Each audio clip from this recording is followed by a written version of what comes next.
You don't want to get mixed up with a guy like me. I'm a loner, Dottie. A rebel.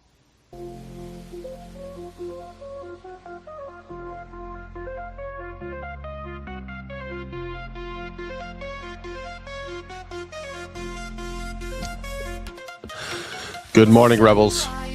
Good morning. It's the news. I'm so excited about the news today. Woo! Let's find out what's going on in the world, huh? Let's find out what's going on in the world today, Dottie. And the daydreams do bloom. Good morning, headlines. Start your day just fine.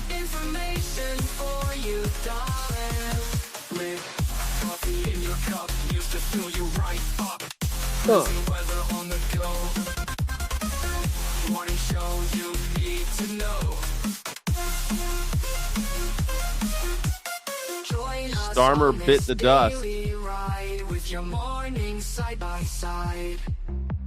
Catch the latest, feel the vibe.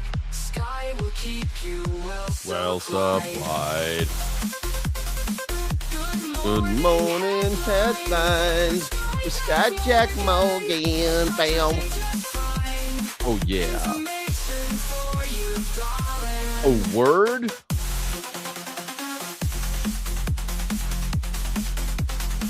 Huh.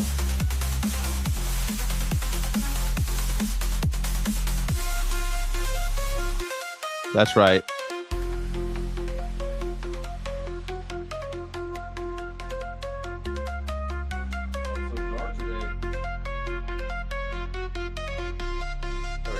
So dark today. Hey, beautiful. Hi, beautiful. How are you? How are you? Are you feeling good? Are you looking good? You're looking good, beautiful. You're looking good, you sexy rebel. I think you're amazing. You're amazing. And you know what? I'm glad you're alive. I'm glad you're alive, everybody. Welcome to the show. Sky City Rebels, you get extra scenes, extra stuff, extra emojis, extra streams, and extra love in the chat. Thank you all for being here. I like seeing all those green names in the chat. Thank you. Blasting off Jenna X Reagan for sure. X-Ray Dragon, Jenna X-Ray Dragon. Mud Butters, how the heck are you? It's a busy day today. You know, I know that you guys have been following my journey in selling a house. My first time ever. It's my first time. Be gentle. I told them. They were not gentle. They have not been gentle. Is that how it always is? You say it's my first time. Be gentle, and then they're not gentle. Is that just the way of the world? Please be careful. It's my first time. Be gentle, and they're never gentle. It's like they know. Please. Anyway, so I'm selling a house, and I got an offer, and I'm pretty excited about it. But it was, it's a low ball, so I got a counter and blah blah blah blah blah. But I got another showing today, so it means like I got a bidding war in my hand. No, I don't know. Someone else wants to look at the house today, so which I think is pretty cool. You love it rough, not your first time, Nurse Rod. You don't want it rough. Hey, sexy.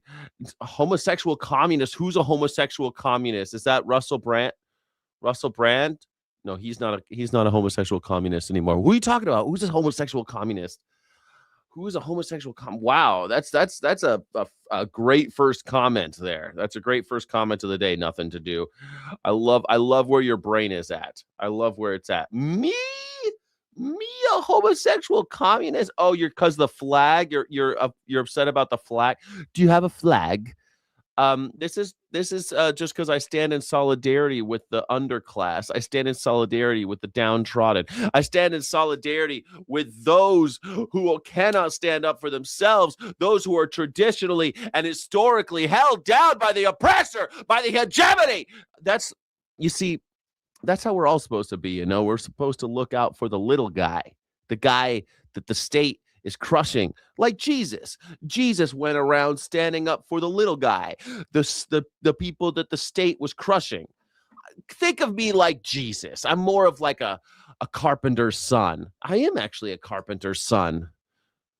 It's true. I'm a carpenter's son. I'm just like Jesus, actually. Um, I'm more like Jesus than most people, I think. Yes, this guy. Why is this guy give me creepy Boy Scout troop leader vibes? I don't know, man. That might have something to do with your own personal trauma. I don't know. I was a Cub Scout. I was, but I don't know. I've never been around Boy Scouts too much. But I was a Cub Scout when I was little. But so I did the Pinewood Derby and stuff like that. But I was in LA and people were like, my mom and dad were like, "We're in LA. The fuck's the point of the Boy Scouts?" You know what I mean? So I was in the Cub Scouts and that was it. I didn't graduate to be a Boy Scout. They took me out of it because it was kind of like it's just kind of lame to be in some park in Los Angeles doing Boy Scouts. So my parents thought, maybe I could have gotten a lot out of it. I got a lot of for like the 6 months I was in. I thought it was or a year I was in. I thought it was pretty cool. Yeah, Trump is the goat president, the throat goat president of USA, and has amazing hair. Thanks for being awesome. Now I know you're just trolling, brutal. I know, brutal. I know you're doing that. Joblessness victim. He's bored. Just bored. That's a thing. President Trump is the throat goat. Yeah, he is. He is the throat goat, and I think that that's important to always realize that especially during Pride Month, we had our first gay president, and we should be proud of that. Just be proud of the fact that we have our first gay president, Donald J. Trump. I'm excited about it. It's not every day you get to have a gay president. The first, one that we know about because all the rumors about him in Studio 54 doing boner bumps. You guys love boner bumps. Hey, guy loves boner bumps, loves boner bumps. He loves boner bumps. Have you seen the thing where he's like, I'm gonna blame JD Vance for all this shit. If it works, great, I'm a genius. But if it doesn't, it's all JD Vance's fault. Yeah, it's JD Vance. We're gonna blame everything on JD. JD Vance is behind the 8 ball, huh? JD Vance is right behind the 8 ball. He's got a hard road ahead, huh? You love the Boy Scouts troops except for that one troop leader. Oh no, Nurse Rod. Oh no. Did you tell him to be gentle? Were you like, be gentle? And he wasn't gentle. That happens. Pete Buttigieg is crying in a corner. He probably is because he wanted to be the first gay president. Arnie Palmer. Yeah, Arnie Palmer's got a big schlong. According to Donald Trump, Arnold Palmer was a teetotaler, but he didn't mind Donald Trump doing boner bumps off his tremendous manhood. Okay, so Vance says Trump asked to turn over a new leaf with Iran. I wonder why. Why are we turning over a new leaf with Iran? Isn't that weird? We're all just like, yeah, everything's cool. Everything's cool, guys. Everything's cool. Stop worrying about it. Stop worrying about it. JD Vance has got this shit. Don't you worry, okay? He's going to be fine. It's totally fine. It's going to be good. They're over in Switzerland having a good time, holding hands. Everything's going to be great. These guys are Pakistanis, I think. And everything's going to be fine. Gas prices are going down, everybody. Aren't you happy? Europeans just found. Aren't you happy? Also, I keep on watching my feed. Maybe my feed's not your feed. But Europeans are just now coming to America for the first time because of World Cup soccer, But have you heard that the Iranians, they had to go to Mexico to have their training facility, and most of their games are in America, and they're not able to come to see the stadium until like a few hours before the game, and it's really messing with them. They tied with the Dutch, apparently, and they could have done it better. You guys don't know the difference between a man and a woman. Will David does not know the difference. And Barry Soetoro, I don't know who Soetoro, I don't know who Barry Soetoro is. But if you think Michelle Obama is a man, then you don't know the difference between a man and a woman. I thought that you guys were supposed to be experts on this, about the difference between a man and a woman. I thought you guys were supposed to be the experts. I don't know. Imagine waking up to lick Trump's boots. Imagine waking up early for my show to lick Trump's boots. You know what I mean? Because I like my show on my coast starts at 6:30 in the morning. I'm trying to get it started earlier. I want to get it started at 5 a.m., but I can't wake up at 4, man. I keep trying to start this show even earlier, but because it's the morning sky. It's morning time. It sure is. But I just like the quiet of the morning, I just like the quiet. Trump will take them hostage and use them as bargaining chips. Man, now they have a game in Seattle, and it's like it just sucks because okay, so sport is supposed to be about especially the FIFA is supposed to be about, hey, we know we got wars and stuff going on, but sport is the ultimate unifier, blah blah blah. Let's celebrate humanity because there's something about celebrating your humanity, right? The in Heidegger would call it the Dasein, like the being there, the occupying space and being well attuned with your body and not even having to think but know where the ball is, and like we all know that feeling sort of because we all kind of do it in our own lives, but when you see it at that level, that elite level, there's something there's something celebratory about the sport event, right? To see these people at this top level, this echelon that you can never achieve, but they can, so you can rejoice. I think that's really cool, but not in America. We have to fuck up the World Cup. Qatar fucked up the World Cup too, but you'd think that we would do a better job than Qatar, right? You think that we would do a better job, but I don't know. It's upsetting. Now, how many commercials Americans need to watch for every sporting event? And it seems like both sides of the spectrum here, they're just completely shocked, myself included. I feel like the meme from We're the Millers where he's like, wait, if you're American, why are you shocked by how many ads we have to watch? I think it's, I guess when I moved to Europe and I saw 90 minutes of game, I was like, wait, soccer is way better. You get 90 minutes of game and there's only the 10-minute halftime show and they cram all the ads just in the halftime. And then the rest of the game starts. It's brilliant. Brilliant. You guys are getting paid. I'm like, wait, you guys don't have this many commercials? So right now, European football fans, soccer, are losing their mind. I'm so sick of this. Every fucking 4 years, I got to hear some American go, football, soccer. Like, we get it. We get it. Why do you guys have to keep... If I could tell by context, don't treat us all like children. We know they call it football. It's okay. We can have two sports called football. I know which one you're talking about. You don't have to go football, soccer. You don't have to do it every time, man. I'm so sick of it. Over the fact that these hydration breaks are really just commercial breaks for the World Cup. Because apparently in a normal football broadcast for them, they're looking at maybe like 10 minutes of commercials total, which are mostly at halftime, and none of the game is interrupted for them. But I don't think these Europeans realize this is just the light version of what we have to deal with every single weekend, an American appetizer, if you will. A normal NFL game on a Sunday has 20 commercial breaks with nearly an hour of commercials through a 3-hour window of the... Yeah, it's a 2-hour game, football, but it's a 3-hour viewing experience. It sucks. I can't believe American football has even caught on at all. It's surprising that people are this into it.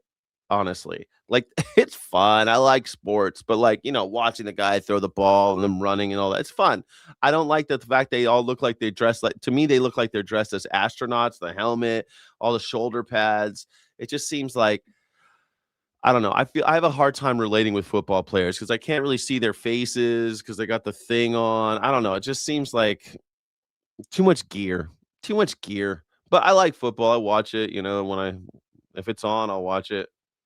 NFL sucks with commercials, says Nurse Rod. Yeah, I mean, do you remember the Red Zone? There used to be this thing called Red Zone. 7 hours of commercial-free TV.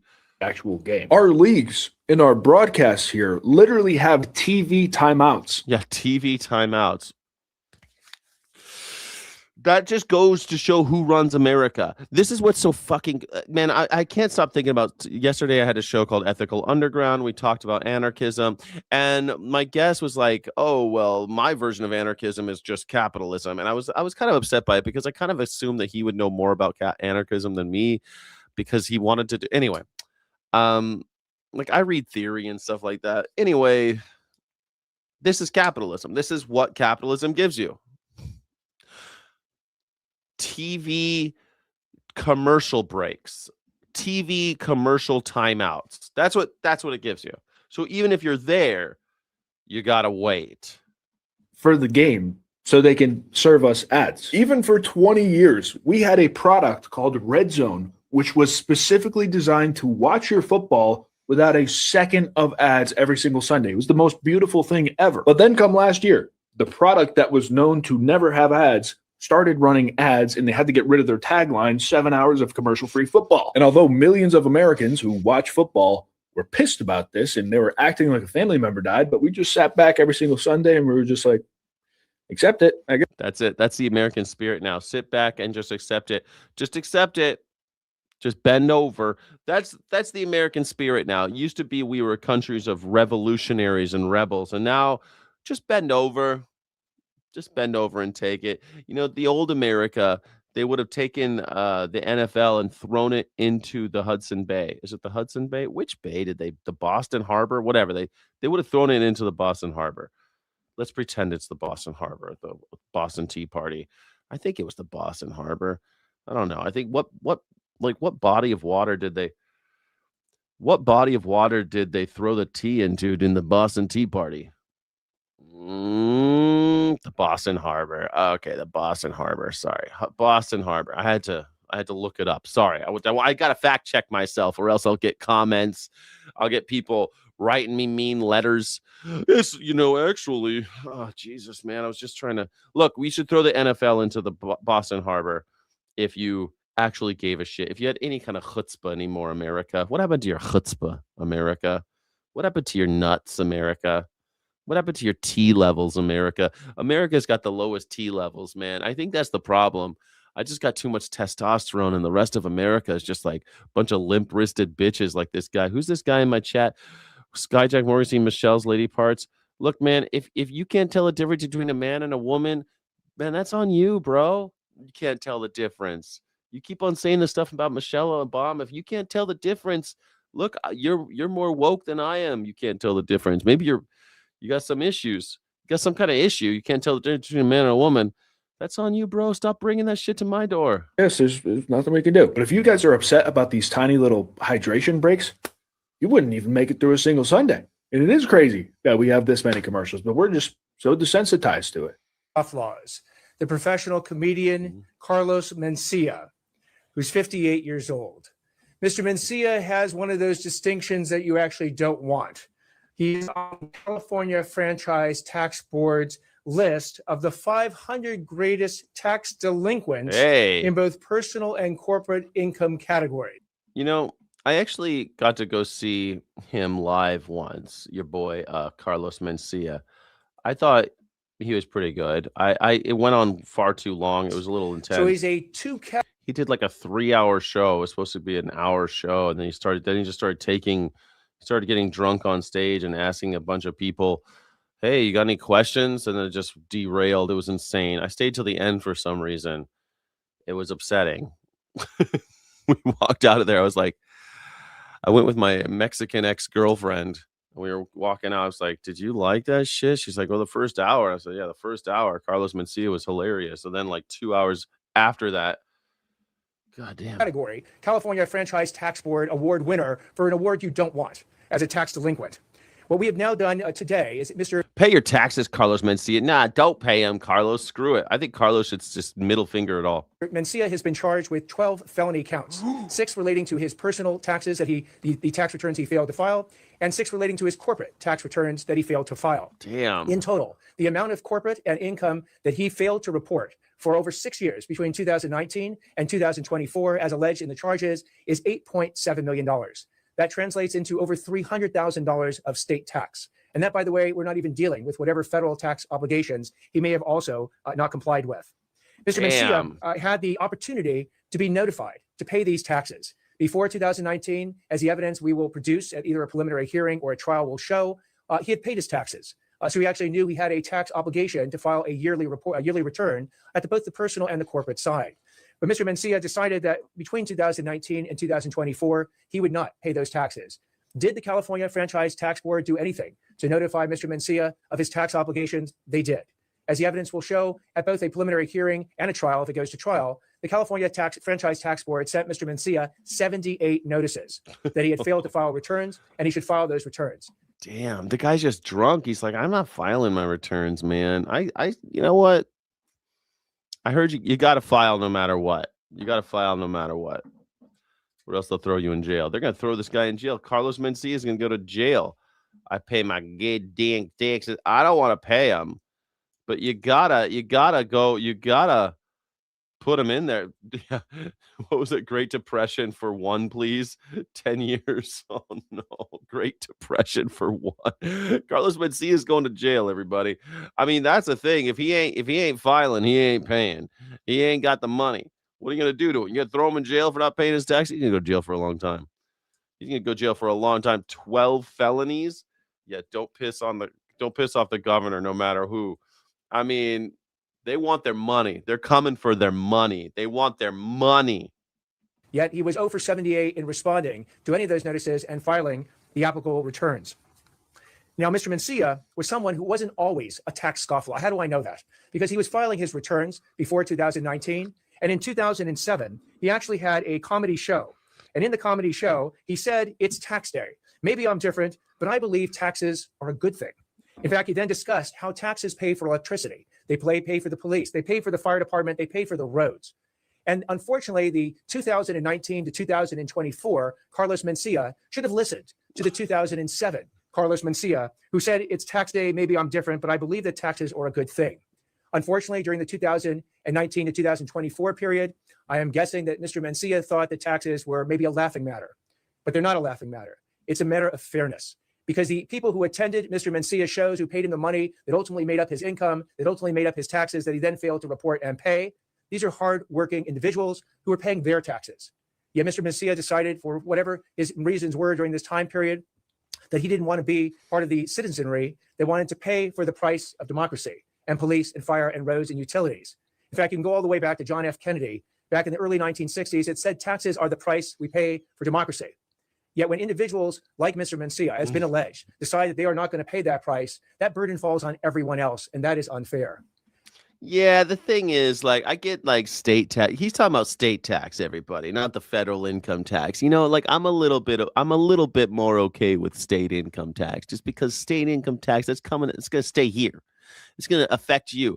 I'm sick and tired of paying Washington taxes and not getting anything in return. I get fuck all. I'm not even getting my Social Security. They keep on threatening me. Oh, we've been taking your money for your whole life, and we're not going to give it back to you when you're old. Thank you for not doing anything about that. Like, I'm living in a world where I've been paying somebody my entire life. Since I was 13 years old, I've been paying into the Social Security program, and I'm not going to get anything back. Ding dong. What are we doing here? That's a federal, right? Oh, or I pay my whole life and they take this huge chunk every year, and yet they're going to give it to billionaires so that they can wage war or do all sorts of shit. I don't like it. Pay your taxes like the president does. Yeah, the president doesn't pay taxes. Exactly. Well, I don't know if he pays state income tax. Does Florida have state income tax? I don't know if Florida has state. I think Florida must have. Does Florida have state income tax? No, it doesn't. So this guy, Carlos Mencia, hasn't paid his California state income tax, which, you know, they're going to put you in jail, Carlos. Carlos, the Mind of Mencia. Do you guys remember that show? Does anybody remember the show Mind of Mencia? He's going to go to jail. He's enjoying his 15 minutes. He's running for office. This guy's going to run for office. We have decided in this office to set up the business tax fraud unit. It will be led, as I mentioned before, by one of our elite deputy district attorneys, Michelle Hennessy, one of the most experienced deputy district attorneys we have in our office. And she will be going after the businesses that have decided that they too don't want to pay their fair share. That any of the individuals who work with those businesses, whether they're officers, directors, shareholders, that they don't want to pay their fair share of. Man, fair play. I mean, in California, we got problems, right? There's a deficit because we give all of our fucking money to the federal government. There's we got a homeless problem because of so many reasons to not get into right now. But all of these are going to require a concerted effort from all of our businesses. We've got the biggest businesses in America, in the world, are headquartered in California, and they're not paying taxes. And you got people like Carlos Mencia who ain't paying taxes. Sure, go down the list. I wonder if P. Diddy paid his taxes. Did P. Diddy pay his California state income tax? I don't know. These businesses, we got to go after. I'm not against this. I'm not against this. At first, when I heard he had a problem with I heard he had a problem with his taxes. I thought it was about federal income tax. I was like, yeah, fuck the federal government. But state income tax. I don't know. I'm far less angry about my state income tax as I am about my federal income tax. After all, it's like $10. I don't forget what it is. They take a little bit, and then at the end, one time I got a tax return from the state government for 25 cents, and I think this year I had to pay $10 or something. It's like at the end of the year, it's not that big of a deal. It's just not as much money as federal. The federal's the one taking all your money and giving you nothing back. And I wouldn't be angry about the federal taxes if I got something out of it. They can't even paint a pool properly. They can't even get the pool painted. They can't even paint a fucking pool. They can't even keep our planes in the sky. They can't even win a war against Iran. Like, we can't do shit anymore, and I'm still paying, and you can't do shit. Like, we don't even have a transcontinental railroad. We got nothing. I drove across this country. You don't even know how rocky some of the interstate highway system is, how rough it is out there, how many places you drive through and you're like, oh, I needed an off-road vehicle to come on this stretch. Holy crap. This country's falling apart and I'm still paying? Where's that money going? Where's it going? They didn't throw a wrench in the system. The thing with the Iranians, yes, they did threaten to walk out, or at least there were social media threats that they would walk out. But we were negotiating well past 1 a.m. yesterday, so they didn't walk out. And their technical team is still here in Bergenstock, working with our technical team actually as we speak, though I imagine maybe some of them are taking a break to watch this news conference. But look, what we told the Iranians yesterday is when you guys engage in what us millennials might call trash talk, you can't expect the president of the United States not to respond and not to correct the record. So, what us millennials might call trash talk. Hey, guys, I'm a millennial. Fucking JD Vance. Do you guys like JD Vance? I want to know, you maggers. Do you maggers like this guy? I'd love to know. Let's put a quick poll. Do you think is JD Vance president material?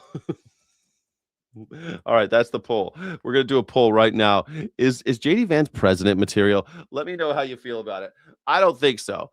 Inheritance House Flip says, Inheritance House Flip. Man, I just inherited a house. I'm trying to sell my house, though. I'm not flipping it. America's become a shithole. Not all of it. I mean, just the poor areas. But I mean, I'm supposed to be paying for the poor areas. I thought that's what the money was for. Like, that's the thing. In California, you pay a high tax rate. We make more money out here because it costs more. But because of that, they take more, right? They take more. The federal government just takes more of your money when you make more money. And that money's supposed to be going to, like, teaching kids how to read in Mississippi. And I remember when I was a kid and I was like, oh, man, I was just starting to work. And I was like, man, the fucking taxes are killing me. And I'm going, you know what? If it means a 5-year-old can learn how to read in Missouri, then, that's what it is to be an American. I used to believe that. I used to believe, hey, you know what? We're all in this together. We're all Americans.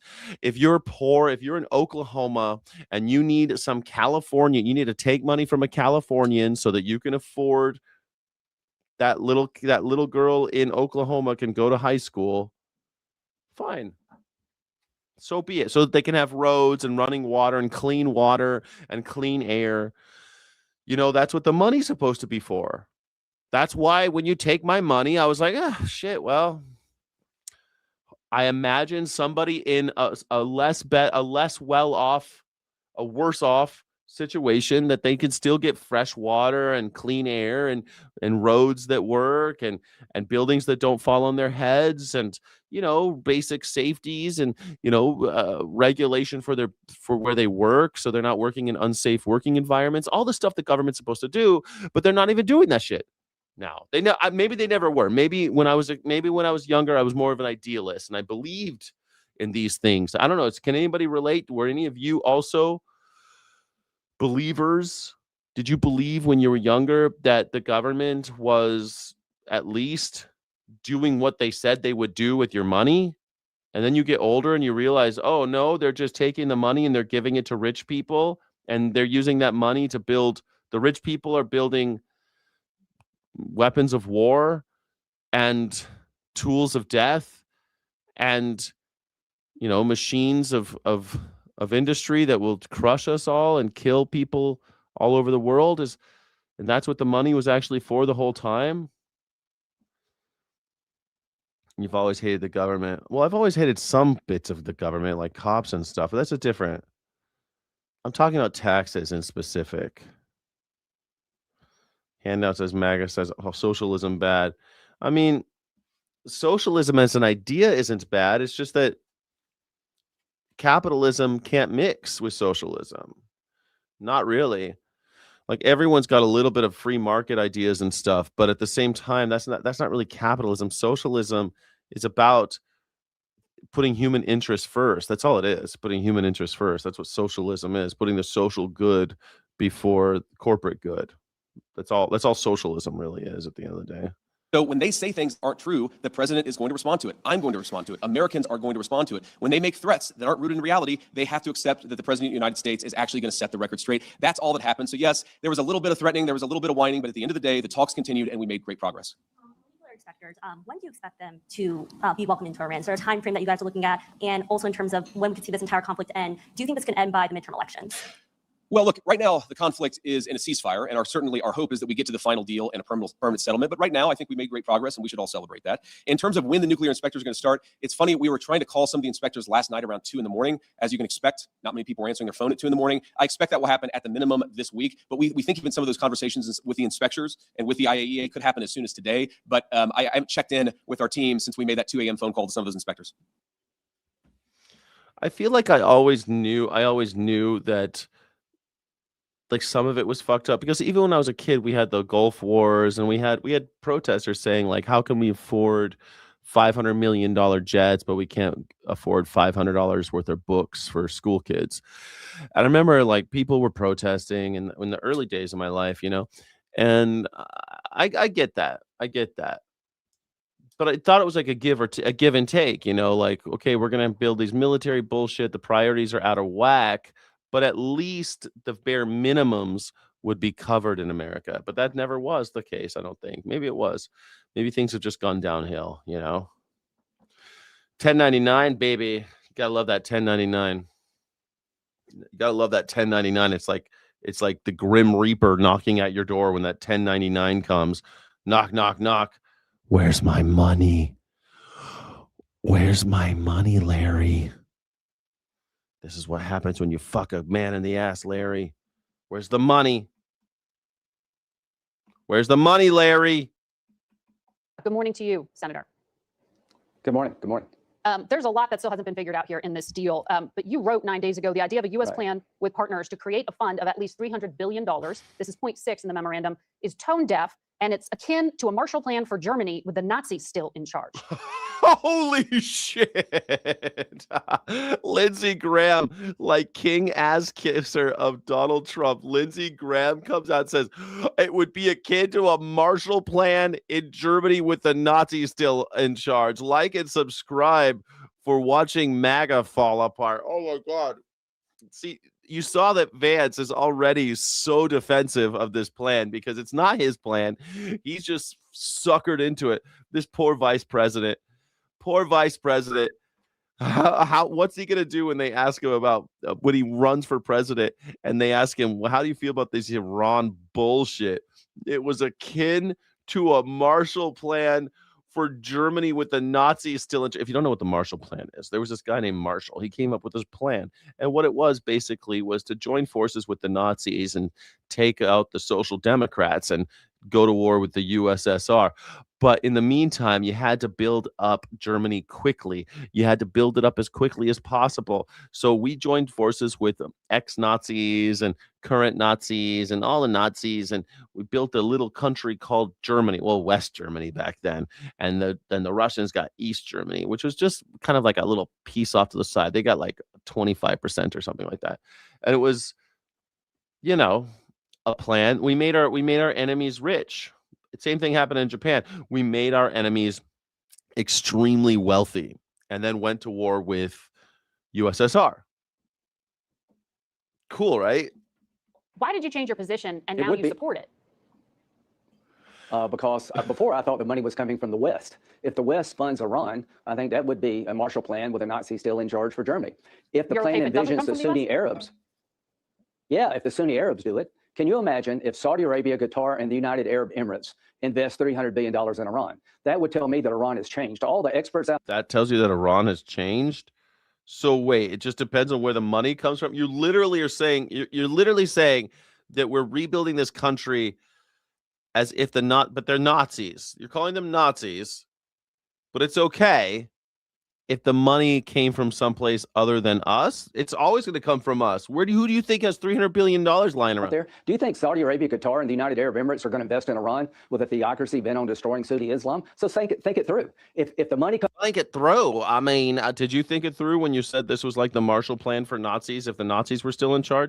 from the Sunni Arab world, I hope it happens. It would mean that the Sunni Arabs believe that Iran has changed to the point they want to be a business partner. I pray that happens. I doubt if it will. You doubt if it I doubt if it will. Okay, so then what the fuck are you talking about? will. Well, I want to ask you about some of the criticism of the agreement from your fellow Republican colleagues. Take a listen.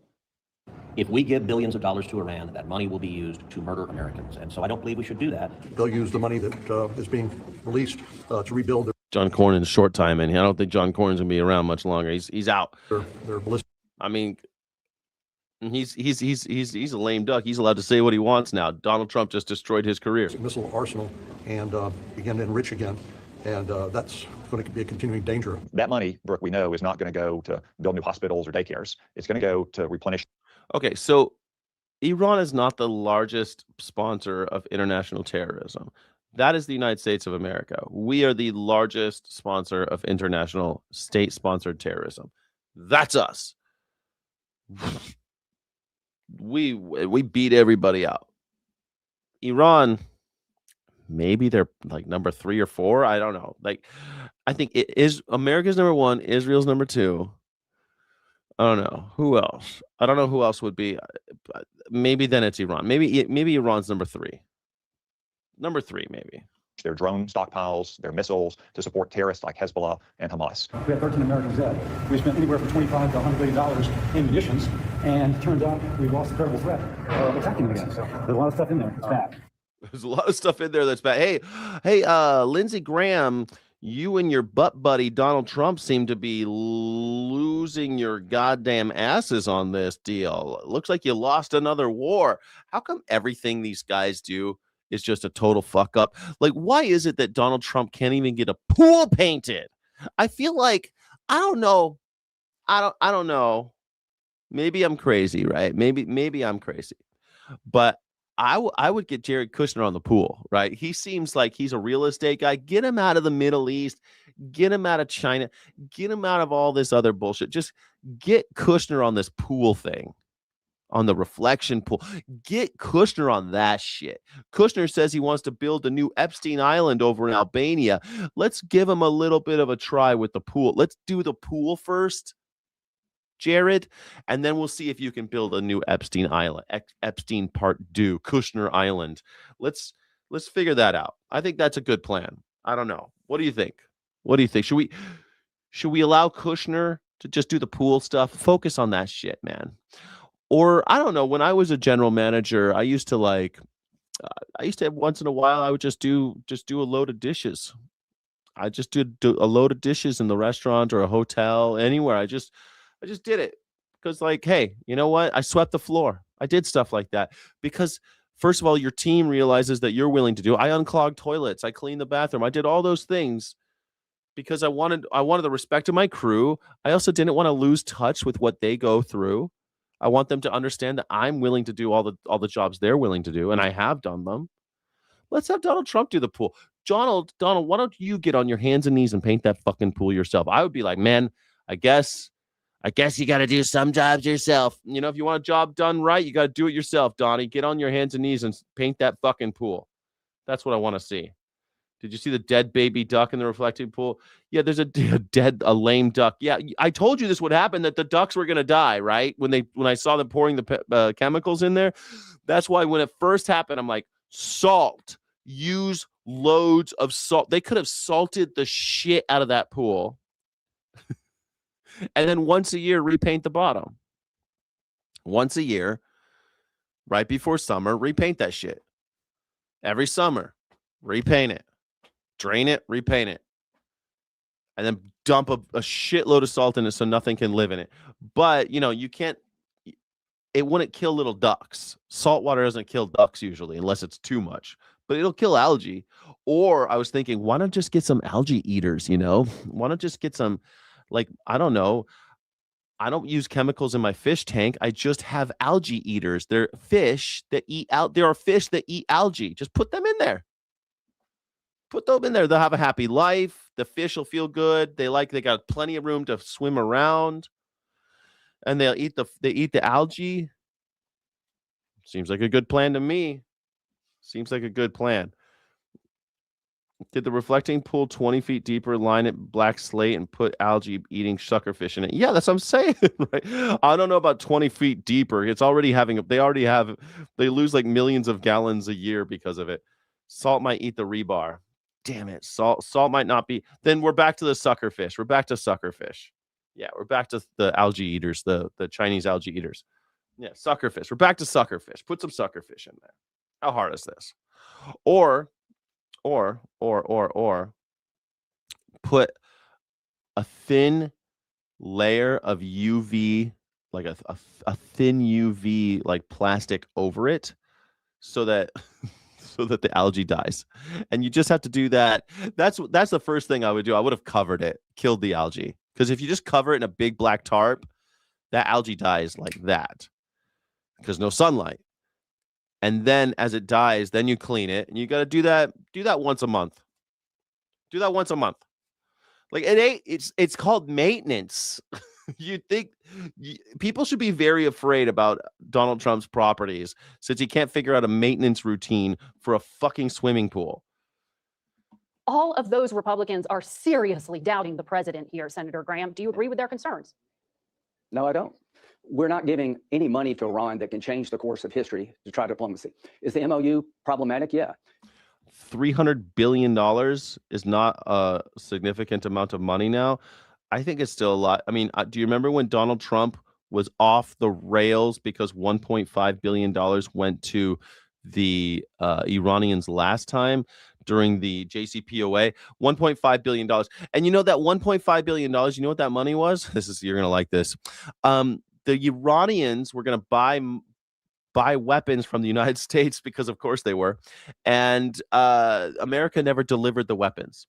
So we got the money, but we never delivered the weapons. So Barack Obama said, hey, we're not going to give you the weapons. We're going to give you your $1.5 billion back. And you got to sign this JCPOA. And they said, yes, it was a good deal.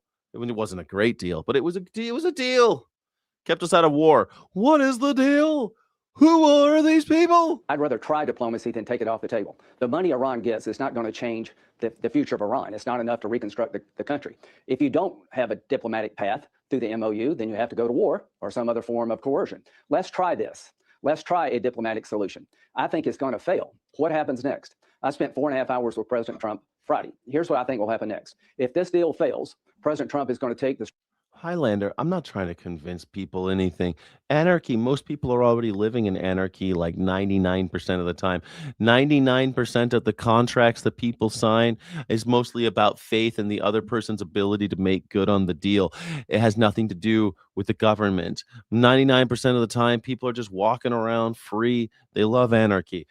Most people already know that anarchy is the best. It's just that they're afraid about the other guys. People like you, they're afraid of people like you, hurting their kids and stuff. You got to keep this guy away from their kids. Strait of Hormuz over by force. The United States will control the Strait of Hormuz. We'll charge a fee for all those who go through to pay for the operation. And we're going to expand the Abraham Accords in calendar year 2026. We're going to get Saudi Arabia to join the Abraham Accords, and which is the biggest change in 5,000 years in the Mideast. And if Iran contests control of the Strait of Hormuz by the United States, we'll obliterate them. So to all the people listening, if this obliterate, we're going to obliterate them. I'm sorry, listening to this idiot say obliterate, listen, Lindsey Graham saying obliterate. Oh man, I love Donald Trump, but he obliterated my butthole last night. He obliterated it. He obliterated diplomatic effort fails, President Trump is going to take the Strait of Hormuz. Yep. We're going to run it. We're going to try to get Saudi Arabia to join the Abraham Accords to end the Arab-Israeli conflict in 2026. And if Iran continues to attack Israel in Lebanon, the new policy will be we'll hit Iran. So to the Iranians, if you're listening, when you use Hezbollah to attack Israel, I think the new policy will be we will attack Iran. Okay. If you're listening, dude, you're a fucking senator. You're nobody. What do you mean? You think you still have if you use Lebanon to attack Israel, we're gonna attack Iran. Jesus, the way this guy talks. Israel. Is that guy Israel? Israel.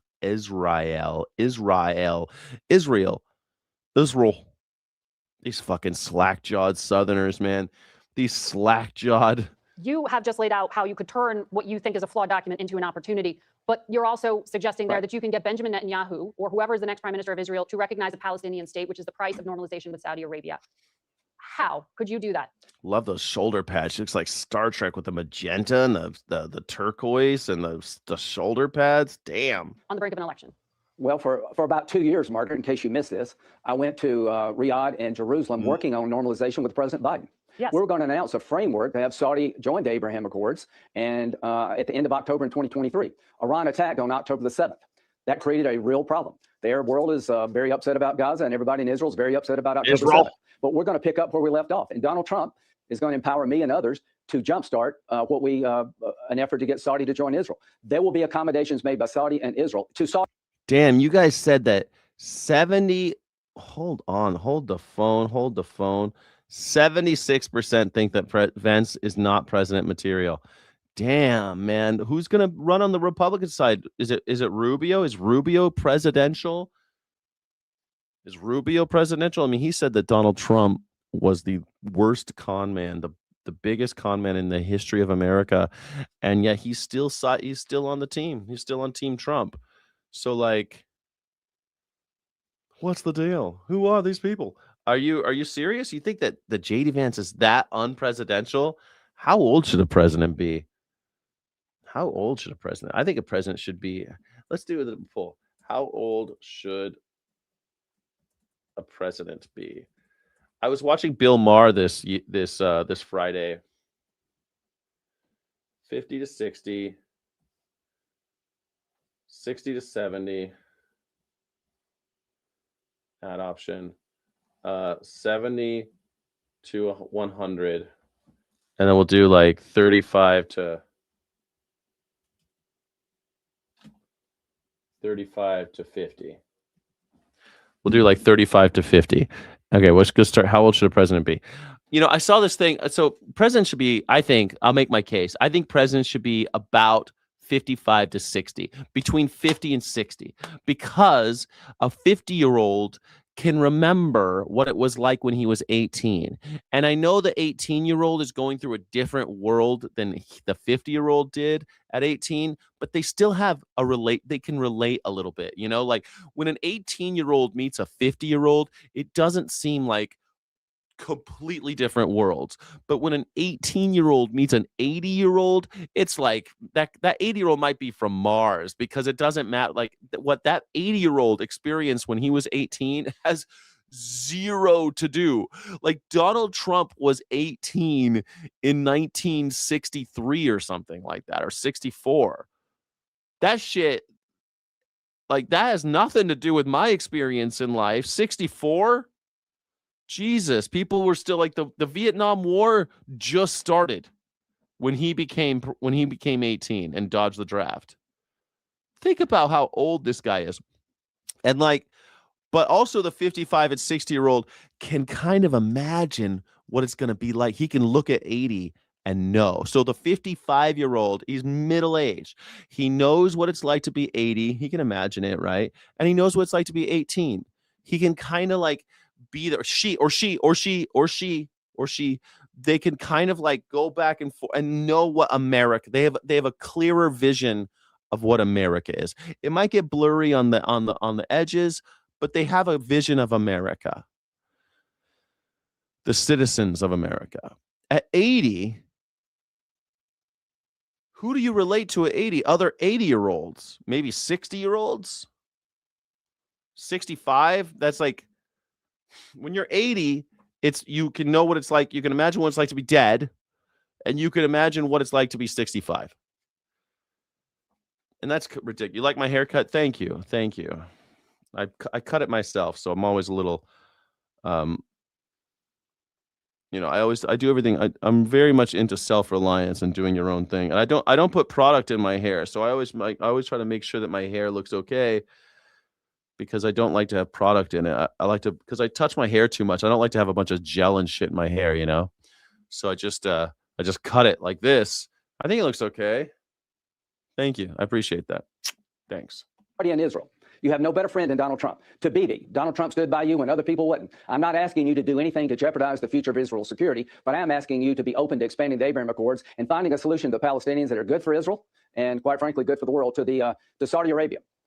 Now's the time to open negotiations yet again for you to expand the Abraham Accords, for you to join. I think this is going to happen in 2026, and it can't happen until Iran's in a box. If we get a deal, Iran will be in a box. If we don't get a deal, Iran will be in a box. To Lebanon, to the people in Lebanon, help is on the way. Hezbollah's been terrorizing your country for... Man, we got to put Trump in a box. God damn it. Stop talking about putting people in boxes. For a long time. That's about to end. Senator, I have other questions I need to get to based on your responsibilities in the Judiciary Committee. President Trump appeared to sabotage his own nominee, Jay Clayton, who was going to be the nominee with a confirmation hearing last week to run the Director of National Intelligence. He told him not to show up at his hearing. So that Bill Pulte, this controversial head of the Federal Housing Agency, was no prior intelligence background. What the fuck? No intelligence background whatsoever. And they want to make him head of national intelligence or security clearance in charge. Are you comfortable with giving Pulte the keys to the 18 agencies? I think what we had in place should happen. I think Clayton should be the new DNI. President Trump was told that Democrats were not going to support FISA reauthorization, and he got mad and pulled out of the agreement. They will. Mark Warner told me that there are enough. He got mad and pulled out of the agreement. That's the presidential. That's what the president does. He gets mad and pulls out of the agreement. Listen, this is like the way he normally talks. Israel. This just a second ago, that was his mad voice. Now it's like, they get mad, pull out of the agreement, because he was just tiff. He was madder than a snake on a string of barbed wire. Votes to get FISA reauthorized, and I would urge President Trump to let Clayton testify, and that he was madder than a bumblebee in a mason jar. Nominate Clayton and get him affirmed as the new DNI. We don't want FISA to go dark. There's too many threats to our country for 702 to go down. Anybody who owns the shutting down of 702 under FISA will own a future attack against the United States. We're playing with fire here. Did you said you spent time with President Trump this past week. Did he say to you that he will do what you just laid out? I'll let him speak for himself, but I told him that any Democrat that shuts down FISA at a time of great peril to the United States is making a huge mistake. The same would be true of the Trump administration. Fuck FISA. Just so you know, fuck FISA. I'm so sick of these fucking guys. They want to spy on everybody. I don't want you listening to my goddamn phone calls. Why aren't you saying? Are you saying anything we don't like? It's none of your business. It's none of your business what I'm saying on the telephone. FISA. Well, we need to get FISA in so that we can spy on people, because it is dangerous out there. Stop doing shit that gets us killed. Stop doing shit. Stop poking people. Stop kicking the hornet's nest. You stupid assholes. This is the thing about politicians. They always do this, right? They're always doing this shit where they're going around kicking people in the teeth. And then they're like, we got to make sure we can spy on them to make sure that they don't come and kill us. Stop kicking them in the teeth. Well, we got to kick them in the teeth to get that oil. We don't want to. Fuck the oil. We got oil here. I hear it every day. We got oil here. I hear every day we got enough oil right here to last us 100 years. They always tell me that. Every year they say we got enough oil forever.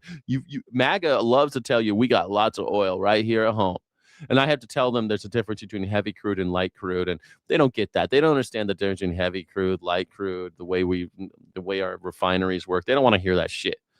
They don't understand why gas prices go up or down or whatever. We got lots of oil. Shit, let's make different ways to burn shit in cars. Let's not burn anything in cars. Why are we driving around in cars that aren't solar powered?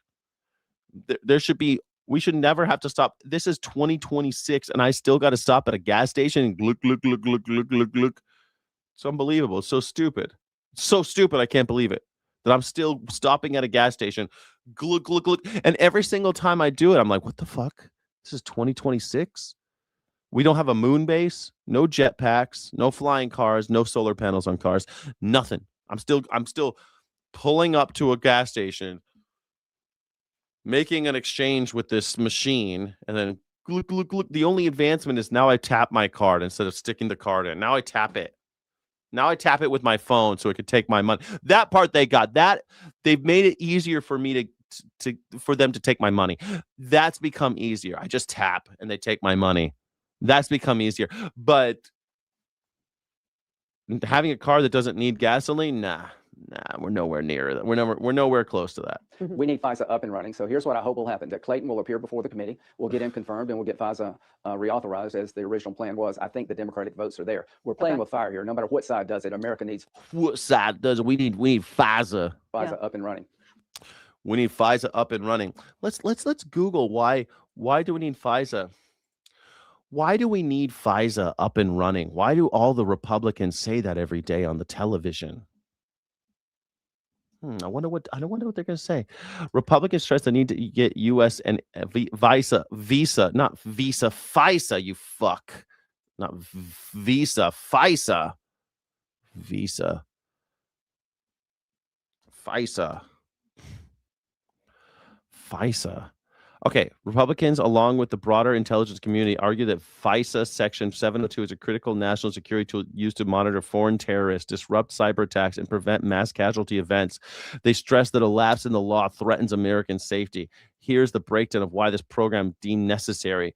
It targets foreign threats. It surveils foreign nationals and suspected terrorists located out the United States without requiring a warrant. That's it. I'm off. That's it. That's enough. Why are we spying on people? According to the government, intelligence gathering through the authority underpins the majority of the president's daily intelligence briefings. So every day the president gets a briefing about who they're spying on. Cool. Not this president, though. So great. The statute expired. Lawmakers and administration officially frequently sound the alarm on television to warn the public that foreign surveillance could go dark if the law remains lapsed. So what? The problem with FISA 702 is that if you're an American citizen talking to a foreigner, they're spying on you too. They can get all of your information. Why is this okay? Terror cells. Yeah, we're looking at, they're afraid of terror cells. We always spy on people.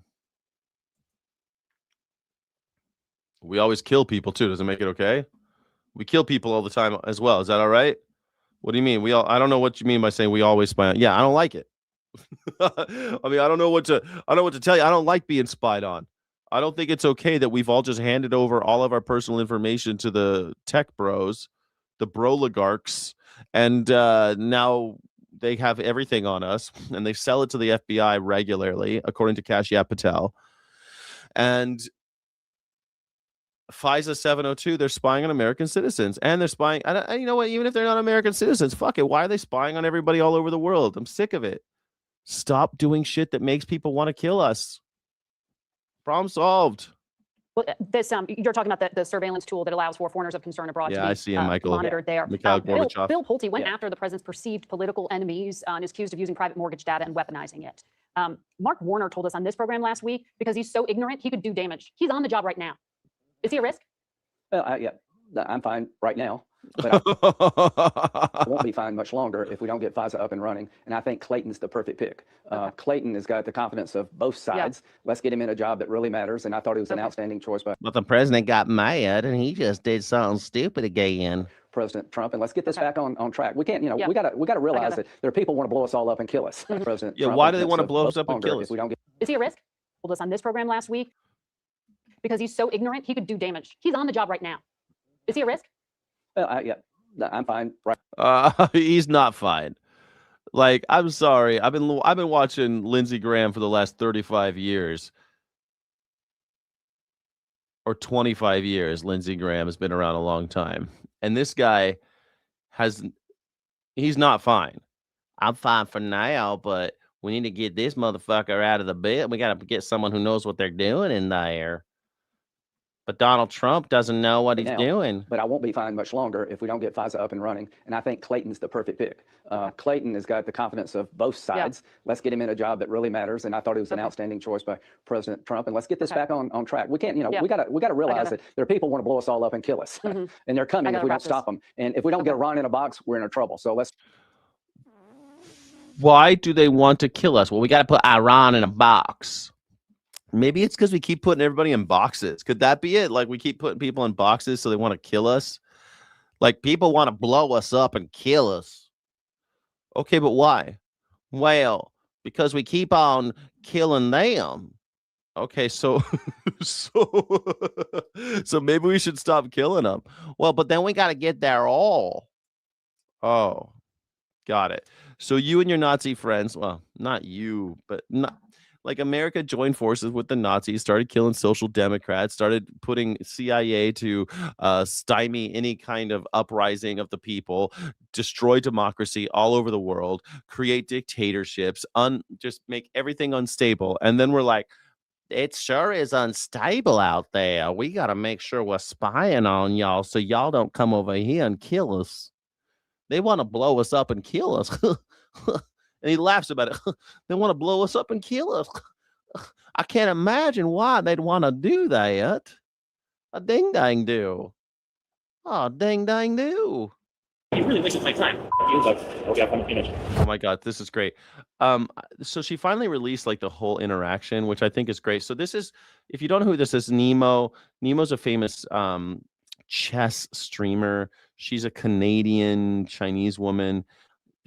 I love her. I think she's hilarious, and she's good at chess. Like I'm not that great at chess. She's a woman grandmaster, which is different than a grandmaster. It's hard to explain if you don't know what I'm talking about. Anyway, she's a top-rated chess player, and she plays my style of chess, which is blitz and bullet. I play speed chess. I generally don't play like those long-ass games. Neither does she. So I don't know. I've been following her for a long time, and this happened at like a Pokemon festival, I think. Okay. Well, Magic the Gathering festival. I see a little bit, right? Yeah, see you soon. All right. Okay, so she's playing chess. She's got a little chess board there. There's Pokemon in the back. I want to say this is like a Pokemon card game festival thing. And so they set up chess boards at these places and they play people chess. Hello. Thank you so much for your patience. Do you play a lot? No. Okay. You want to clip this on? Sure. Onto your... Oh, you're a streamer? Yes, I am a streamer. Just clip it onto your lanyard. My lanyard? Yes, like a little... Okay. That should be good. Awesome. What's your name? Jason. Jason, nice to meet you. Right there. I knew this guy was a prick. Someone says your lanyard. My lanyard? Anyone that, like, if you knew what I meant, she said lanyard, and he's like, lanyard? As soon as somebody does that, you're a fucking asshole. Nope. Game over. You know that guy's a prick right away. Hey, Jason, have you used a clock before? No. No. Okay, so the way to use a clock is you make your move, and then you press the clock. Okay. Yeah, do you play any other games, like Magic or... Yu-Gi-Oh. Yu-Gi-Oh? Okay, so yeah, there's like a clock, I assume, in Yu-Gi-Oh. Maybe. I don't never play Yu-Gi-Oh. I always play Magic, so... Okay. Well, best of luck. Shake hands before games, and then you press the clock, and then it's your turn. I go first? Yes, you go first. You're the white pieces, technically. I know it's green. Do white pieces always go first? Yes. I see. Yeah, always. So, I mean, he doesn't know how to play chess, and that's fine, right? Like, she's helping him. Gavin's awesome, yeah. Okay, and now you just press your clock. Sorry. No, you're good. Have you never like played on chess.com or anything? Maybe like years and years ago, but not actively. That's cool. So is this your thing? You stream chess? I stream chess and then clock. I play Magic now. Apparently, I play poker, play League of Legends, and I IRL stream. Mostly IRL, actually. You're based in Las Vegas? I am not. I used to live here a while ago, but now I'm in Toronto, Canada. Oh wow, Canada. Yes. Incredible. Yes, she's more.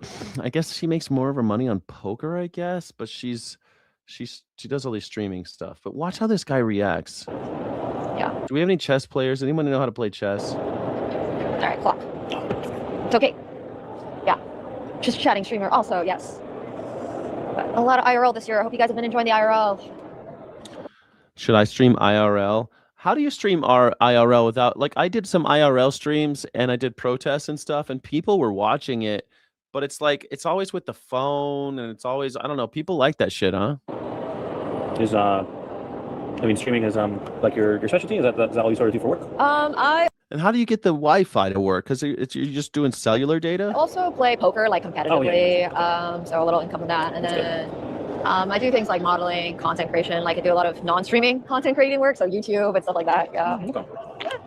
Streaming is a big part. I beat myself last game, down 2 pieces. Which player's better?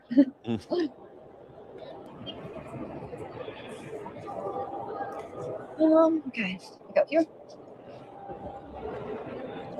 So she's like dividing her time between this guy and the stream, which is why she's looking off, but she's being super nice to him. And we will explore the convention after. Yeah, I know, but there were a lot of people who wanted to play, so we're just here. This is our last game, and then we're going to go explore the convention. I believe it closes at 7 today. So. 6, actually. 6? There's only half an hour left? Oh my gosh, okay. We'll have to wrap this game up and then go. I didn't know that. I thought it was longer. I thought it was going until 7. All right, it's okay. We're going to grab our stuff. I did not know. I don't know. I didn't know that on Sunday it's only closes early on Sundays. This is not been to many conventions. She's playing a slow game with this guy.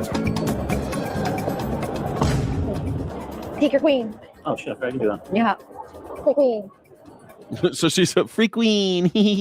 Like she's being super nice. Like it could be she's being already really nice to this guy. She could tell this guy's got a weird ego thing going on. This Yu-Gi-Oh player, free queen. Hee hee tee hee hee hee.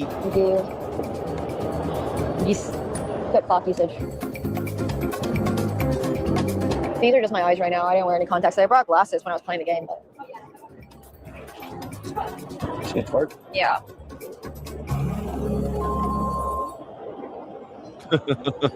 You're running out of time, Go.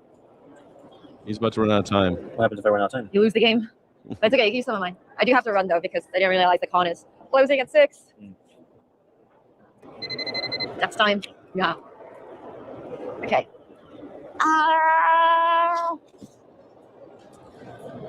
The game's I'll over. pack up while you make your move. But she's even said the game's over, but she's willing to continue to play. And that's something like if you're a better player than somebody and they run out of time, that's generally what you do. You're like, forget the clock. Let's just finish out the game. Let's just go. You know, you do that sometimes if you're playing in a casual environment like this. That's like normal, especially she already has his queen. The game's over anyway.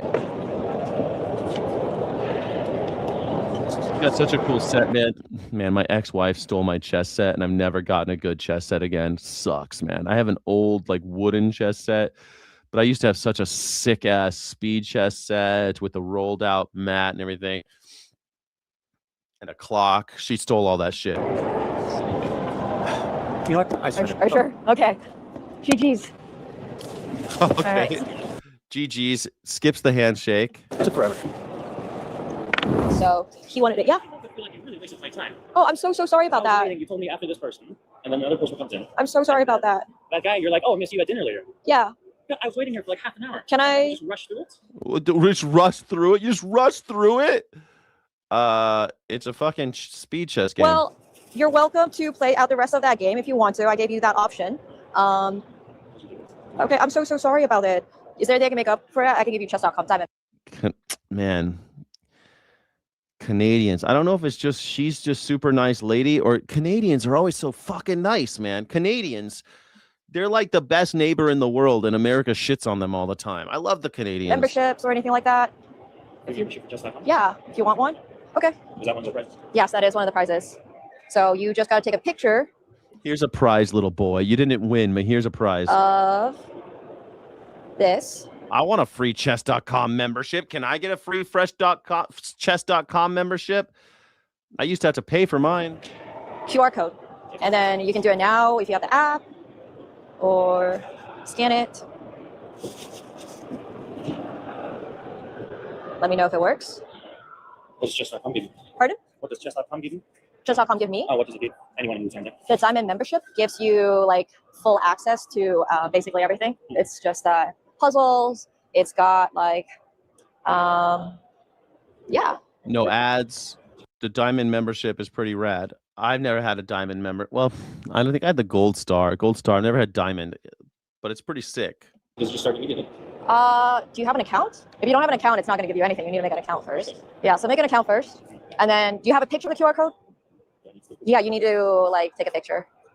Because if you don't have an account, it's not going to redeem anything for you. In fact, it might not work, so I'm going to give you a second one as well. In case this one's scanned, it's no longer valid. So take a picture of this one as well. And heck, since you're the last person for tonight, take a picture of the third. So then if you redeem these one by one, you'll just have like 3 months of free membership. She's giving this motherfucker 90 days of free membership. And hopefully you get really good at chess. Cool. There you go. Take a picture of that one too. Yeah. Make sure you make an account though, because otherwise it's not going to load anything if you have no account. Yeah. Thank you for that. Yeah. And, sorry about that. I'm really sorry if you feel like you wasted your time. you did waste my time. Okay. So, You did waste my time. You did waste my time. This fucking asshole. Man, God damn it. This piece of garbage. This is why violence, right? This is why violence. fuck you. That's, I hope you have fun with the convention. Okay. He said, fuck you, He gave me the middle finger. and said, fuck you, and gave her the middle finger. Oh, fuck you. That's, I hope you have fun with the convention. Fuck you, but I hope you have fun at the convention. There's only 30 minutes left of this convention. She's trying to rush. You're wasting her time. Okay. He gave me the middle finger, guys. He like checked to make sure he wasn't on stream and then gave me the middle finger twice. The guy there was so like, fuck you, gave me the middle finger off. Like, he like checked, he wasn't on stream, gave me the middle finger, said fuck you twice. Yeah. It's fucking chess, dog. Oh my God. All right, let's continue with more. It's fucking chess, dog. Oh my God. This guy's not even a chess player. I would imagine if the guy was like thinking like the chess, like he's really serious about chess and he's just taking it overly serious. But this dude, it's so sickening to me. And this is why I get in these arguments, because there's a women's chess league, right? And women can play in the men's league, but there's a women's chess league and men can't play in it. And a lot of men are very stupid and they're like, well, then that's not fair, because why do they get their own league and all this? Well, because of exactly this. The whole reason the women's chess league exists is to encourage women in a safe environment to learn a game that is mostly dominated by men, and men won't let women in. Women, they treat them like shit. They do stuff like this asshole. It's always this way. I thought Canadians were the best of us. I thought Canadians were this guy's Canadian. No, she's Canadian. He's not. They're in Las Vegas. That guy's presumably he was there for the card. They're playing. It's like a Magic and Yu-Gi-Oh and Pokemon card expo in Las Vegas, and that guy was at the expo or the convention, the con, whatever. Yeah, I thought Americans were assholes. Yeah, the American was the asshole. She was not the asshole. She was not the asshole. Stop being nice, women. This is getting us nowhere. Build muscle and say no. I mean, seriously, I've told so many cocktail waitresses, if somebody acts like that, you just tell them to fuck off right away. Look them dead in the eyes and say, fuck off. Get the fuck out of here. More of the day's top stories. Bringing this back out, though, to a live image that we have of the White House over in Washington, D.C. Now They need security for the weirdos. Who would think that the little chess tables over here were going to need this, you know? It's not a pool table. We're waiting to see if perhaps later on today. With a capital P that rhymes with T that stands for pool. No. I got trouble right here in River City with a capital T that rhymes with P that stands for pool. You know, it's funny, man. I've run bars most of my life. Most of my life I ran bars, you know. And I swear to God, I see a pool table. I take that pool table. I throw it in the street. I throw it right in the street. I love playing pool. I do like that game. But, like, I'm not going to manage a bar with a pool table. Fuck it. Because you're managing assholes fighting. They get drunk, they play pool, they fight. I don't know what it is about that game. People lose their shit about pool, man.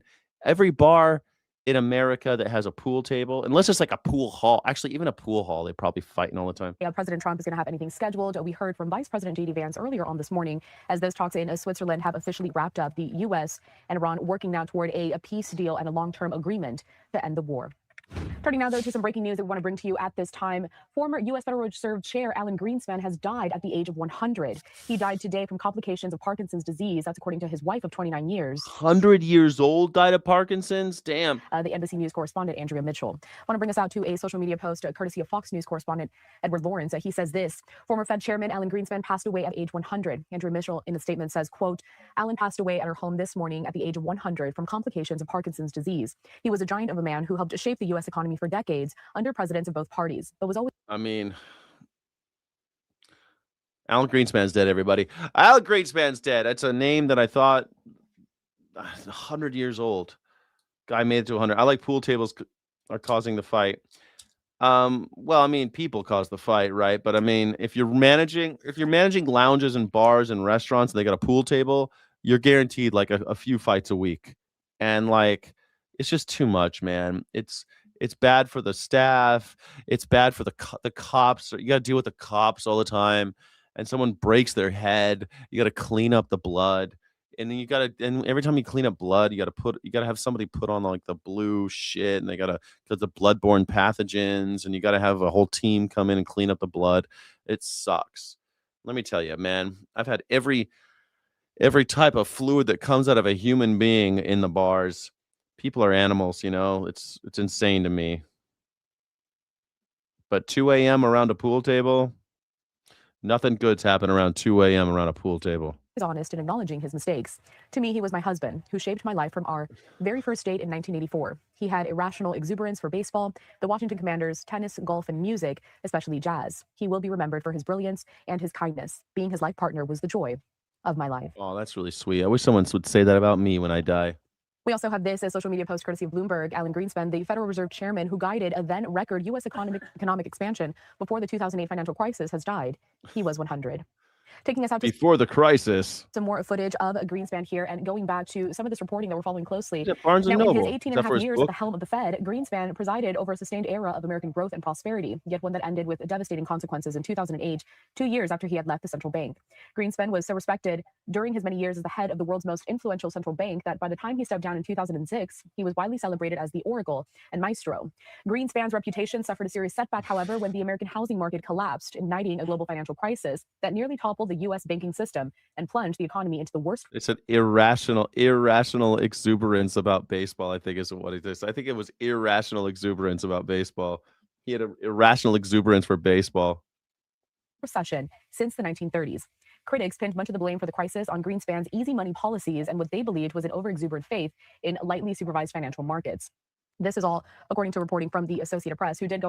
Yeah, the corporations love this guy. I mean, I don't want to paint this guy as a monster or anything, but he's just a banker. It's just this when they say he's a giant of a man, he's just a name that I would hear every day, To say that Greenspan himself later acknowledged that, quote, I made a mistake in assuming the nation's banks, whose stability undergirds the financial system and the entire economy, could essentially regulate themselves. In his 18 and a half years at the Fed, Greenspan presided over a breathtaking surge in stock prices and a 10-year economic boom that began in March of 1991. He was widely celebrated as the maestro and the oracle, a virtuoso who nurtured America's economic well-being and whose nearly every utterance was a parse for clues as to where interest rates, the economy, and the financial markets might be headed. Yeah, I mean, he's totally. I thought the banks were going to regulate themselves, sucker. This is exactly again, back to like our show on Sunday, how it was all about how the banks and the businesses can regulate themselves. We could trust them, and you could vote with your dollar. Yeah, sure you can. Trust the banks, guys. Just trust the banks. Like nothing bad will happen. First recession in until the 1930s. It was horrible. 2008. I graduated from university, and it was like the worst time to be graduating. It was the worst time to be getting a college degree and being like, I'm going out in the world and see what I can do. No one had jobs.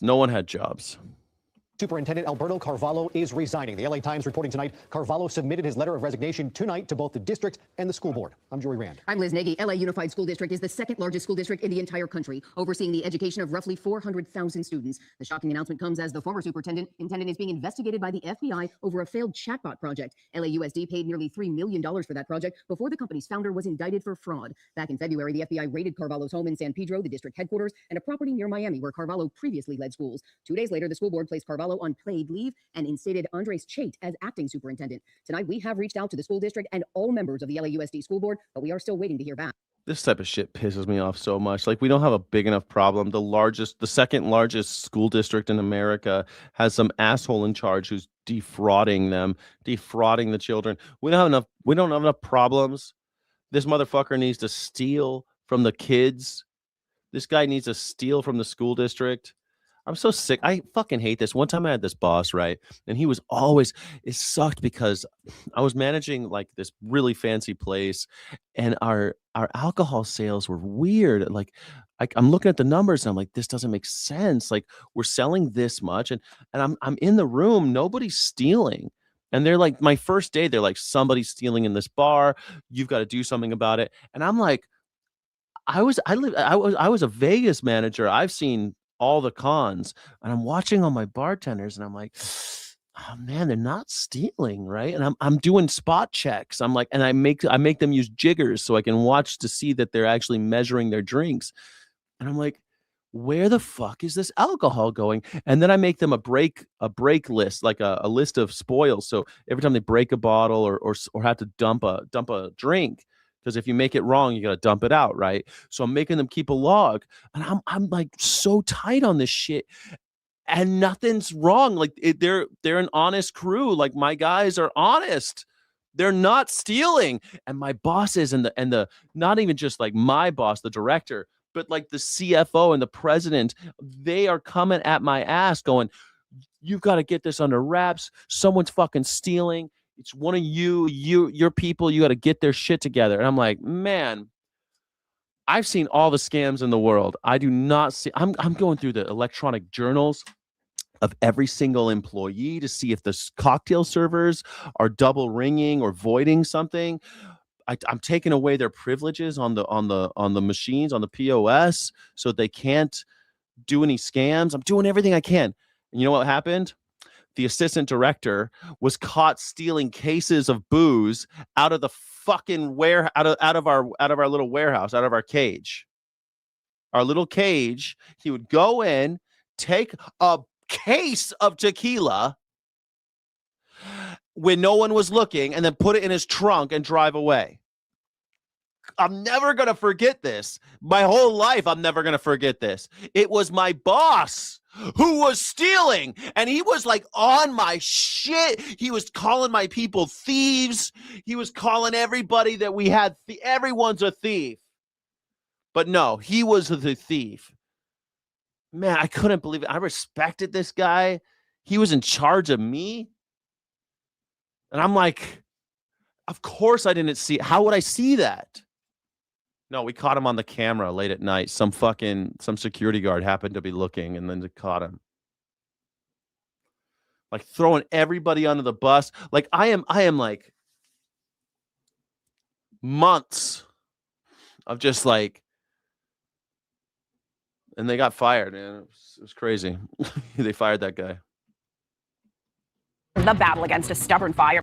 But you know, it always sucks when but then it sucks too, because then his boss quit, and then the next day he got fired. So then we didn't have any bosses, and that just meant that I answer to the CFO, who was on my shit all the time, like, because he's not a food and beverage guy. He doesn't know what the fuck. He's just looking at, yeah, Patsy.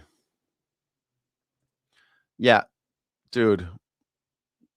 It's so many times this thing happened. I've had that many times where the VP or the director was the one taking shit, or getting deals. Like they'll make a deal with the liquor distributor and they'll get an extra case, and that extra case is supposed to go to the bar so that we can make more money. Right. So they get, hey, if I buy 3 cases of this, I'll give me 4 cases. And sometimes liquor distributors will do shit like that. It's against the law, but they do it all the time. And you're supposed to then enter that into your inventory. So now you're selling more, but you're making a lot more money, right? Because you just got a free case. But no, these guys, they take it. They steal it all the time. That type of shit happens all the time. At a large cold storage warehouse in Boyle Heights entered its 5th day. Yeah, there is a glimmer of good news tonight, though. Firefighters saying they're making some progress. But people who live in large... Hey, Shane Lewis is watching on Vertical. Shane Lewis is watching on Vertical. Would you mind liking the video? Shane really is one of my super fans and says that you should like the video. I always forget to tell you guys, like and subscribe, please. Like and subscribe. If you feel like a political orphan, do you feel like a political orphan in America? Like and subscribe. Swaths of Los Angeles are being impacted by the smoke that has been pouring from that building for days now. Look at this shit. So they started a fire on top of this thing, and all the solar panels are on fire. Fire officials say that they're working around the clock, though, to reduce the danger. We have team coverage tonight of that fire. KTLA's Carlos Acedo is taking a closer look at the health hazards. But first, we go to Rachel Menitoff with conditions on the ground in Boyle Heights tonight. Hi, Rachel.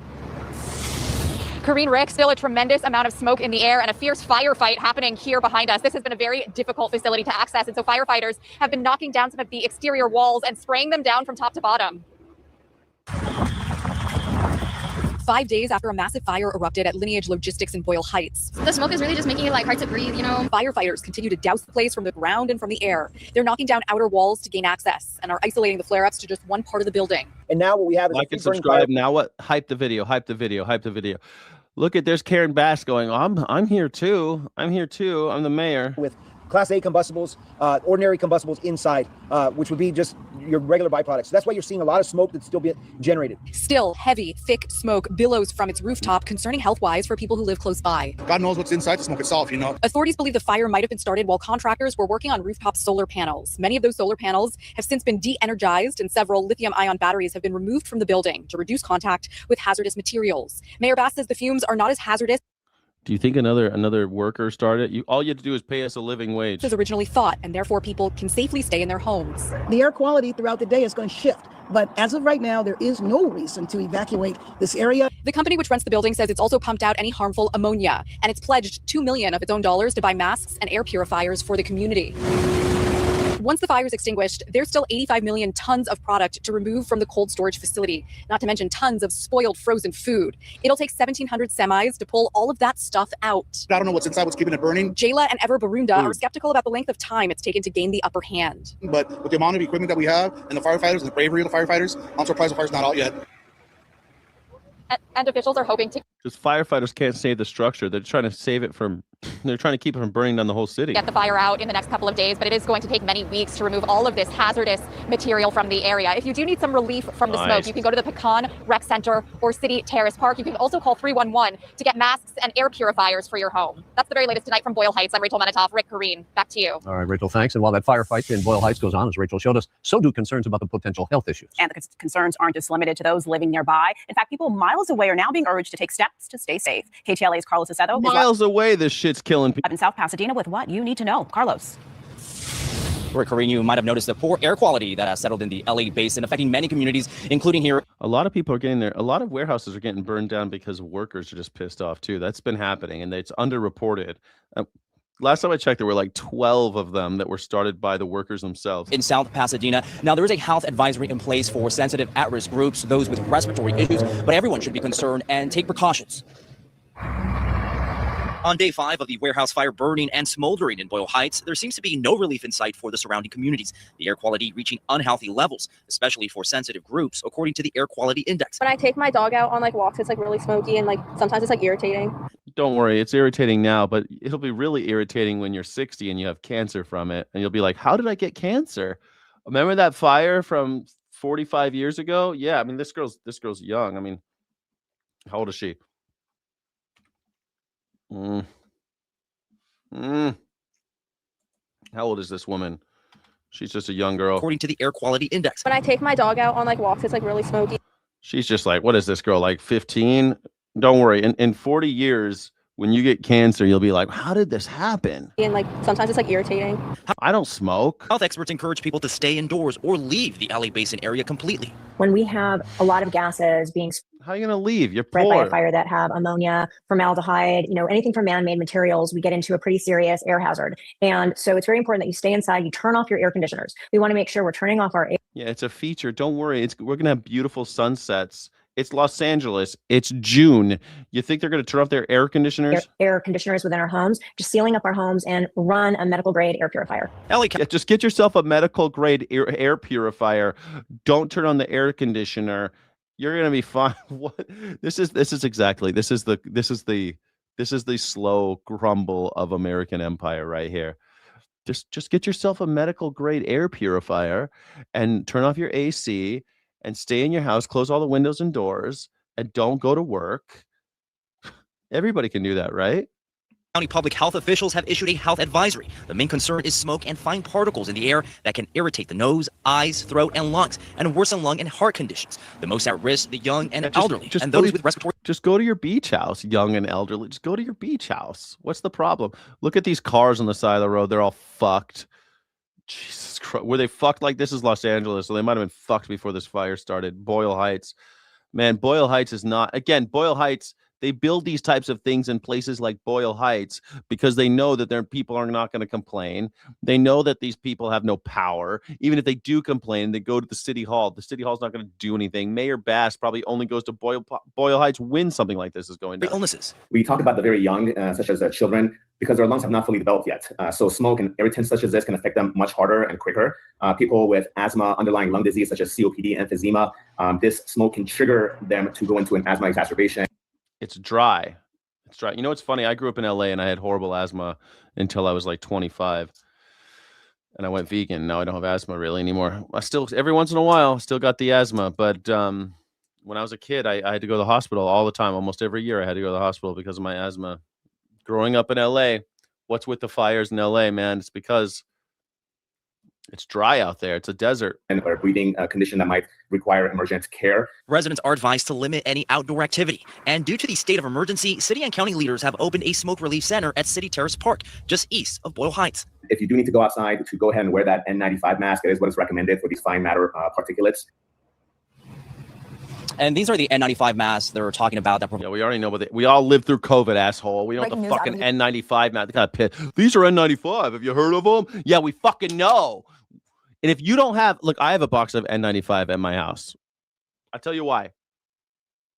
Because shit, I'm afraid that some shit's gonna go down. I'm prepping, I guess. I just got a little box that's in the closet just in case some shit goes down. Because last time, what happened? There were no N95 masks. Do you remember that? Everyone's like, you gotta wear them. Everyone's gotta wear them, and you have to wear them when you go to the store. Everyone needs one. And I'm like, all right, well, I guess I'm gonna. Nope, we don't have them. So I'm wearing one of those gaiters. Wearing a dust mask like it's gonna do shit. None of this shit's gonna do anything. Just wear a little thing over your face. You'll be fine. You'll be fine. And then meanwhile, they get on the news and they're like, everyone's got to get an N95. Okay, great. Let's get some N95. No, we don't have any. Then stop telling me to get them. Do you guys remember COVID? Remember that thing that happened? My mom died. It was rad. It was great. It was a good time. Good time were had by all. I had to work through the whole thing. I really am envious of all you people who just got to hang out at home and you complained about, oh, it's so hard being at home all day, fucking making sourdough and cupcakes. You guys are having like baked goodies and shit. I'm fucking working. I'm working. Watching all these assholes, all the public come in. God damn. I miss you. I wish that I wish I could do. I want to do over. I hope we shut it all down again. I hope we have another pandemic so I could stay at home hanging out. That's what I want. You could have worn a scarf over you. Yeah, scarf. A scarf's gonna do great. Scarf will work. Scarves work great. Yeah, you worked the whole time too. I'm sorry. Where did you work? Were you an essential worker? Did you have to work with the public? It sucked. I'm so sorry for your mom, Jeff, but I do miss it too. Yeah, I miss it. I wish I was in the pandemic now. And I wish I didn't have to go to work. You guys did what were you doing? Just staying home having sex all day? That's probably what I wanted. I was just stayed home and had sex all day, watch TV, watch the Tiger King. What, you guys watching Tiger King? I was working. I was fucking working. At night, I went home and got drunk and watched Magnum PI. Man. Ebola or hantavirus. Yeah, I don't know. I'm hoping bird flu. Bird flu's got a really high death rate, man. Ebola, it's got like 90% death rate. That the thing about Ebola probably won't actually kill that many people because it's so deadly. It's hard for the virus lasts on corpses a long time, but it takes a long time. If it kills people really quickly, like 90% of the time, it's hard to get people to get Ebola. COVID had a low death rate, so it meant that a lot of people would get it, and that meant that you would have a lot more people die. But I think a 50% death rate, like bird flu, that's going to be the killer. As soon as we get a bird flu hybrid going through this population, I mean, already it's killing chickens. I mean, it's killing cow. It's not really, well, cows have it, but they're not dying from it. But people get it, and they do not do well. People get it, and they are not, bird flu fucks with them. So I'm thinking bird flu. And then we lose, let's call it 30% of the population. I mean, mostly old people, I'm guessing. I don't know, a new boomer flu. I don't know. Could be fun. Bird flu. Could be fun. I get to stay home and make baked goodies like all you guys did. I get to watch Queen's Gambit and Tiger King. I can watch The Big Bang Theory. I'll just watch The Big Bang Theory because everyone tells me it's so great. I'll just watch that shit. I'll make baked goodies. That's what I'm going to do. United Kingdom Prime Minister Keir Starmer has announced The Trump virus. Well, the Trump virus, we already had the Trump virus. That was COVID. COVID was the Trump virus. Yeah. Is that what you mean? I should call it the Trump virus? Yeah, fuck The Big Bang Theory. I've never watched The Big Bang Theory. But like, people tell me it's hilarious. People tell me they love it. How about 2.5 Men? People tell me that is just hilarious. What about The Office? I'll just watch The Office. No. I don't know. I'll just catch up. The point is I'll be binge watching some bullshit, making baked goodies. And if and I heard you guys were having lots of sex. You were like doing all sorts of shit where you were like doing on Tinder dates and you were like fucking each other, like sneaking out and fucking each other. Man, I worked. he is resigning. It comes after weeks of pressure from ministers and lawmakers calling on him to step down. Here is some of what he had to say outside Downing Street a little. Who is Big Bang? I don't know. Big Bang Theory is made for the lowest common denominator. I mean, a lot of people watched it. It was a huge show. It was like the #1 show forever, Big Bang Theory. They made spin-offs, Young Sheldon and stuff. I haven't watched any of it, but people love it. I thought that you liked it. Earlier this morning. The question my party is asking now is whether I am best placed to lead us into the next general election. I have heard the answer of my parliamentary party to that question, and I accept that answer with good grace. Every decision I've taken has been about putting the country I love first. Keir Starmer. Hardly knew you. Sayonara, Keir Starmer. Sayonara, Keir Starmer. That is why I will resign as leader of the Labour Party. Man, Labour is just having a hard time. They got a new guy. Burner. What's his name? Burner? For more on this, let's bring in NBC News International correspondent Molly Hunter, who joins us from London. Molly, good morning. Big news for you across the pond here. We've been talking about this pressure on Starmer to quit for months now. Why did it finally happen today, do we think? Yeah, Savannah, this is not a huge surprise and not entirely unexpected. We've been talking about this pressure that's been ramping up, and basically in the last couple of days, it's been almost kind of a rebellion as senior cabinet ministers have abandoned ship. Now, our understanding is that the prime minister spent the weekend. Do you remember that episode of Larry David's show? What's Larry David's show? Curb Your Enthusiasm. Do you remember the episode of Curb Your Enthusiasm where he teaches the gay kid, he buys him a sewing machine, and the gay kid learns what a swastika is, and he sews a swastika on a pillow. Do you remember that? And that kid had he was very flamboyant, and he's like doing a lot of this. He's like, it's fabulous. Oh my gosh, it's got a little bit of, oh my God, the straight lines. And he's doing like Queer Eye for the Straight Guy, but he's just a little kid. And Larry David's like, clearly the kid's gay. He wants a sewing machine. It's fine. And do you remember that episode? That's what I think young Sheldon looks like to me. I feel like young Sheldon is just that episode stretched out. That's what I think that show is. But I've never seen it, so it's completely just imaginary. But for some reason, I think that episode of Curb Your Enthusiasm is the swastika on LGBT flag. Isn't that, we already have that. There's one with the rainbow flag and Trump on it. Trump is basically America's swastika, right? Like the word Trump on a flag. Like, I'm sure there is like a Queers for Trump flag. Queers for Trump flag. Oh, yeah. LGBTQ plus for Trump. Let me see if I get some images on the screen for you so you know what I'm talking about. Here you go. Yeah, for sure, man. For sure. This is it right here. There you go. Gays for Trump. Is Jews for Hitler. There's always people who, here you go. LGBTQ for Trump, make America gay again. There you go. He's got lots of support from the gays. There you go. There's basically the same thing, right? To have LGBTQ plus for Trump. Basically, that's just, when you see the name Trump, it's basically just a swastika, putting the name on everything. For sure. Yeah. Gays for Trump. Perfect. Like you can get t-shirts. Yeah, this is great. This is great. I love to see this. I love to see it. Love to see it. Trump. There you go. Nice. Gays love Trump. There you go, man. So when you tell me that some gays voted for Trump, you could say the same thing. Some blacks voted for Trump. Yeah, I know. It's okay. Lots of gay Nazis in Ukraine. Well, fascists come in all shapes and sizes. Weekend out at his country estate, checkers with his wife, with his kids, kind of reflecting on the decision. And you heard it there just now in the sound that you played, Savannah. He said it was very clear. He had received the message from his party that party members no longer had faith in his leadership. So he clearly decided why this morning, we're not exactly sure, but he clearly decided that it was no longer tenable, Savannah. Molly, what happens next? What do we know about a timetable for when exactly he steps down?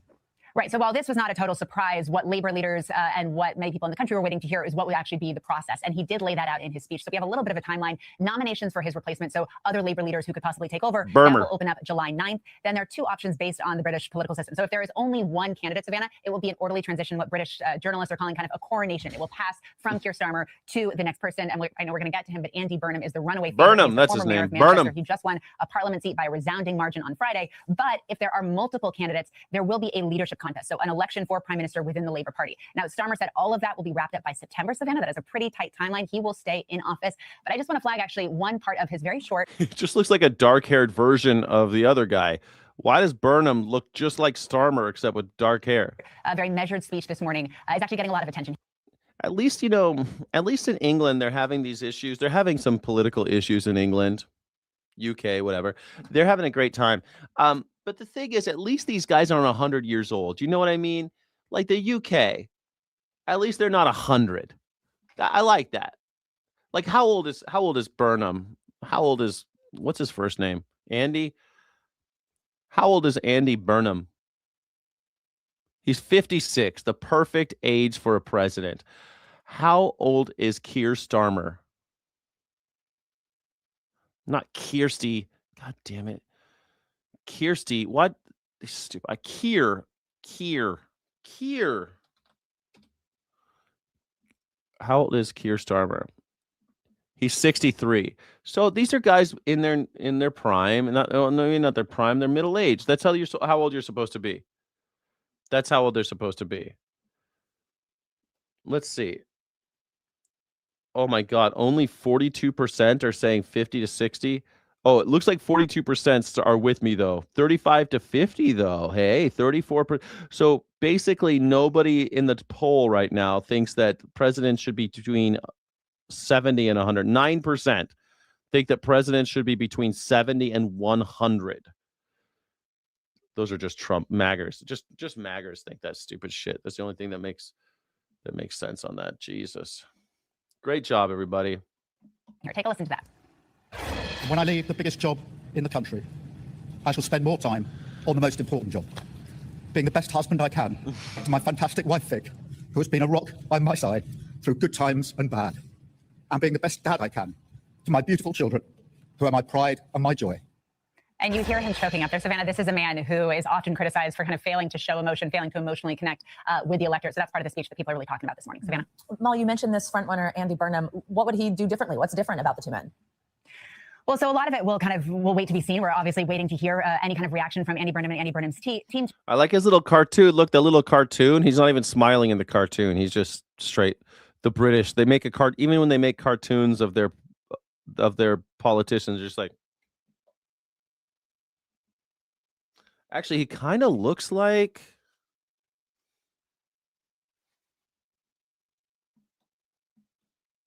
Yeah, I think this is what Andy Burnham looks like.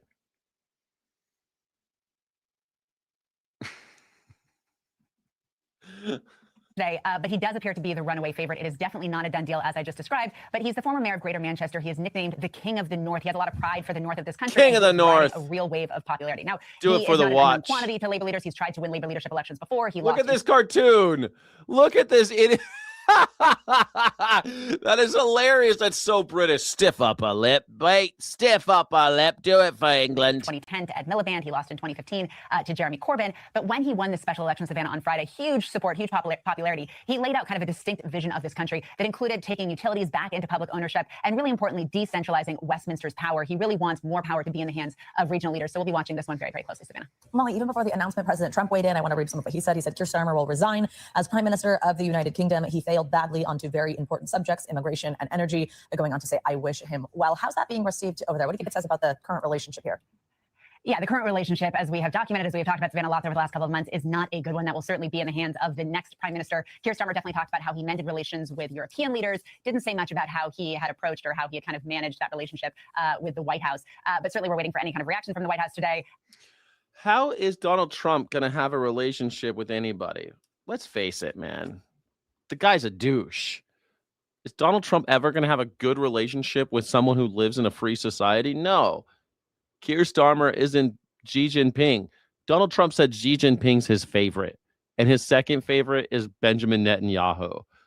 Like, the guy picks favorites, and he's like, my favorite is Xi Jinping. Is my favorite. He loves his country. I assume we will hear a very, I would say. Can you imagine any Republican in the last 100 years being like, China, Xi Jinping is my favorite of all the world leaders. I love that guy. No, maybe I told you so from President Trump later today. Savannah. All right. Molly Hunter covering breaking news for us this morning out of the UK. Thanks, Molly. Good to see you. We thank you for watching. And remember, stay updated on breaking. I think Andy Burnham's going to tell Donald Trump to go fuck himself.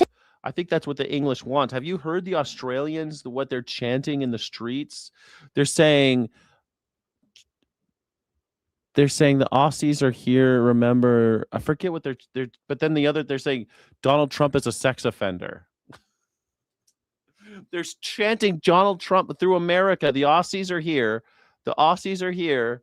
And they're screaming, the Aussies are here. You better remember that Donald Trump is a sex offender. Something like that. All over.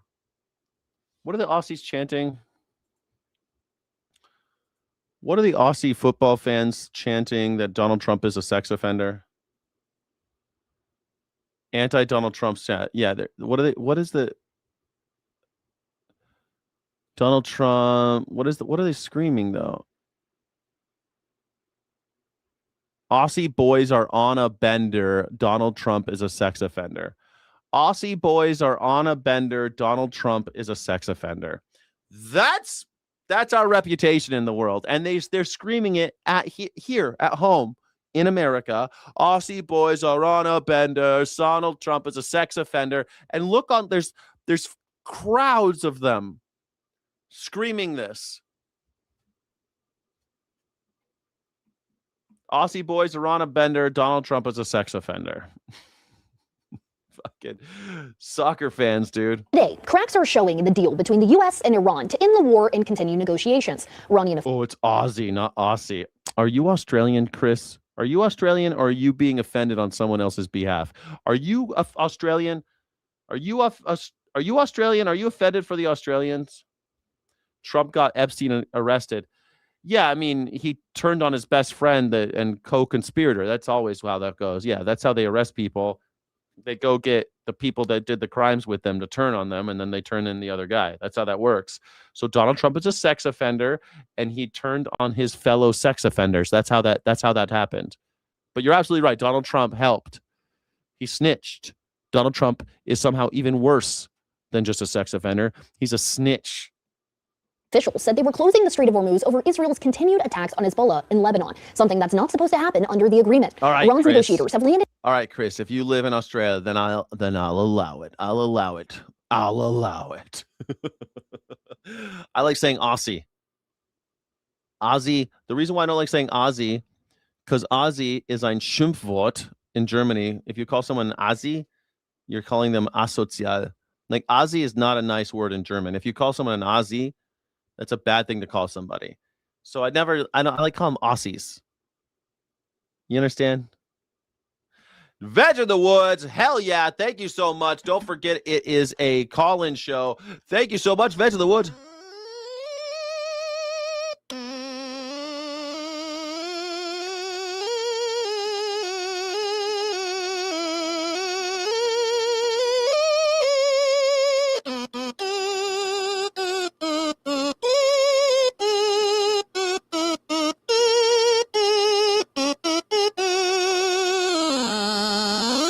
Thank you so much. Veg in the Woods 10 Jack Morgan memberships. Sky Jack Morgan memberships in the house. Sky City Rebels get extra footage, extra streams, extra content, and extra love in the chat. Your name turns green, and you know what I mean. You get extra streams. Thank you so much.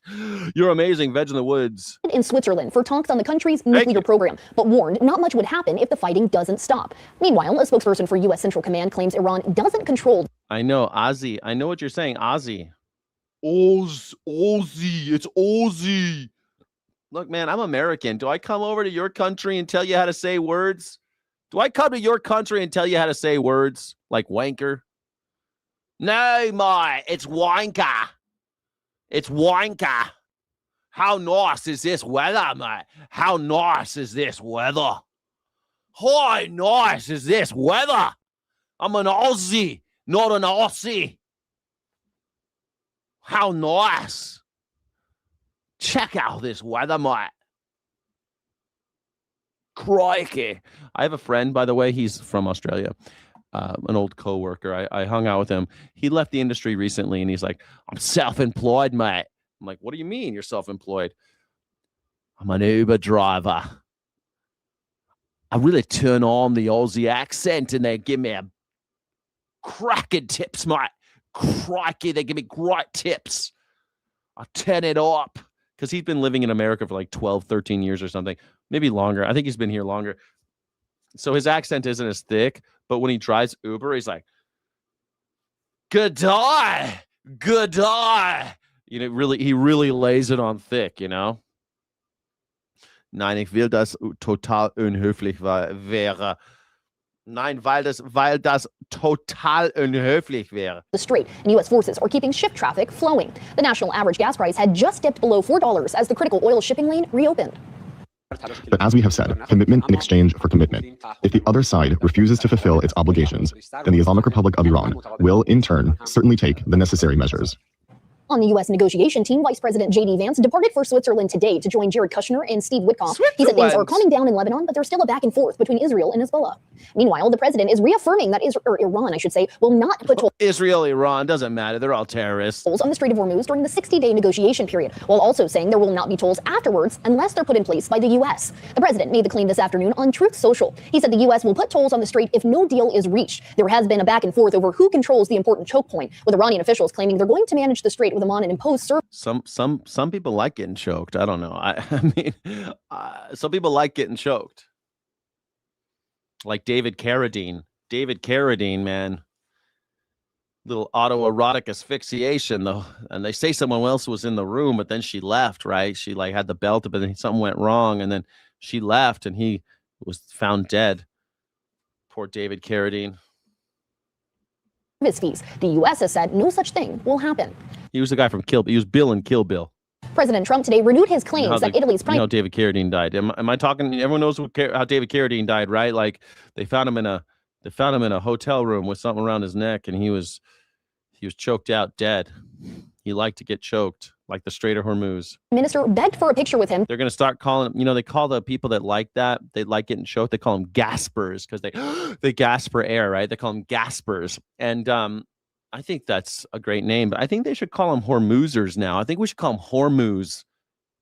Hormuzers. What are you, a Hormuzer over here? You like getting choked? During the G7 summit. Baby, I'm going to choke you. Babe, I'm going to choke you like the Strait of Hormuz, baby.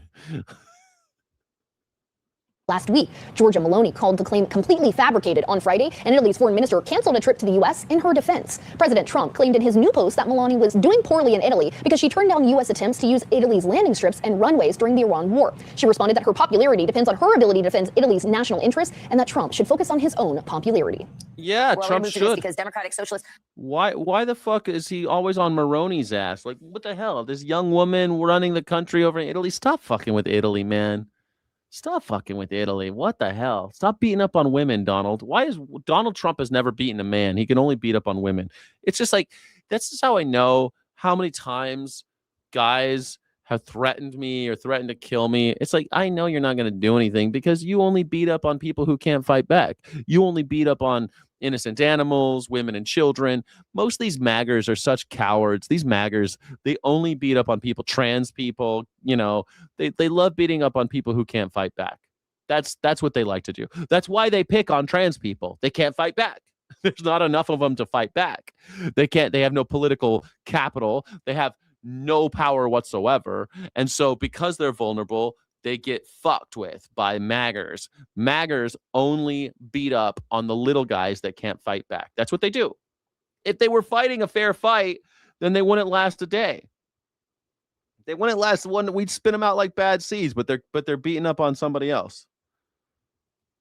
Bernie Sanders and Zoran Mandami, who do want to give you, quote, free stuff, just not free peanuts at Five Guys, they're out campaigning in direct defiance against long-serving members of their Democrat Party. Trump would totally talk about this is Trump delusion syndrome, Trump derangement syndrome. Adam's Auto, you got TDS, buddy, hardcore. It's a sickness. It's a real illness. It's not what you think, though. It's people like you who think that Donald Trump could kick anybody's ass. Donald Trump is an 80-year-old man who shits himself all day. He has about his big shoulder pads that make him look like a big guy. He's not. He's a little fat man with no shoulders. He's got no arms. You see how my arm kind of like sticks out of the suit a little bit? You see that? Can you see it? I'm not even really flexing. I'm just moving my arm. But if I like really flex, you see how I got like a little bit of a muscle in there? You see that? That's what just normal people. I'm not a gym rat. I go to the gym, but I don't go to the gym like crazy. I'm not lifting crazy, you know. Donald Trump plays golf. He's never seen the inside of a gym except the one time he took a shower with Arnold Palmer and can't stop thinking about the schlong. Donald Trump can't be trusted in gyms because he's one of those weirdos that wants to check out everyone's equipment. He's like looking around. You know those guys in the gym, you're taking a shower and they're looking, you're like, what the fuck? You know those guys. You know that guy. Donald Trump is one of those guys. That's the only reason he goes to the gym is to he's like, boner bump? You want to do a boner bump? Can I do a boner bump? I want to look at your boner. Can I do a boner bump? Get hard. And you think Donald Trump thinks he can beat up Elvis Presley in his prime. His shoulder pads and big long tie and his big fucking, that's not real. That's all kayfabe. That's all drag. He's a drag performer. So Adam's Auto, unless you think that RuPaul is a 7-foot tall Amazonian woman, supermodel work, unless you believe all that, then I mean, buy Melania coin, dude. Buy Melania. You're obviously a gullible piece of shit. MAGA, the G in MAGA stands for gullible. But one of their intended candidates is under fire for her. Yeah, I kind of like her. She's such a sweet looking lady. I'd vote for her just for that smile. Views on whether murderers should go to prison. Bill Delusion is live at the White House with the very latest. Good morning, Bill. Whether murderers should go to prison. Morning to you. It is not going to surprise anybody these days, but New York City Mayor Zoran Mamdani is standing firmly by the side of a fellow Democratic socialist running for Congress in New York. And this is a person who has said a lot of things that raise a whole lot of eyebrows and has basically taken about as far left positions as you can get. So we'll get into her. Her name is Daria Lisa Avila Chevalier. She's running for Congress. Wow, he said it. He almost got it. Daria Lisa Chevalier, is that what her name is? In New York's 13th district.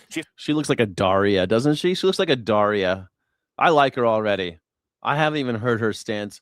I don't even know what her stance is on murderers, but I want to know. What's your stance on murderers? Said a number of things in now deleted posts between 2018 and 2022 on social media, including that she wants to abolish borders, abolish deleted posts.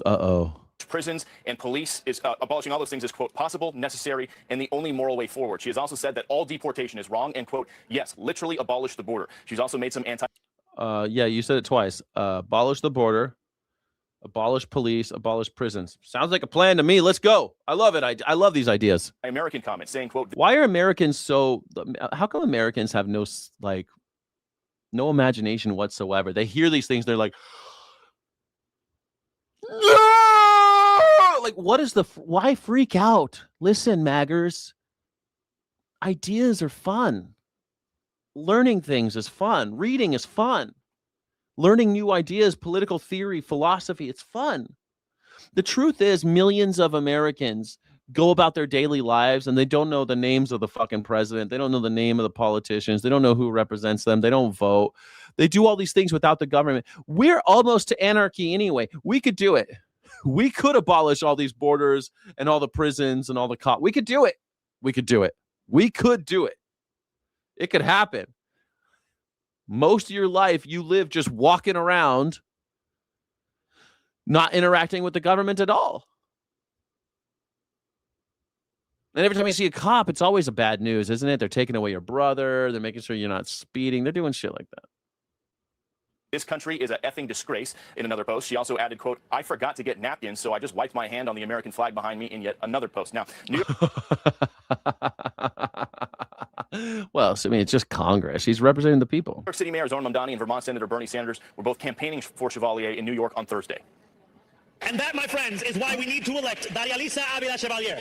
Dari is exactly who the people of the Bronx and Upper... It's not going to help me remember her name if you're going to say it like that, Mamdani. God damn it.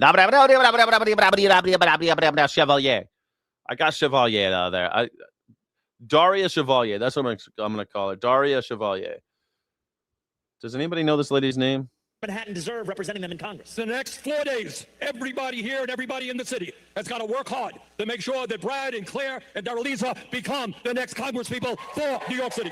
I mean, he's 100 years. He's probably 80-something years old too, and at least he's got a little kick in his step, doesn't he? Old Bernie.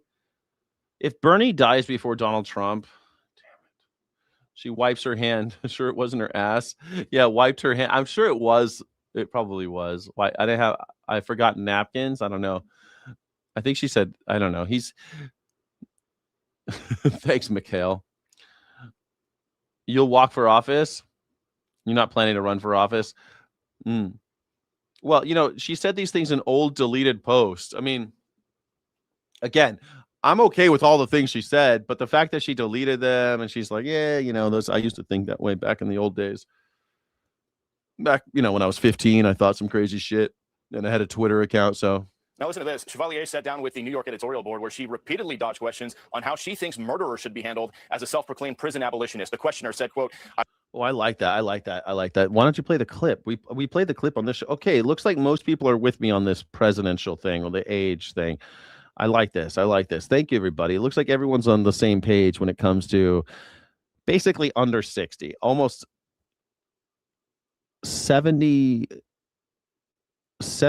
almost 80% of you said that the president should be under 60. I mean, goddamn. Come on now. What should we abolish first? I'm going to say borders, police, prisons. Ooh, this is going to be a fun one. I can't wait to see what is your... I can't wait to see how you guys react to this poll. Please answer the poll. Yes, it's like a fuck, marry, kill. For all you maggers, like, none of them. We want to keep everything the same as it ever was. We want to go back to the 1950s where listen, man. We're not going back to the 50s, homie. 50s are done. None of us remember the 50s except for Donald Trump. Donald Trump's the last person alive who remembers the 50s.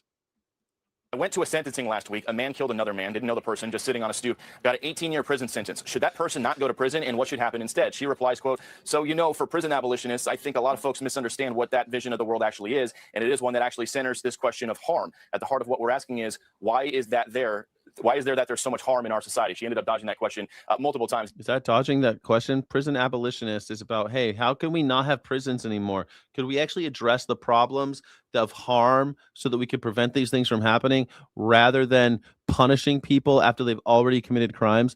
Is that something we could do? Let's think outside the box. Let's have ideas. Let's talk theory, philosophy, something. We are in the 21st century and we still don't have solar panels on cars. We could do this. We can think of a way to stop harming. We could do it. We could put human interests first over corporations. That could happen. We could do it. It's possible. It's possible.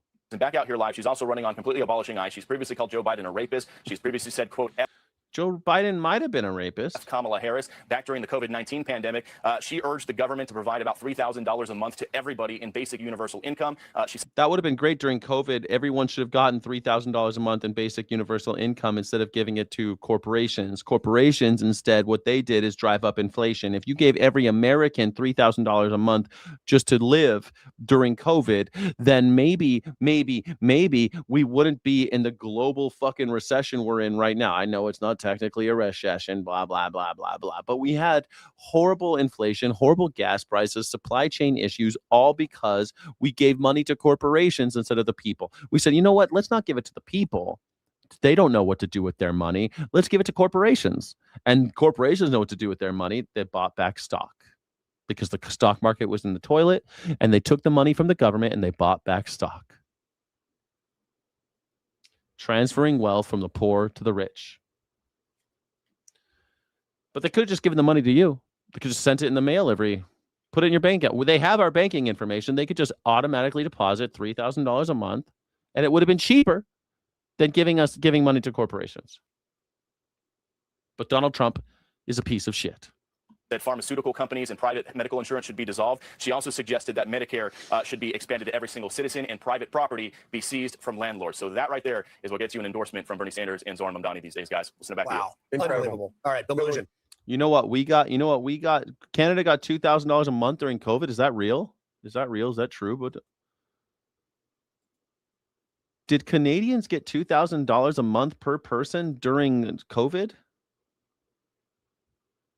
Holy shit. $2,000 a month for up to 4 months for workers who lost income as a result of COVID. Holy shit.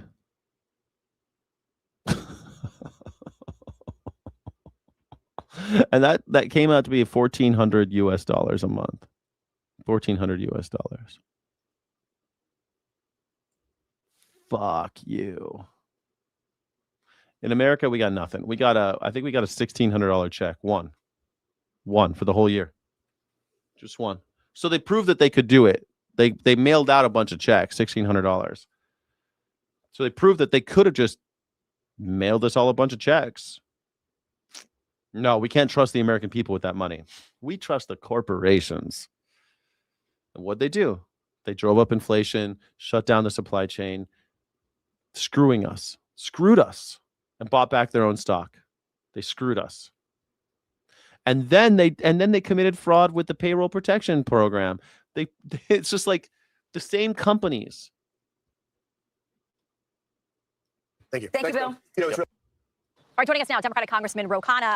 It's great to have you. Actually, you know what? I want to see what they said about that. I want to see what they said about. Where's my little? What did they say about this? No. I want to go to the one before. Well, we're going to move to this because Democratic Socialists Bernie Sanders and Zoran Mamdani, who do want to. Let's get rid of collusion. Or politicians rather, are taking hold. They're all in Democrat strongholds.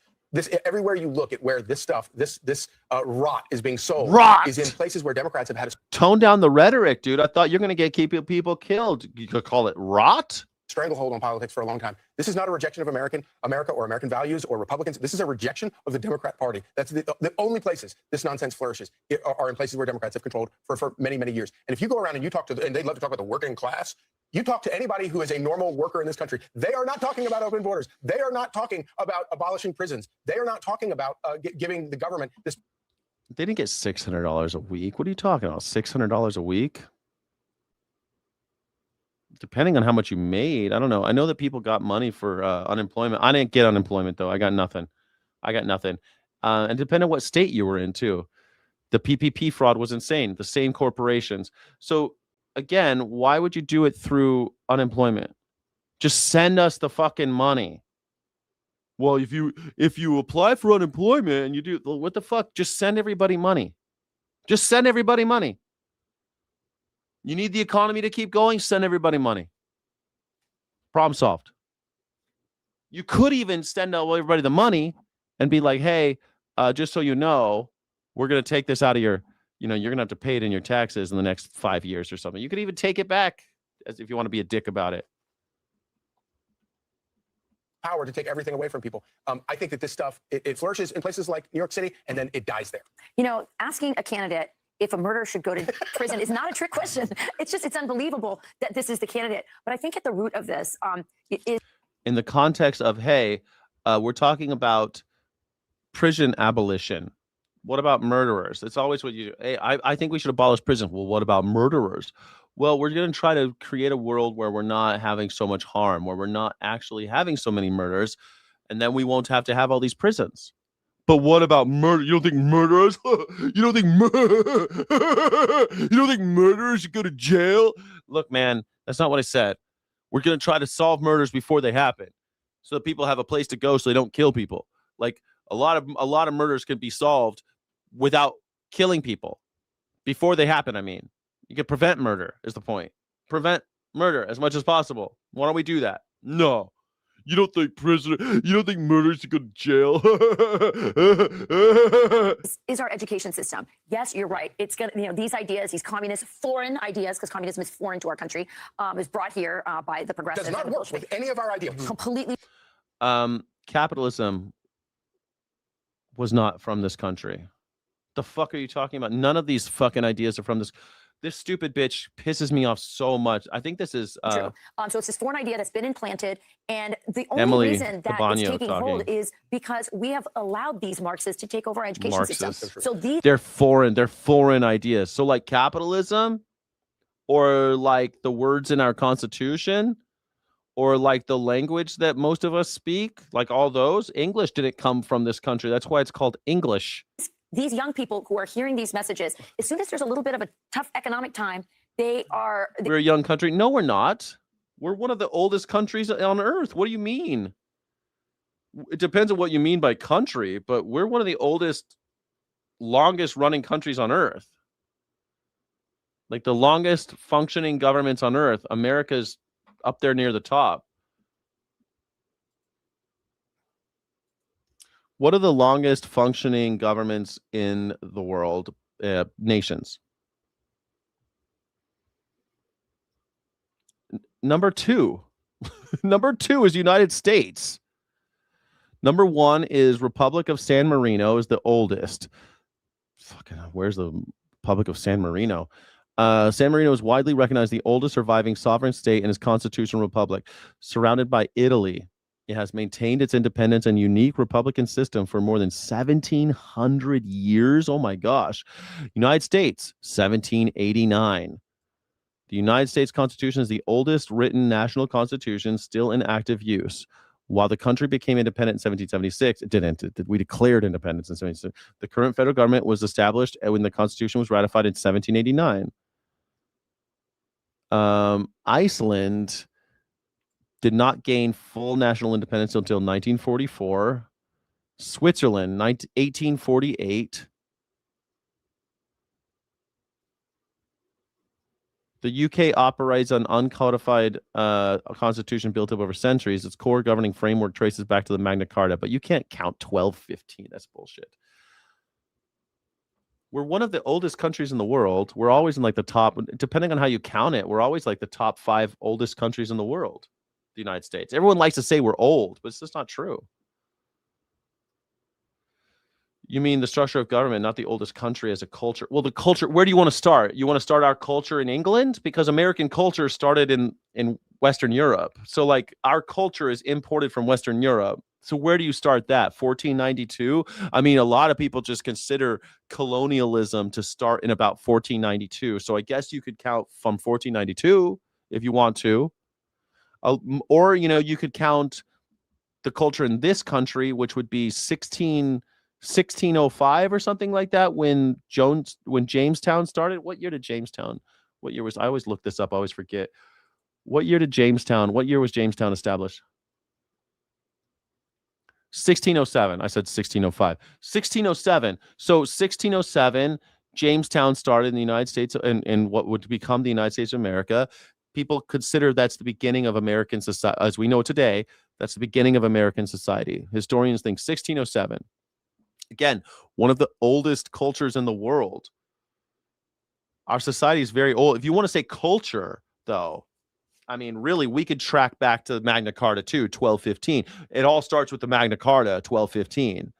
Or if you really want to get nasty about it, you can just call Western civilization, which is what most racists will do. So we could take credit for everything that happened in ancient Greece. So we're talking about before Christ.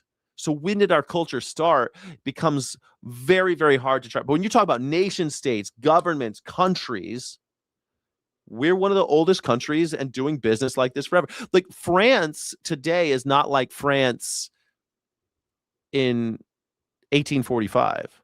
but America is. America is like America in 1845. France, I think it was 1950s that the new French government started. When did France redo their government? Recently. When did France become the most recent government change in France, like their establishment of this current government? 1958, the Fifth Republic of France, 1958. So, I mean, like, people like to say America's a young country. It's not. It's not.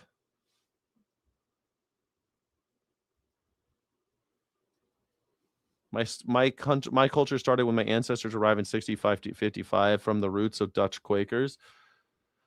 All right, 1607 Jamestown seems to be like what a lot of people consider like of American society, but like we didn't establish our government until far after that. And colonial governments, even, like, they're not the same as what we have today. But in 1789 to now, like, our government hasn't really changed that much. Little things like our Senate is different, and we elect our Senate differently. Black people are counted as humans, but like we've amended the Constitution, but it hasn't changed that much, actually. It's mostly just the same country. And this is what communists do, right? It's what they do in Venezuela, and this is what they do in Cuba, wherever else that communism has come. They sell a lot of promises. They act like, get a lot of lip service to the working class, but they end up, instead of delivering a utopia, they end up delivering living hell. Yeah, let's break this down just a little bit, though. To Charles' point, They deliver living hell. So, like, capitalism imported from abroad, implemented here heavy-handedly, and delivers a living hell. Like, capitalism as we know it. When did Adam Smith write The Wealth of Nations? 1850? When did Adam Smith write The Wealth of Nations? 1776. 1776, the same year we declared independence. So the idea of capitalism being written down and like formalized as a political theory, 1776, and he didn't even use the word capitalism in that book. Where this is stemming from. We've seen at the city hall level, in the mayor of New York City, Mamdani, now in D.C. with Janice Lewis George, out in Seattle, Katie Wilson. You've seen at the city hall level this far left socialist communist view take hold. It's never happened yet at the congressional level. But Mamdani and Sanders are rallying because they are basically saying it has happened at the congressional level. It's called the New Deal. What are you talking? These guys, it's never happened in America before. I guess that's why Americans think that we have a young country, is because Americans have no sense of history. They're either amnesiacs or they just didn't pay attention in high school, because we have had socialism in America for a very long time. Benjamin Franklin talked about compulsory education paid for by the state, talked about fire departments paid for by the state. These were bold, crazy ideas at the time. A public fire department that the state pays for, paper money that the state pays for. That was Benjamin Franklin's idea. Benjamin Franklin came up with libraries and schools that the state pays for. Socialism. They didn't call it socialism back when he was talking about it, but that was socialism. Don't tell me it's never happened here before. this is where the energy is in the Democrat Party right now. Watch. Now, people often ask me what I think of the state of the Democratic Party. This slate here today is our answer. The Democratic Party must change. They tend to follow that question with another. Who do you want to run in 2028? Then they ask, when does the race for 2028 begin?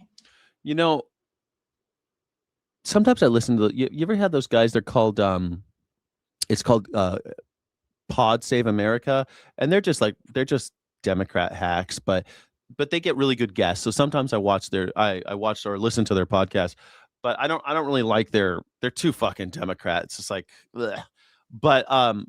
But sometimes I listen to their podcast, and one of the guys, John Favreau, I think one of the guys on that show, he's always talking about how if you want to change America, you need to become a Democrat and change the party. And I'm like, fuck you. We don't need your fucking party. Fuck the Democrats. And also, look what happened to David Hogg. Like, he thought that he was a young man going to change the party, and they railroaded him. Look at what Bernie did. He thought he was an old man going to change the party, and they railroaded him. And they try to shove Hillary down our throats, and they try to shove Kamala Harris down our throats. I don't want you to shove fucking candidates down my throat. The people wanted Bernie. Bernie should have been running against Donald Trump in 2016. But instead, we got Hillary Clinton because the party sucks. And as much as people say, oh, well, you just got to get involved and change the party from within, fuck you. Give the people what they want. But then Zoran Mamdani came, and I don't know, man. Is Zoran Mamdani going to change the party within? That's a good, we're going to do another poll. Is Zoran Mamdani going to change? Let's see. Oh, wow. Prisons first, guys. Wow. Borders. Wow. You guys are still voting on this. We're going to end this poll. Borders are tied with prisons for what should we abolish first. And police are at 23%. I knew police would be the lowest. Everyone loves cops. Everyone loves cops. You guys are a bunch of cop lovers. I love it. I love it. I love that for you. I love that you love cops. That's really nice of you guys. That you guys are so. Don't forget to like and subscribe for our boys in blue. Make sure you like the video for our boys in blue, that thin blue line that keeps us all safe. What are you going to do? Call a crackhead when your house gets broken into? What is a crackhead going to do? Show up 2 hours later and take notes and just laugh in your face that your house got broken into? Same as the cops? Okay, then maybe we should just have the crackheads. Okay, we're ending that poll. Do you think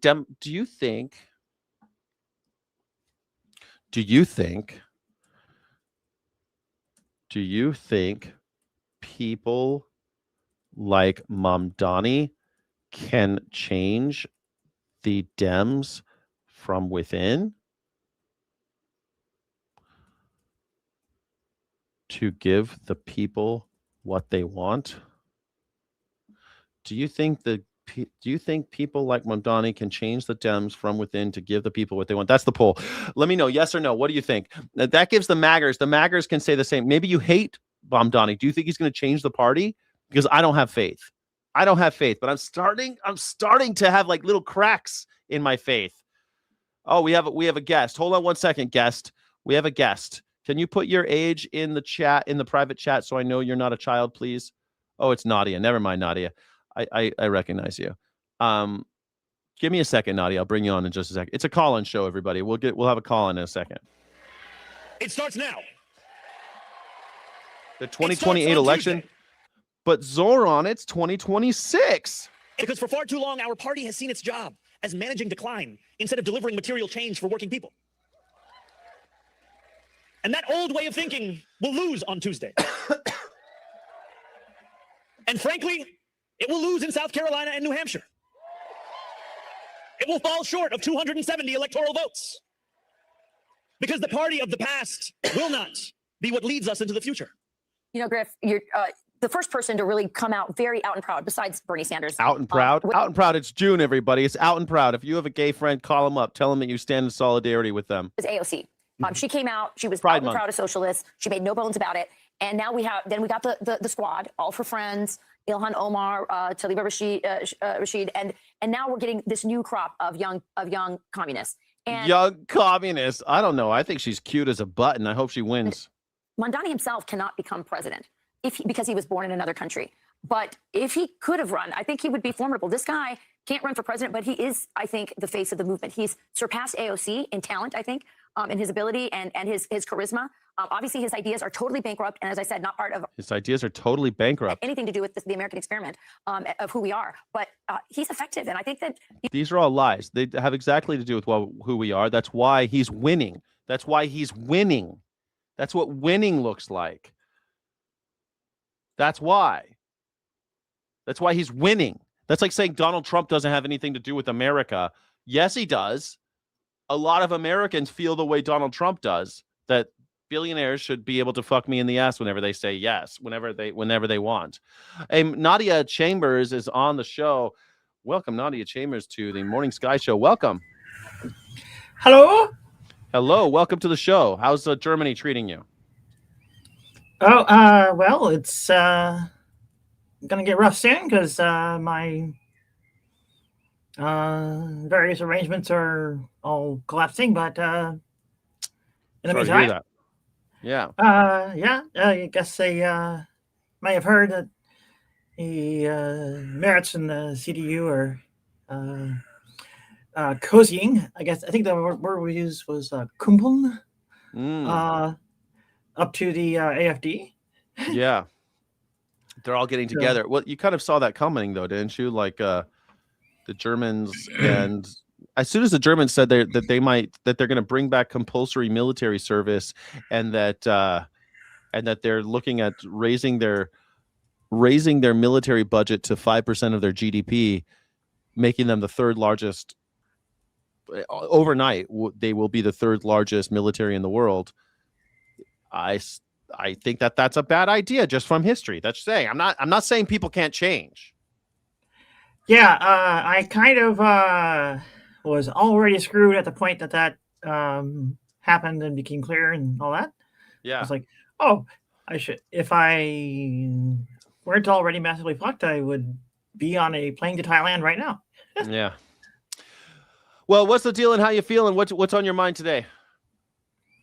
Oh, just mostly that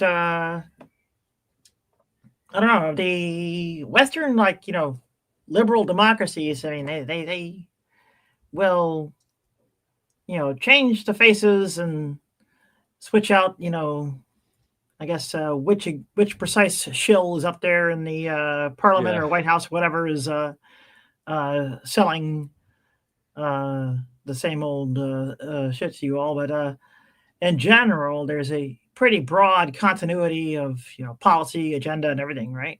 Right. And that's why I say Republicans and Democrats are the same. I say that all the time because on the Well, big there's- stuff they are. On the big stuff they are. There's a little bit of toothpaste flavoring, as Chomsky would call it. Not that Toothpaste Chomsky's- flavoring. Yes. Yes. Yeah. Of course, Chomsky. You know what's funny? So dispersed his own reputation. Chomsky, sorry to go on a tangent, but Chomsky, man, I'm so upset because he was like on Epstein Island and shit, or he knew Jeffrey Epstein, and makes me sick to my stomach. And I have one of his books downloaded on anarchism. I never read this book on anarchism, and I really want to read it, but it's like it's hard, dude. Noam Chomsky on Epstein Island. Like, what the hell? What kind of an anarchist goes to Epstein Island? Well, I think Gabriel Rockhill might have the answer, but that's just me. So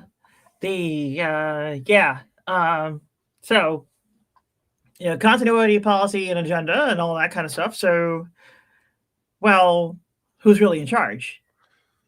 Not us. Who's really in Yeah, charge? it's Tell me. kind of.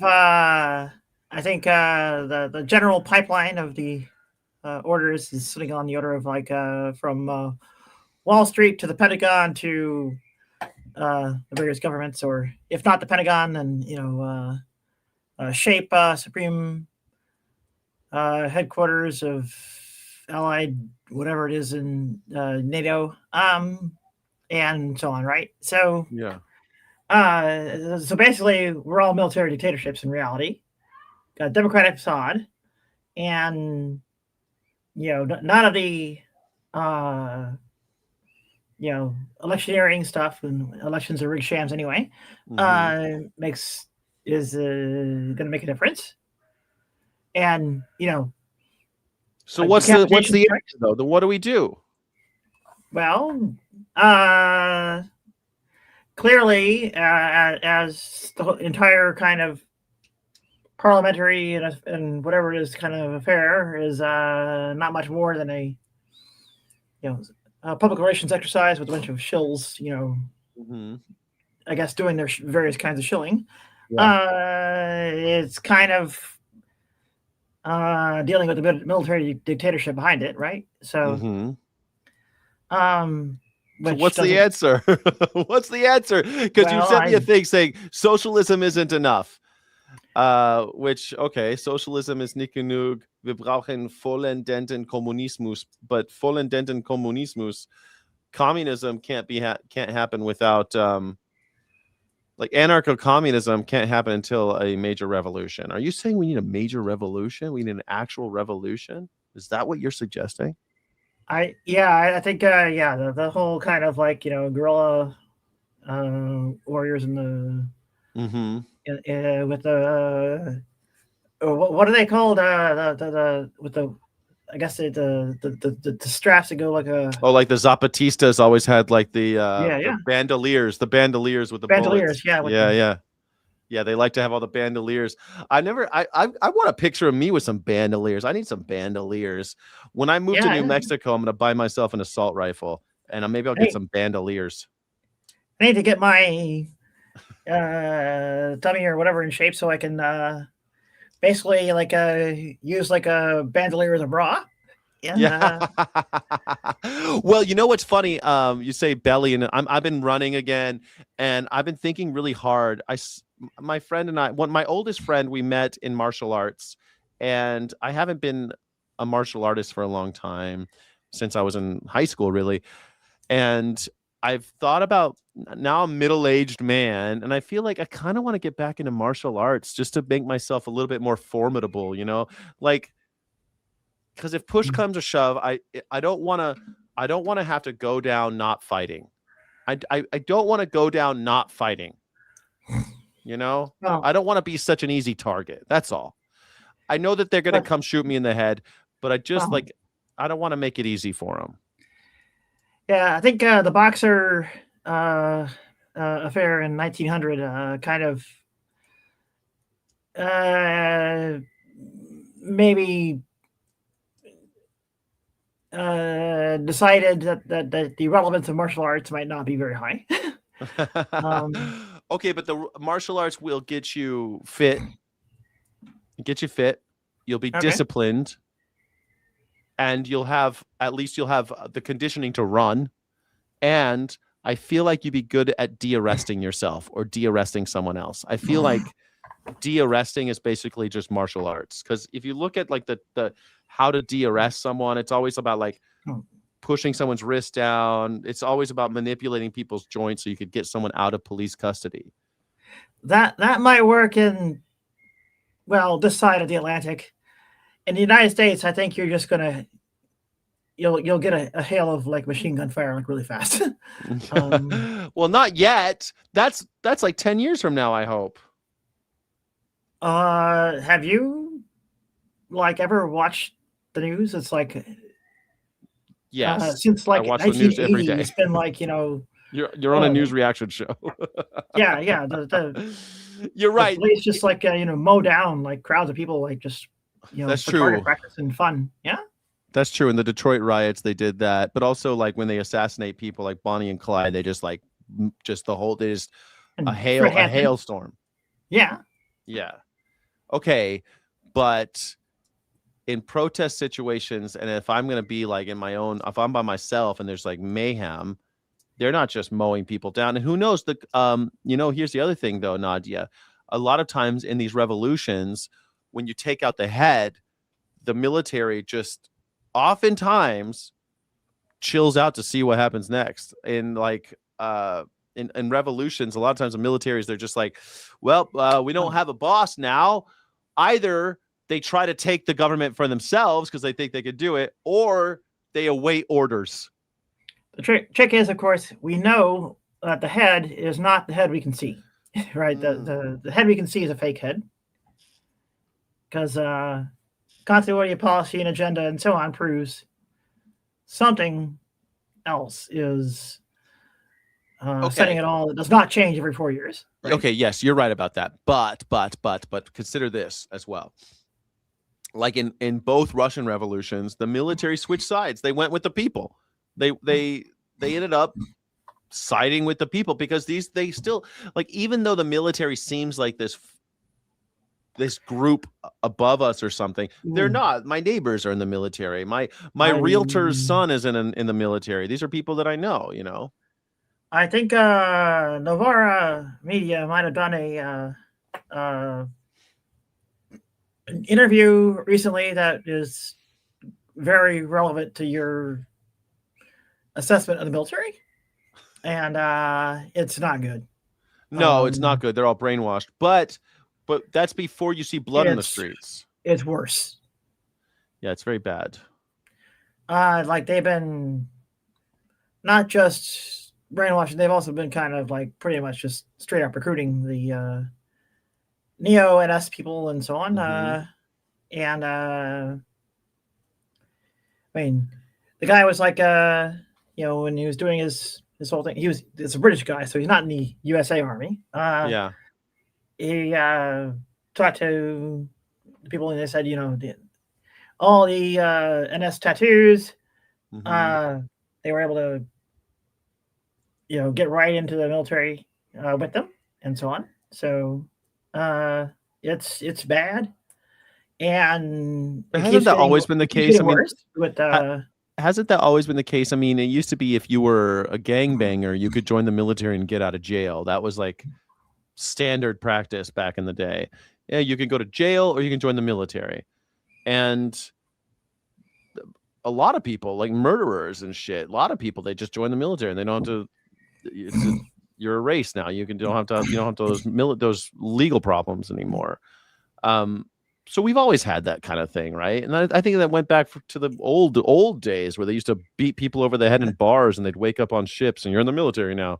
They'd Shanghai. There's the guy deals with the comparison to the past, and he proves that there's a real sea change.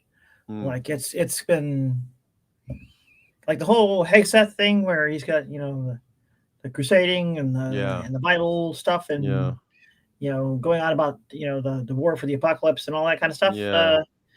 That's apparently not an isolated phenomenon. He didn't just kind of like he didn't just come out of left field fall out of the sky, right? Yeah, on the top. He's got like a pretty solid filling of the ranks beneath him. I'm sure that I'm sure a lot of that exists, but also like I don't know. You still have people in West Point that are like believe in the Constitution, taking an oath to the Constitution, not to a king or a president or anybody else.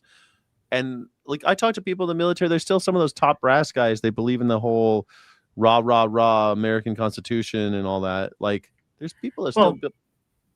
There's a trick though, because the word Constitution means different things to different people. I mean, that's true too. People have different readings of it, just like they do the Bible. But yeah, you're right. I mean, I don't know. I guess like then where do you get hope for a revolution? Well, I largely foresee like the near term is probably near and even medium term are probably not likely.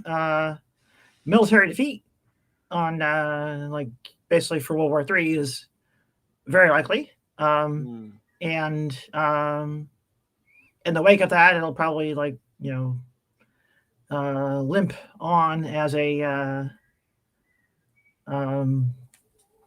so we're just waiting. Kind of shattered state So it's a waiting game. So I mean, this is something I talked about on Sunday. Like, if as the empire crumbles, we don't even need a World War III, but even a couple of embarrassing losses, like just happened in Iran. Like we just lost a war in Iran, another loss. Has America won a war since the 40s? Like, has America won any of these wars that they've gotten into? Well, there's a difference, right? Because kind of like the whole.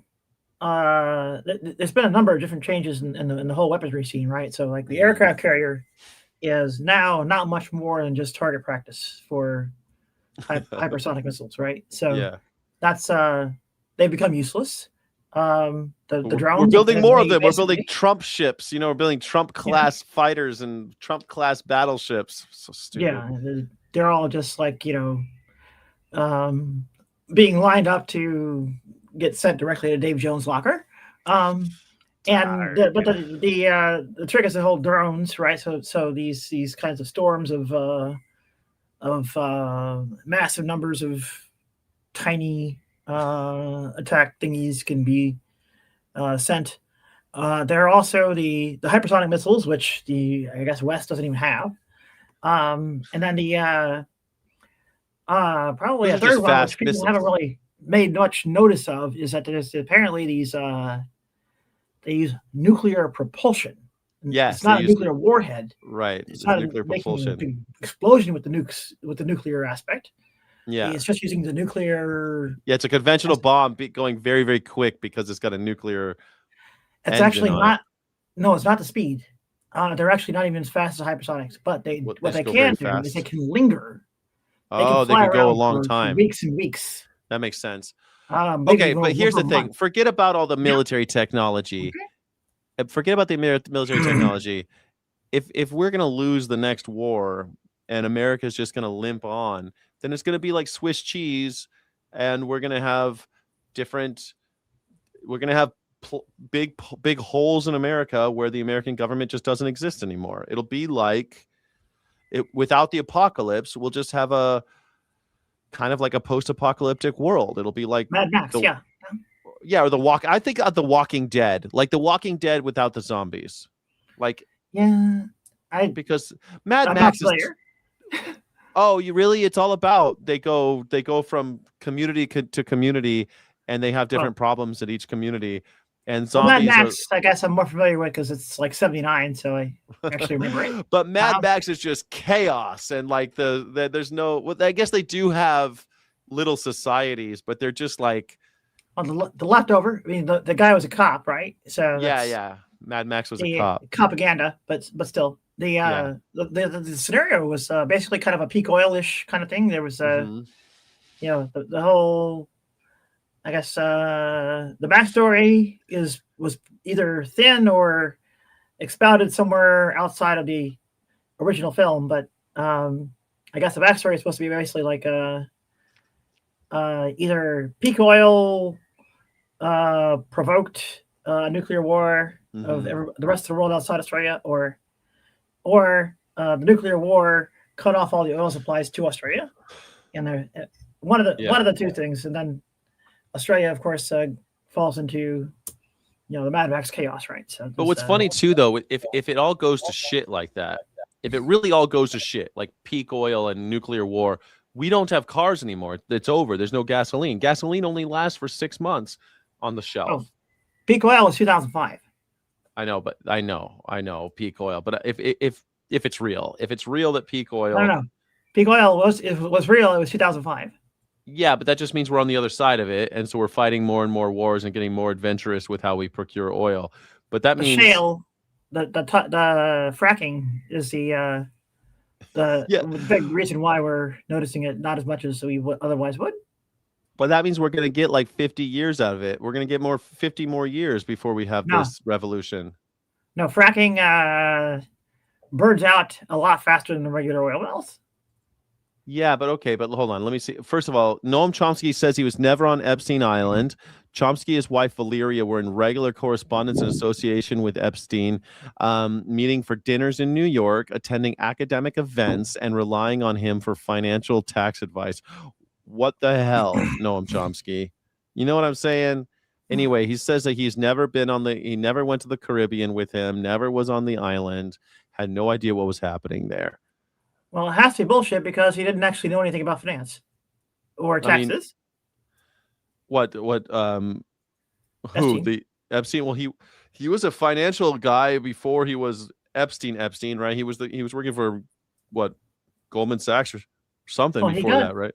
He got jobs at those places, but he didn't get those jobs on account of his knowledge of anything like that. He got it basically as part of his whole corrupt spy game. Yeah, that's what I think too. So he never knew anything about taxes or finance or anything.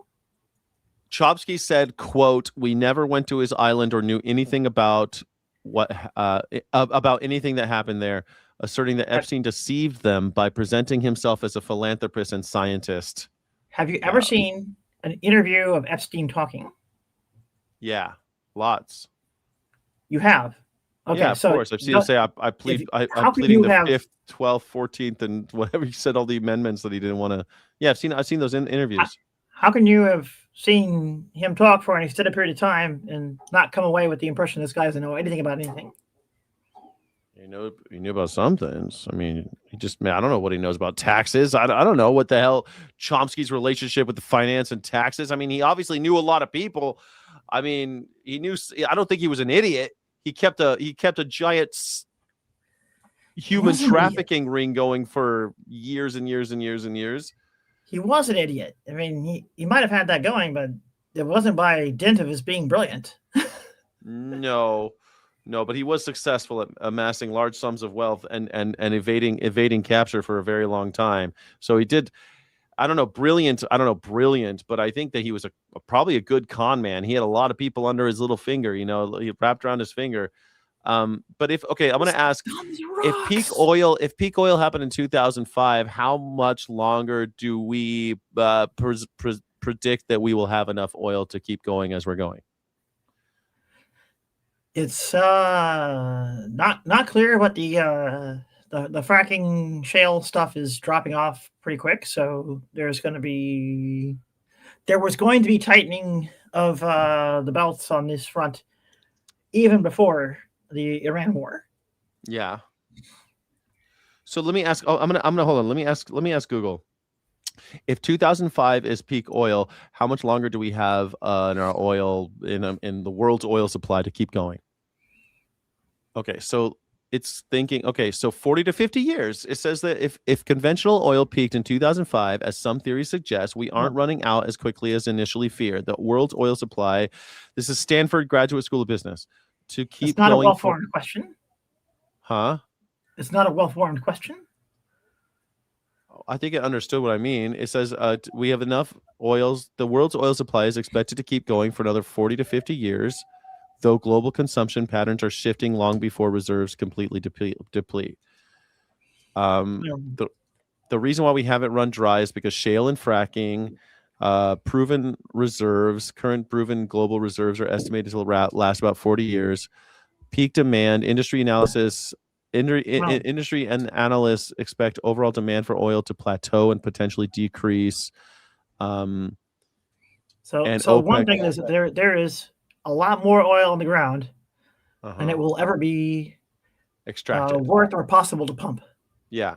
So we're never going to, strictly speaking, not have oil on the ground anymore to pump anymore, right? So there's always going to be oil there.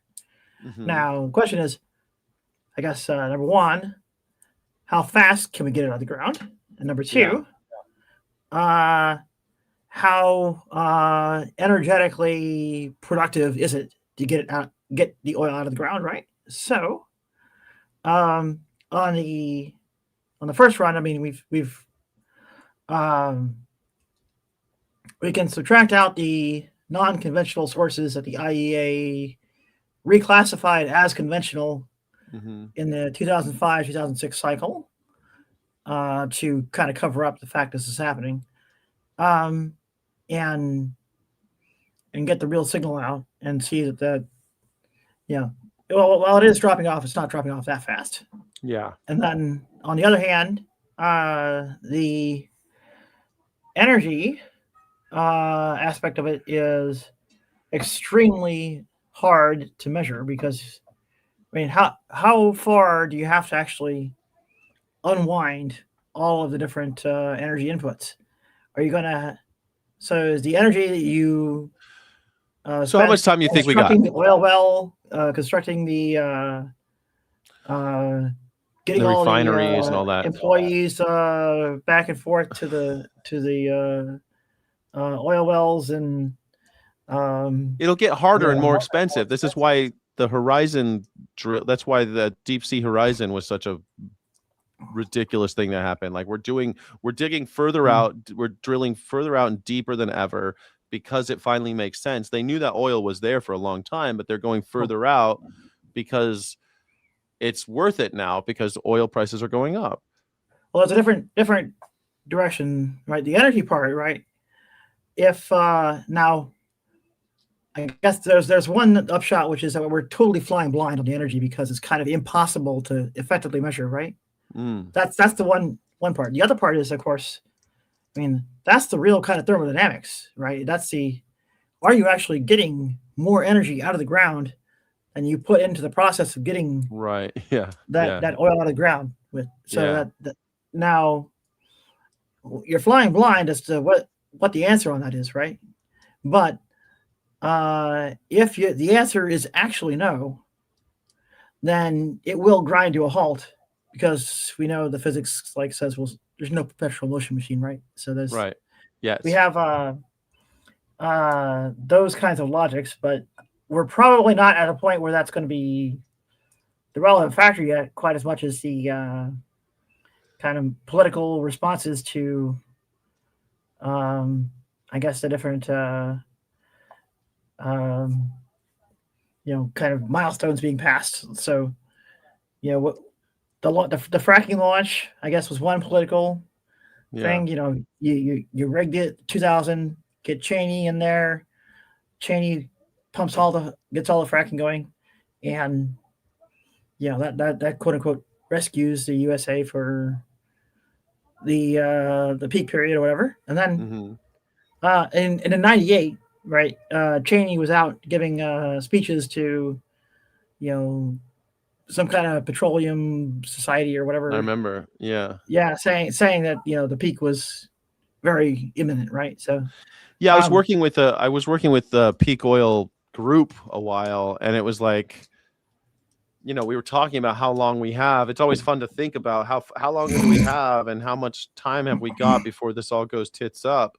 But I think that, I don't know, if it's 50 years, why am I worried? They're going to have wars as it's going on, but I mean, I'm not going to be involved in those wars. I'm an old man at this point, right? I mean, I'm going to just try to learn how to grow some vegetables so I can eat without collect rainwater. I'm going to learn how to do all these things, have some solar panels, and hopefully if it all goes bad, I could protect my little solar panels with my gun and keep it from, keep my the shit pressure together. from Karaganov and Medvedev gets through Putin to adopt the Common Doctrine, then there could very easily be Oreshnik strikes on friggin' Berlin, Paris, and London, right? Yeah. So, I'm in Berlin, so but we know what it could come down on my head really fast, right? It could, and Russia's always but the chances of nuclear war are still low. I think, don't you think? Oreshnik's conventional.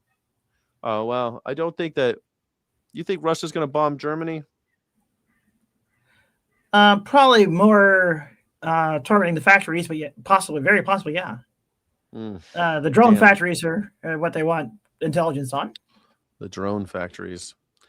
Well, America could give it to them once we get FISA 702 back. They could give all the information to Russia, so we can spy on other countries and we give all the info to Russia. Well, okay. Well, last question. Do you think that that people like Mamdani and this other new lady, I forget her name already, Chevalier, are they going to be able to change the party? Are they going to be able to change the Democrats? Is there any promise there? Is there any optimism in this idea? I think, it might be a way for them to, get in and do socialistic things for their local area or something like that. But, it's kind of like asking, can you convince the good cop to not go about trying to put you in prison? The good cops basically there to do that. If they stop trying, they would get replaced, right? So it's I guess the other thing would be it'd be asking a cop to turn on all his other cop friends, because people always he's a good cop, he's not corrupt. Yeah, but he doesn't turn in good cop, bad cop, right? Good cop, bad cop. Right. But he's still on board. He's still working with the bad cop, beating you with the fists in the interrogation room. And the good cop comes in, he's giving you the coffee, the cigarette, and talking smooth and nice and saying, "Oh, the bad cop, he was too rough at the end." Yeah, you gotta tell me that guy's crazy. I'm gonna help you out. Yeah, and he's trying to put you away all the same, right? So Mamdani's just good cop. He's just the good cop, but he's on board. He's on board with the bad cop. No, I'm saying the Democratic Party as a whole is just a big pack of good cops like that, right? And then, so you get a genuine and socialist, the Republicans are the bad and cops. maybe Mamdani and Chevalier are genuine socialists. They say, oh, well, the good cops, I want to be on the side of the good. So I will try and join the good cop team, and the good cop team will just basically try and kick them out of the good cop team and so on, right? So which they have been trying to do. They have been trying to do. They have been trying to do that. They've been doing that with they railroaded Mamdani, and now they're like, he's the leader of the party. I don't think so. There's still most of the Democrats still hate Mamdani, so I don't know. Like, do you remember? People just so quickly forget that the Democrats tried to railroad Mamdani. They successfully railroaded Bernie. Hakeem Jeffries. Yeah. His entire career leading up to his elevation to the Speaker of the House, right? Or is a House Minority Leader. Or whatever he is. He's House Minority. His entire career leading up to that was as a kind of like inside operative, gunning down the progressive candidates in primaries. Yeah. Right. Yeah. That's his entire career leading up to his elevation in the ranks of the Democratic Party. Mm-hmm. And Chuck Schumer, maybe Schumer's not quite as Republican. focused Fuck on that guy. gunning down the progressives as he was just basically promoting Israel. But anyway, yeah. He's a Republican. He's like, Chuck Schumer's a Republican. I don't even know why Chuck Schumer's still around. I wish that he would be going. They're all friends after 6 o'clock or whatever, yeah. Or I guess so. 18 in the real world. After 1,800 hours, yeah. All right, well, thank you. I got to get to the other stuff to react. Thank you so much for hanging out with me, Nadia. What's that? 18 Uhr. 18 Uhr. 18 Uhr. Denn 18 Uhr sind die alle Freunde. Wenn am Feierabend. Am Feierabend sind die alle Freunde. Also, schönen guten Abend noch. Es ist ziemlich spät dort. Noch nicht. It's like 1800 there now, isn't it? 1839? 1839. All right. 18:39 Uhr. Also, bis später, Peter. Bis später? Okay. Bis später, Peter. Mach's gut, Knut. All right. Thank you so much. Nadia, you're amazing. Thank you for coming on the show. It's a call-in show, everybody. If you want to call in, you can do that. You can call in. People should not take this lightly, just as they shouldn't have taken AOC lightly. She got us to this point, and I think he can take this more forward, Charlie. Well, whatever happens, it's a civil war, a raging civil war within the Democrat Party. Raging civil war. Be sure to like and subscribe for all the Fox News. It's a raging civil war with Mamdani. Right, joining us now, Democratic Congress. I don't know. Is that what you think? Do you think you guys are split 50-50 if you think Mamdani can 50-50, you guys are split on the whether or not Mamdani and people like him can change the Democratic Party from within. Wow, that really split the crowd, huh? That really did split the crowd. Do you think we have more than 50 years of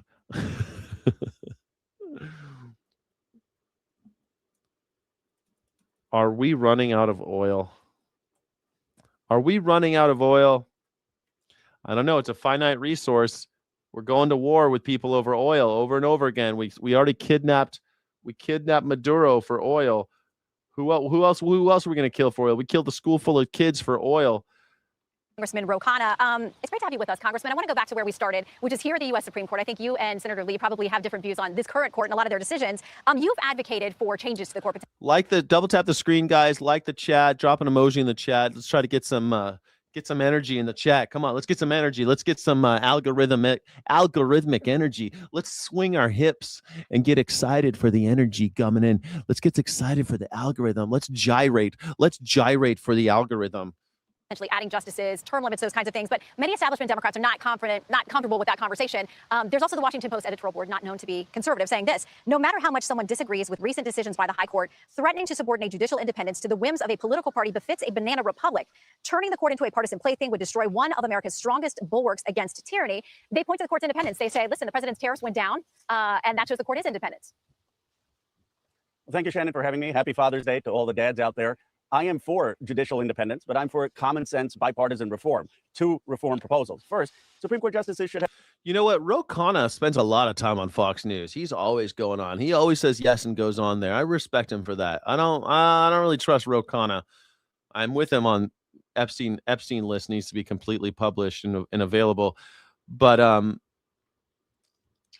I like that he always goes on Fox News. I like that. Have term limits. They should be there for 18 years and then take senior status where they can be on the circuit. There's no reason for people to be there 40, 50 years. I'm for term limits on Supreme Court justices and members of Congress and senators. And second, our court in its history has had 6 justices, has had 10 justices. Under Abraham Lincoln, we went up to 10 justices. I believe we should have 13 justices like we have 13 circuits, but it shouldn't be. Yeah, we should have 13. I totally agree. We should have 13 justices for 13 circuits. That makes perfect sense. They can't get through the workload.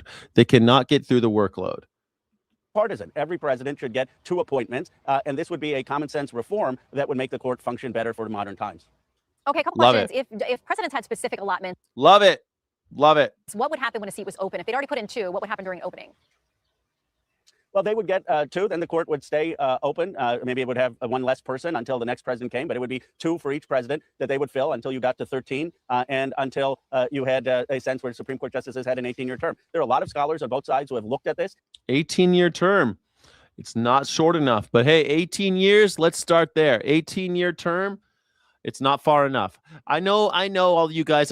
All you guys are like, Sky, you're so extreme, man. If you ask for extreme things, you won't get anything. Yes, we will. If we don't ask for more, we won't get enough. He should be talking about 5-year terms, 6-year terms, 6-year terms, 6-year terms for Supreme Court justices. What the hell, man? Let's do that. I'm going to change the poll right now. I want to see what you guys think about term limits for justices. Looks like 67% says we are running out of oil. Okay, interesting. It looks like a lot of you guys think the peak oil is a real thing. All right, let's start a poll. What should term limits on SCOTUS be? And we could do, I'm thinking 4, like the president, 6. Rokana says 18. And I guess we should put no term limits.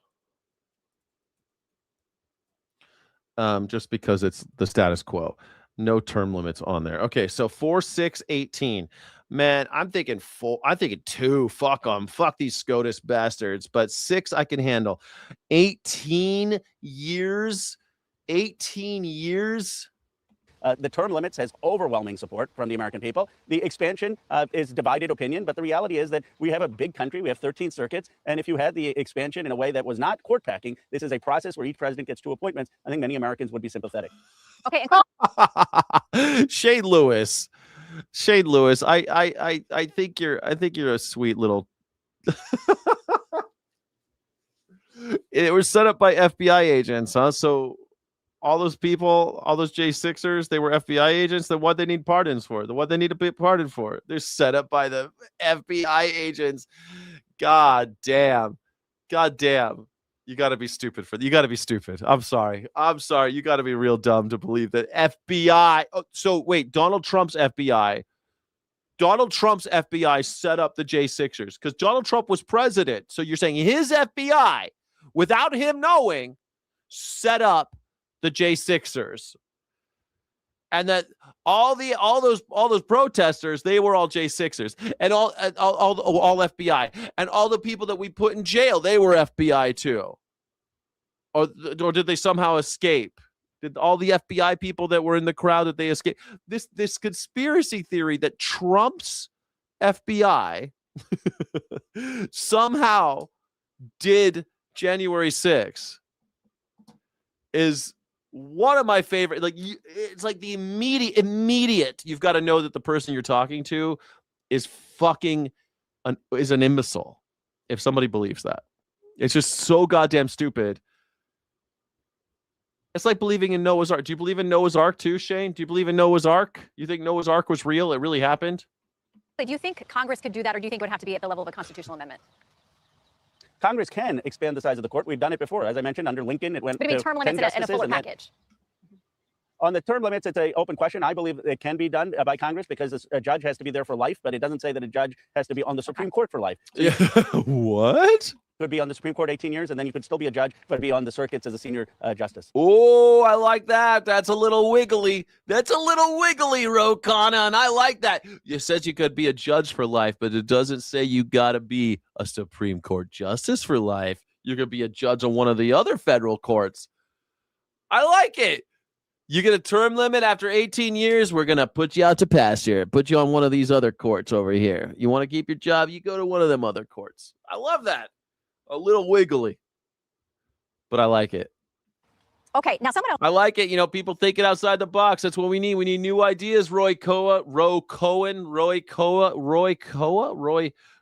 Damn it. Who's had a lot to say about the Supreme Court, not Ro Khanna. I want to call him Roy Cohn. positive, and would like to see changes as well as Hassan Piker, very popular streamer. He's been out there backing a lot of progressive candidates. That's where you fall with a lot of the Not Hassan Piker. Oh my gosh. progressive candidates as well. But Karl Rove writes in the Wall Street Journal about the danger of associating with Hassan Piker. He says this. He said that America deserved 9/11. Mocked Representative Dan Crenshaw, a Republican out of Texas, for losing an. Well, Dan Crenshaw. Come on, Dan Crenshaw was a piece of shit. You made fun of him because he had one eye. That ain't so bad. Eye in combat, and proclaimed that he would, quote, vote for Hamas over Israel every single time. Rove writes, good luck defending him in flyover country. Karl Rove. Karl Rove's a piece of garbage, too. My God, Karl Rove's a villain. He said that America deserved 9/11. I don't think America deserved 9/11, but we're kind of asking for it, aren't we? Like, I don't think America, all those people who died, they definitely did not deserve to die. No one deserves 9/11. But like we're kind of going around the country swinging. We're going around the world swinging our dick around and slapping people's wives in the faces with it. I think we kind of deserve. We don't deserve it, but we kind of have it coming, right? Like we're going around kicking over people's sandcastles, slapping people in the face with our dicks, pissing on the bar. You know, that's how we're treating the world. So we kind of have it coming. That doesn't mean we deserve it. It's kind of like that kid who beat up Carmelo Anthony. That kid didn't deserve to die, but he kind of had it coming, right? I mean, Carmelo Anthony said, don't put your fucking hands on me. Guy put his hands on him. He fucked around and found out. Now he's dead. Didn't deserve to die, but he kind of had it coming. Same thing with, I don't know, Charlie Kirk. Charlie Kirk, what an asshole. What a fucking asshole. Always making fun of black people, always saying gay people suck, always saying that Juneteenth wasn't a holiday, always making content about how he hates black people and he hates trans people, but he loves trans porn and all this. Like, come on. You kind of have it coming. I'm not saying he deserved it, but he sort of had it coming, right? I would note, he also said if you care about Medicare or Medicaid fraud, that, quote, you will kill Rick Scott, which he later toned down and apologized for. But why would you associate with someone like him? Do you think it works in Middle America? Do you think it works in Middle America? Well, I'm in Middle America. I'm doing this interview from Bucks County, Pennsylvania. Where I'm in Bucks County, Pennsylvania. Where? Grew up, but let me just say Pennsylvania. this. Pennsylvania. Is Pennsylvania Middle America? Organization. Obviously, 9/11 was a terrorist attack, and I supported the strikes in Afghanistan to take out Al-Qaeda. But look, I go on different programs. There are people on Fox News who say things that I disagree with. Hassan Piker is a journalist. There's certain things that he has said which we shouldn't get into foreign wars. We shouldn't be giving, in my view, the kind of aid that we do to Israel. We should be putting that into the redevelopment of Bucks County, Pennsylvania, and Ohio. So people should be judged on our views, not whether we're engaging with different forums. I mean, I think the whole point of democracy is to go on different places. Ro Khanna's going to run for president. I'm convinced. Ro Khanna. He's going to run for president. Maybe Ro Khanna, vice president Ro Khanna? I don't know. Okay, let's see how you guys did on the... Wow. 6 years, huh? You guys are with me on the 6 years. 18's too many. Fuck them. 18. No, 17% no term limit. Some traditionalists out there, huh? All right, more 20% no term. I'm about to close it. If you want to vote, you better vote now, because I want to ask if Charlie Kirk had it coming. That's going to be my next poll. Did Charlie Kirk have it coming? All right, so 6 years seems to be 4 or 6. It's like the gold standard, it seems. It looks like we have some traditionalists, though. People like the no term limits on people like that piece of shit. Clarence Thomas, horrible, horrible, horrible person, horrible human being, horrible judge, just a bad all-around dude. All right, let's do another poll. Did Charlie Kirk have it coming? How about did Charlie Kirk kinda have it coming? That's it. Kinda have it coming. Did he kinda have it coming? I'm not saying he deserved it. I'm not saying he deserved it. But did he kind of have it coming? He had it coming. He had it coming. Well, and we're always glad you come and visit with us. You also are not afraid to back Graham Plattner. You've been one of the most steady voices for him within the Democrat Party. When other folks within your party have said, It's the Democratic Party, you dumb bitch. I fucking hate people that say Democrat Party, you stupid assholes. he's crossed some lines for them. We're going to put up in scroll here for folks at home to see some of the controversies he's been accused of, some of this stuff he's admitted to, some of it he's denied. But we're talking about things like the Nazi tattoo, which he said he didn't understand and later covered up. But, slurs against specific communities, mocking, a U.S. soldier who was shot by the Taliban, shaming rape victims and others. Do you worry about that? What is the line for you? Because there have been allegations by former female partners of his who've alleged abuse and mistreatment, those kinds of things. I mean, what happened to Believe Women? I do believe those. Believe women. I don't think it's just believe women. It's take women seriously. How about this? Take women seriously. Take people seriously. It doesn't mean that every woman's telling the truth. Women lie just as much as these asshole dudes do. Women and men lie. They lie. Fucking people lying all the goddamn time. Donald Trump lies every time his goddamn lips are moving. He's fucking lying. He lies about everything. He's not a woman. Well, he wears a lot of makeup. He might be a woman. I don't think he's a woman, though. Anyway, Donald Trump is a piece of shit who lies all the time. People lie. You don't have to believe everything everyone says, but you need to start taking women seriously. How about that? Charlie needed some catch me outside therapy. Oh, no. Catch me outside. How about that? And I said that his past conduct was shameful, and I totally condemned it. He did 2-3 tours of duty in Iraq. He came back with a PTSD. That's not an excuse, but he said that he had a problem with alcohol. He had a yeah. His exes basically said that he was a dick, that he was a drunk. I spent a lot of my years drinking too much. I probably said some dickish things too. Shit that I don't even remember. I probably said some horrible shit to people. I'm sure people got stories about me, some things that I've said. Period in his life, and he believes that he is transformed and he's had redemption. And the voters of Maine had a choice, and they voted for him by 72%. Oh, that's a good point. Why don't they just say, hey, but what about E. Jean Carroll? Hey, believe women like E. Jean Carroll. That's what he should say. Every time someone asks you, so what, Graham Plattner, you don't believe women? I do believe those women. I also believe E. Jean Carroll. Do you? I would go with a black pilot and not with Charlie Kirk flying a plane. At this point, almost the entire Democratic Party is supporting him, and it's for the voters to decide whether they believe his transformation is sincere. I believe that they will make that determination, but I do believe that people have to extend grace to folks who own up to past mistakes and say that they've transformed and that they're better.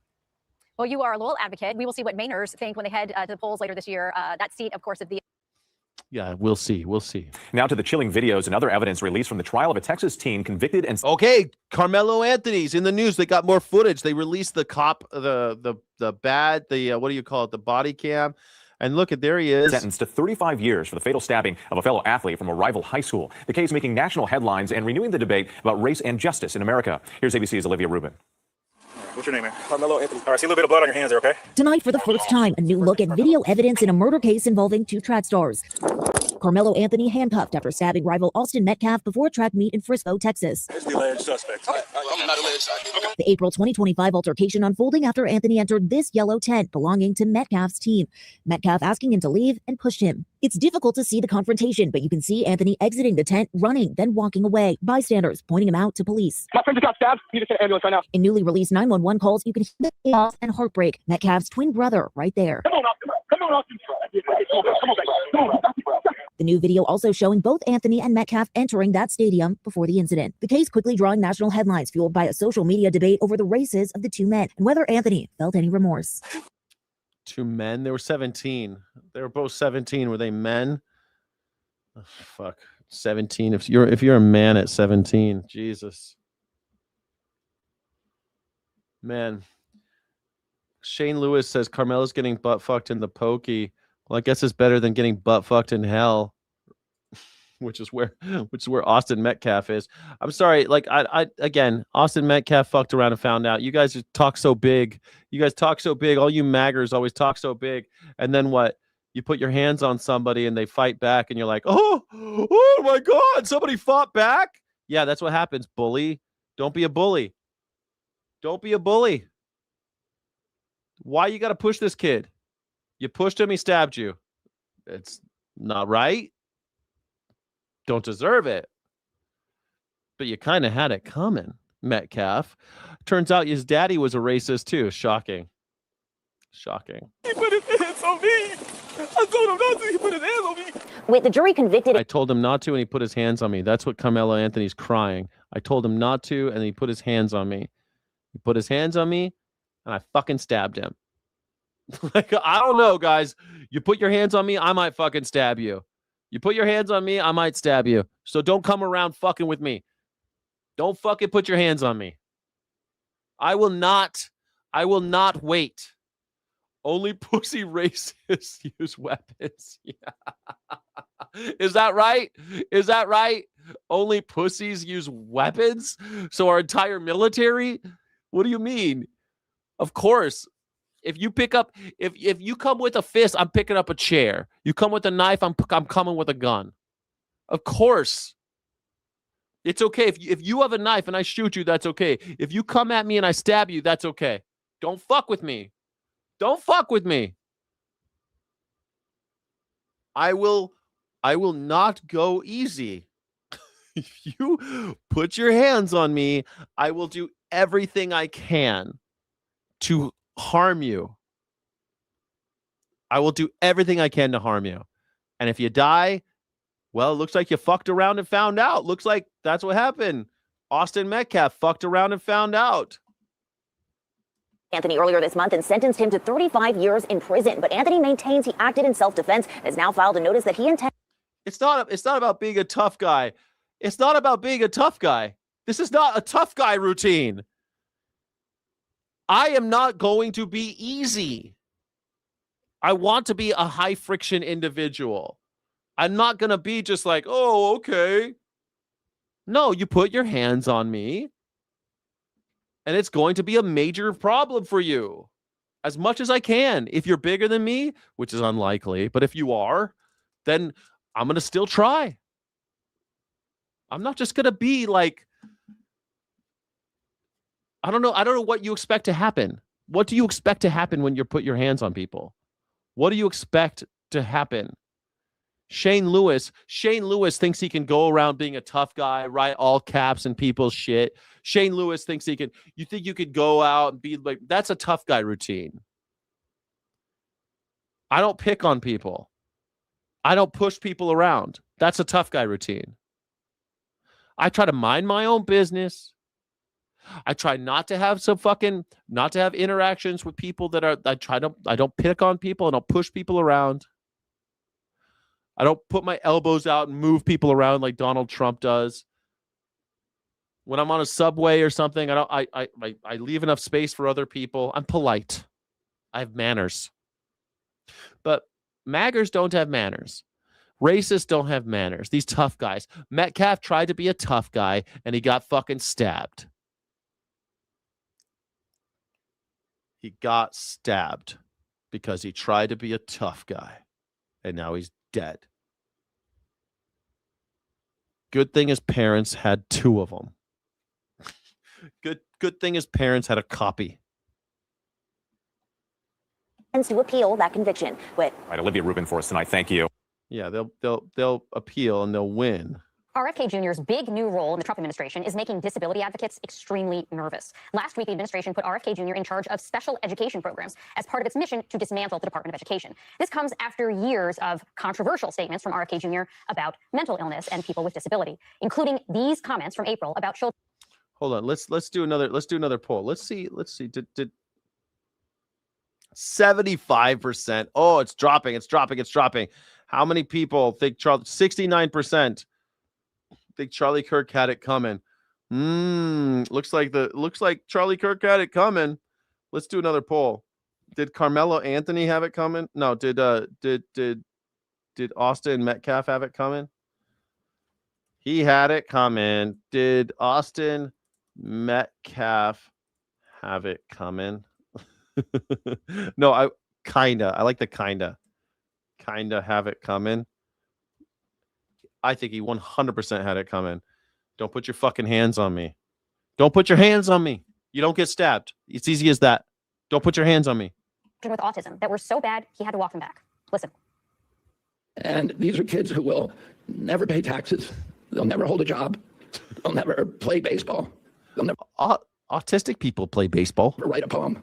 They'll never go out on a date. Many of them will never use a toilet unassisted. I like that he put the poetry thing in there. Everyone should write a poem. You should write a poem. Go home and write a poem, Shane Lewis. Write a poem, Shane Lewis. HHS spokeswoman told The Times that Kennedy, quote, strongly agrees with the idea that, quote, a child's disability isn't viewed as a medical condition that needs to be treated. But our next guest says Kennedy's comments show, quote, a fundamental lack of understanding of who kids with disabilities are, how they can be successful in school, and how their futures can be very bright. And the woman behind those words joins us right now. Katie Neese is CEO of the ARC, which is a national support group for people with intellectual and developmental disabilities. Katie, looking beyond just the rhetorical ugliness for Well, I think RFK Jr. wants a list of autistic people so he could do what was that one? Action Project. What was that thing? What was it called? What was that program called in the beginning of Nazism where they were locking up and incarcerating people who were of handicapped, mentally disabled? Action T4. Action T4. Action T4. Action T4 was a direct precursor to the Holocaust. In 1939, initiated by Adolf Hitler, the program used the cover of mercy killing to eliminate individuals deemed a genetic and financial burden to the state. You had to make a list of autistic people, had to make a list of people who would never write a poem. They'll never write a poem. They're never going to write a poem. They'll never use the bathroom. They'll never go on a date. We need a list of those people. Why do you need a list of those people, RFK Jr.? We're going to put them in camps, and they're going to learn how to use the bathroom. They're going to use the bathroom, and we're going to put them in the showers, and we're going to gas them. I mean, we're going to clean them. We're going to clean them. moment, and there's been quite a lot of that. What are the more tangible harms that you worry could come from having RFK Jr. serving in this capacity? Well, I think the comments that he made, as I said, show a fundamental lack of knowledge of who people with disabilities are, who children with disabilities are. I've been doing this work for... Uranium tetrafluoride says, not going. Fuck around and find out. Would you stab somebody if they put their hands on you, though, uranium tetrafluoride? Would you stab somebody if they put their hands on you to keep from going to a camp? 45 years and advocating on behalf of and with children with disabilities and their families. And the one thing I've learned over all these years is these families are told and these children are told every day what they can't do. And what we want and what the law, the federal special education law is all about is giving them a chance to show what they can do. And that's by being in the regular classroom with their non-disabled peers, getting the supports that they need. I think one of the things that I'm most proud of my work over a very long time is that there are more kids with disabilities graduating from high school with a standard high school diploma today. Only 61% think Austin Metcalf had it coming, huh? He had it coming. Than ever before. And those include kids with learning disabilities, kids with Down syndrome, kids with autism, kids with all kinds of disabilities are paving their own way by when they get a good education that is tailored to their unique needs. But what too many kids have fallen victim of is what we call the tyranny of low expectations. Somebody else assumes that they can't without ever giving them the opportunity to show that they actually can. Kathy, do you see this as a political power grab, trying to gain resources and more real estate for his own agency? Don't forget to like the video, everybody. Like the live stream and hit that hype button. Drop an emoji in the chat. Let me know you're live. End of the day, or do you think it's something more fundamental? Drop an emoji in the chat. Let me know what's the deal and how you feeling. About his belief system. So I think Secretary McMahon was given strict marching orders by the president to close down the Department of Education. And she has made that very clear that that's what her task is. We've been waiting for this action to happen for quite some time and wondering was the Department of Education's role in educating students with disabilities going to go to labor or to HHS? And I think they didn't know. But I can tell you that at HHS, there are no experts in managing a longstanding federal civil rights law that is implemented by state actions. And so it is concerning to us at the ARC of how is this going to work and who are the people that are going to implement this? And do they know anything? I know, Chris Jensen. I talk about this all the time. The final solution of the Jewish question in Europe was not thought of until the Wannsee Conference. Yeah, the Wannsee Conference in January 1942 followed the construction of the extermination facility. Now, they already had the final solution for but they Action T4, Action T4 was before that. They were already gassing, euthanizing, they called it. They euthanized people who had who were geisteskrank. They had mental illness. And so they did the people with mental illness first, just like RFK Jr. wants to. He wants to kill all of the people with autism and people who are got some kind of MR or some kind of mental handicap, some kind of cognitive disability. He wants to kill them. There's no doubt in my mind that's what he wants to do. There's not one doubt in my mind that's what he wants to do. The second the government starts to try to make lists of people who are handicapped and shit, man, that's what they're doing. They want to euthanize. We did it here. We've already done it here in America. But they did it and that's how it starts. That's how it starts, how a Holocaust starts. And they'll work their way up to the brown people, and eventually they'll get to the Jews. But yeah, the Jews happened in 1942. The last 2 years of the war was when they were really cooking. No pun intended. About the education system, and do they know anything about what it means to support states and school districts to do what the law requires of them? It doesn't make sense to me. And the other thing is, it's a clear violation of existing federal law. The agencies, the parts of the Department of Education that are slated to be moved were created by Congress to exist at the U.S. Department of Education. Congress has not changed those laws, and so. Oh God, the misspelling in this is so great. You got your, stop lying, you're all bullshit. That's fucking brilliant. I love you. I love you for doing that, Daryl Mudge. Maggers can't spell. Like, I don't care. I don't care if you can't spell or you spell incorrectly on the internet. But man, if you're gonna insult people, like, just read it. Make sure you can spell. Just like send it through the old spell check so you don't look like a dumb shit. There's that as a problem as well. Yeah, I mean, to your point, I mean, even Senator Bill Cassidy has said, who is the Republican chairman of the Senate's Education Committee, said that he actually agrees with Democrats that this should not be moved from the Department of Education to the Health and Human Services Department. And he's also promised, according to USA Today, he's also promised Senator Tim Kaine a committee vote next month on a measure that would prevent HHS from administering programs in the Office of Special Education and Rehabilitative Services. I mean, we're already gassing our own people. We're using chemical irritants on people who are exercising their First Amendment right. We are going out and beating people in the street. We're murdering people in the street. This is what America is doing right now. And yet we're supposed to all believe that RFK Jr. is a good guy and he only wants this list of autistic people for, even though the Department of Education is being destroyed. The Department of Education's gone. And we got to decide, what are we going to do with all these, handicapped people? Are we going to still allow them into schools now that there's no Department of Education? No. To the gas chamber. Directly to the gas chamber. Do you have confidence that will happen? You think I'm joking? And do you trust lawmakers in being able to prevent this from happening? I sure hope so. And Senator Cassidy is a good reminder that these laws and the education of students with disabilities historically has been hugely bipartisan. In fact, I was just hanging up something in my office. The last major reauthorization was in 1997. And the vote. This is beautiful. I love this. You libtards are crying. Says the guy who is in all caps in every one of my streams. Thank you, Shane Lewis. You're the one crying, dude. Can I get some wet floor signs for Shane? We need some wet floor signs in the chat. Get some wet floor signs, please. In just a few hours, accused Charlie Kirk assassin Tyler Robinson faces Tyler Robinson, he's in the news again. Do you think he did it? a virtual hearing where a judge is expected to rule on several issues that could change the course of this case. That includes a request by the defense to remove the death penalty over a prosecutor talking to reporters, as well as the use of hearsay evidence at next month's key hearing to see if there's enough. No, what do you mean? See all the kids rejecting their MAGA dads yesterday? LOL. No, what are you talking about, Jason Akai? What are you talking about? Of evidence to move forward. Fox News contributor and criminal defense attorney Josh Ritter joins me now. Josh, let's start with the sentence. I don't get this. I don't buy the defense's connection of something extrajudicial. In other words, the prosecutor talking to the media after the defense talked to the media and the prosecutor feeling they needed to clean it up. I don't get the connection between that and something that happens within the four walls of the courtroom, i.e. a potential sentence based upon the facts of a verdict. Does that make any sense to you? Does that make any sense to you? This guy's so funny every time. Yeah, you're not alone in struggling to find the connection between the two.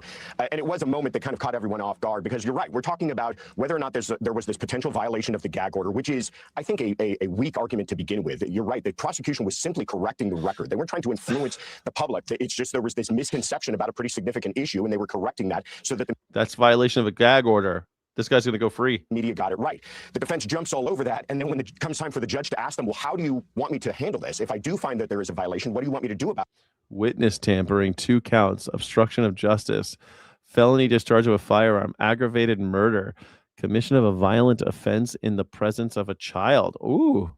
There's a child involved? And they say, well, we feel the only appropriate remedy is to remove the death penalty from the table. No connection whatsoever, kind of a non sequitur moment, but it revealed what it is that this is all about, that they're really just struggling at their very best to try to remove the death penalty from being a consideration for the jury down the road.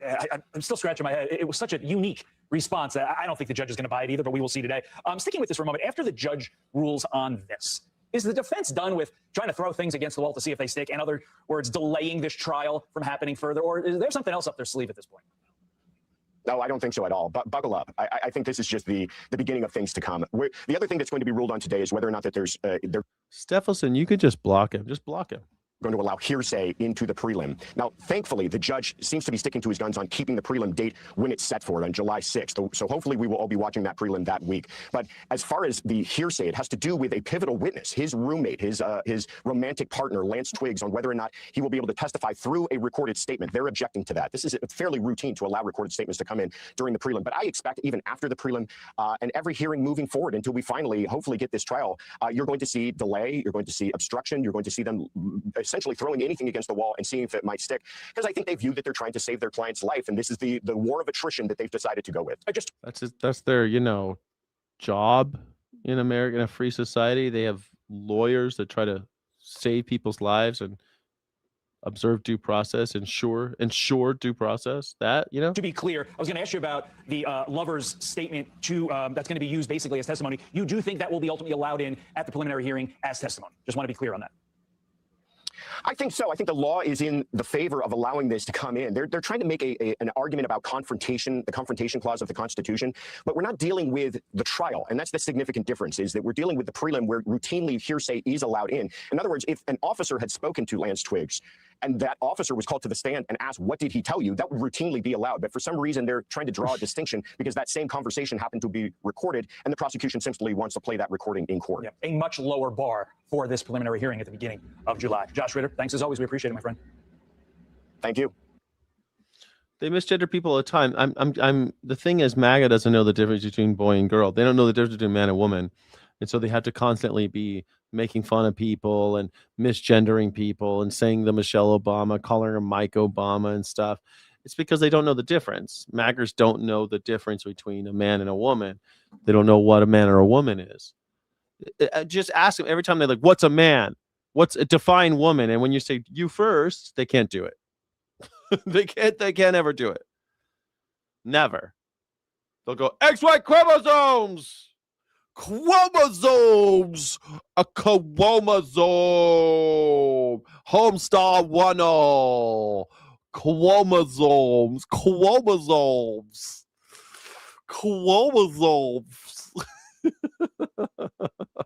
As if any fucking magger knows what mitosis is or anything about chromosomes. Yeah, I like look at the chromosomes. I look at the chromosomes. Yeah, I look at chromosomes. Gender reassignment surgery. Who are you talking about? Who has had gender reassignment surgery? Who do you know with gender reassignment surgery? Anybody? Yeah, I don't know. I don't think so. MAGA doesn't even know what a chromosome is. Most Americans don't know what a chromosome is. They don't know what a chromosome is. Shit. I'm pretty good. I barely can explain what a chromosome is. You see, there are these things. They're like protein.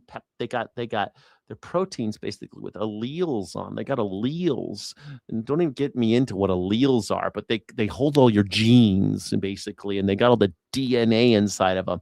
And you got these pairs of them and they split so that the cell is exactly like the other cell. And then the one, and then you got two, then they sprout, and then they could do it again. They could split again, and then they split like this again.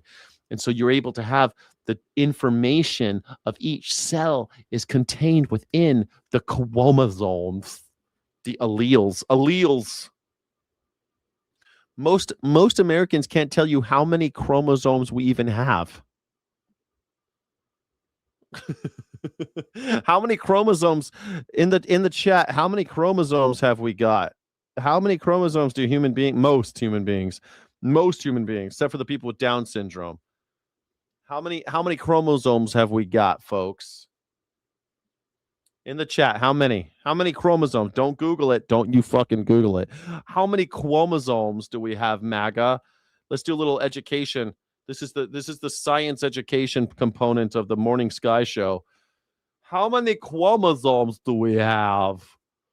I have an extra one. Yeah, man, I'm extra. I got a double Y chromosome. That's why I got so much T, man. I got too much testosterone, baby. I got too much testosterone. Testosterone. It's coming out of me. $765 million. That is how much the Trump administration is paying an energy developer not to develop wind projects off the coast of New York, California, and Maine, as the president seeks to push 26. fossil fuels. The Interior Department struck the deal with Invenergy to abandon its offshore wind farm. It's 46. We have 23. You never heard 23andMe? 23andMe. The joke. It's called 23andMe. 23andMe because the chromosomes. That's why the company's called that, because they're looking at your DNA. 23andMe.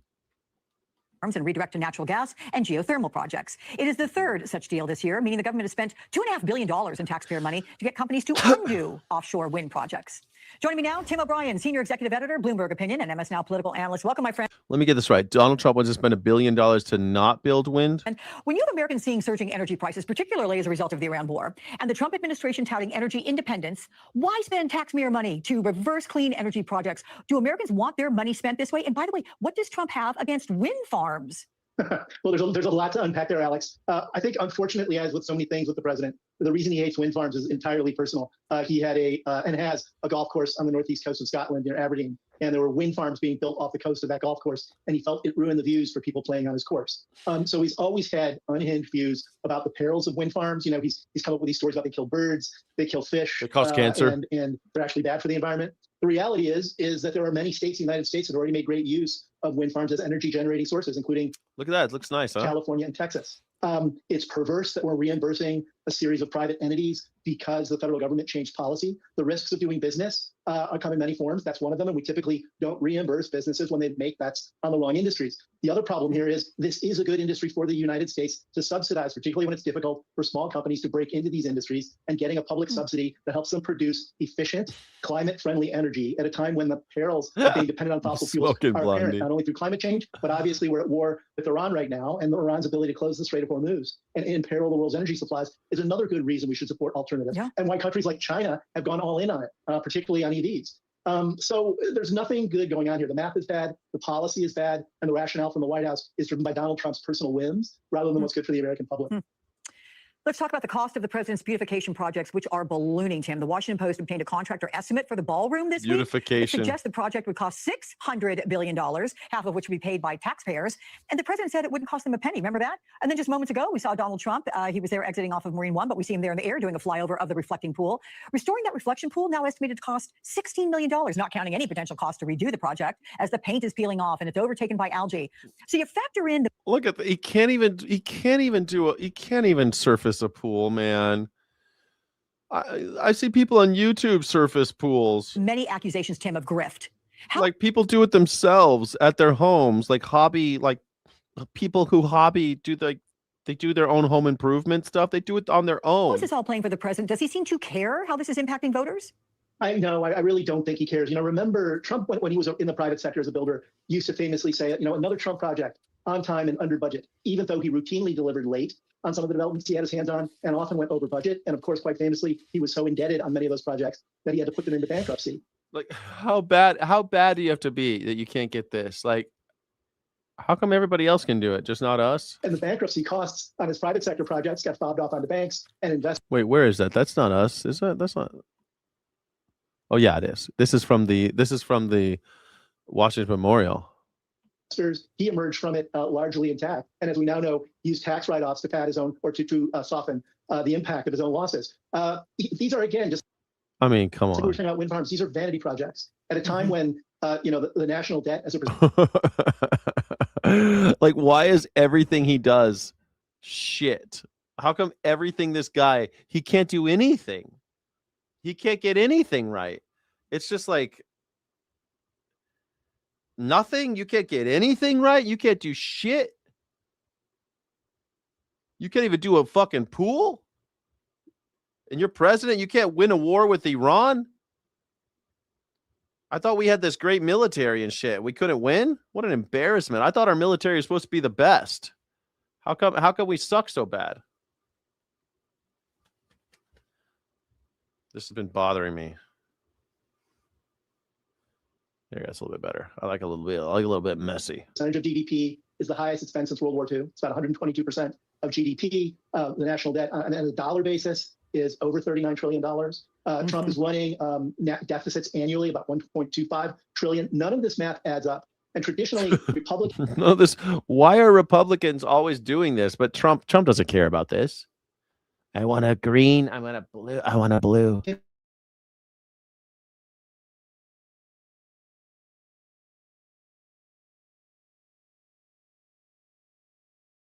Credit card.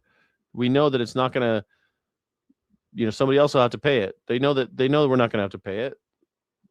They're not going to have to pay it. Tonight, President Trump is threatening further attacks on Iran, even as Vice President J.D. Vance in Switzerland hails progress. Look at that dress. That talks aimed at securing peace. But on the first day of those negotiations, new strains and new accusations despite efforts to turn a 60-day ceasefire into a definite deal. The president returned to Washington tonight after spending the weekend at Camp David in Maryland. A new CBS poll out today shows 69% of Americans say the conflict with Iran was not worth. 69% of Americans. Hold on, that's a great poll. Worth the cost.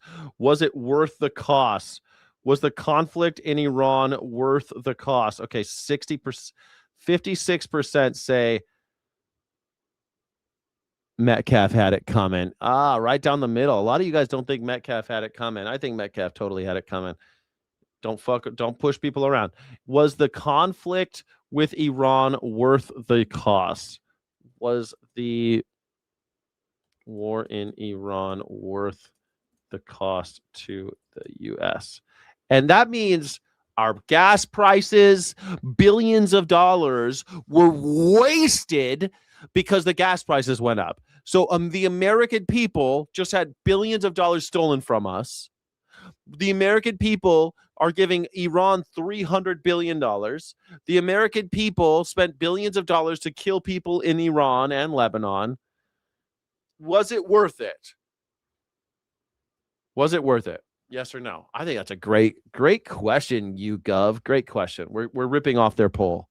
The cost, and more than half, 57%, say the president's war with Iran created more problems than it solved. CBS's Torian Small was at the White House tonight and leads us off. Torian. Good evening, Jerika. That poll also found a majority disapprove of the president's handling of this conflict. Vice President J.D. Vance in Switzerland. Ooh, that's an interesting dready knot. Did Carmelo have the 35 years coming to him? Maybe. But I don't think so, because that's capital murder that he was convicted of, and I don't think it was a capital murder offense. I think it's manslaughter. He clearly didn't want to kill the kid. He was acting in self-defense. He stabbed the guy. It was a bad decision, a horrible day for everybody involved. But for 30, he probably should have gotten 15 years. 10 years, something like that, whatever manslaughter would have gotten him. He's not a danger to the rest of society. He will be when he gets out. He'll be a danger when he gets out. They'll turn him into a real criminal.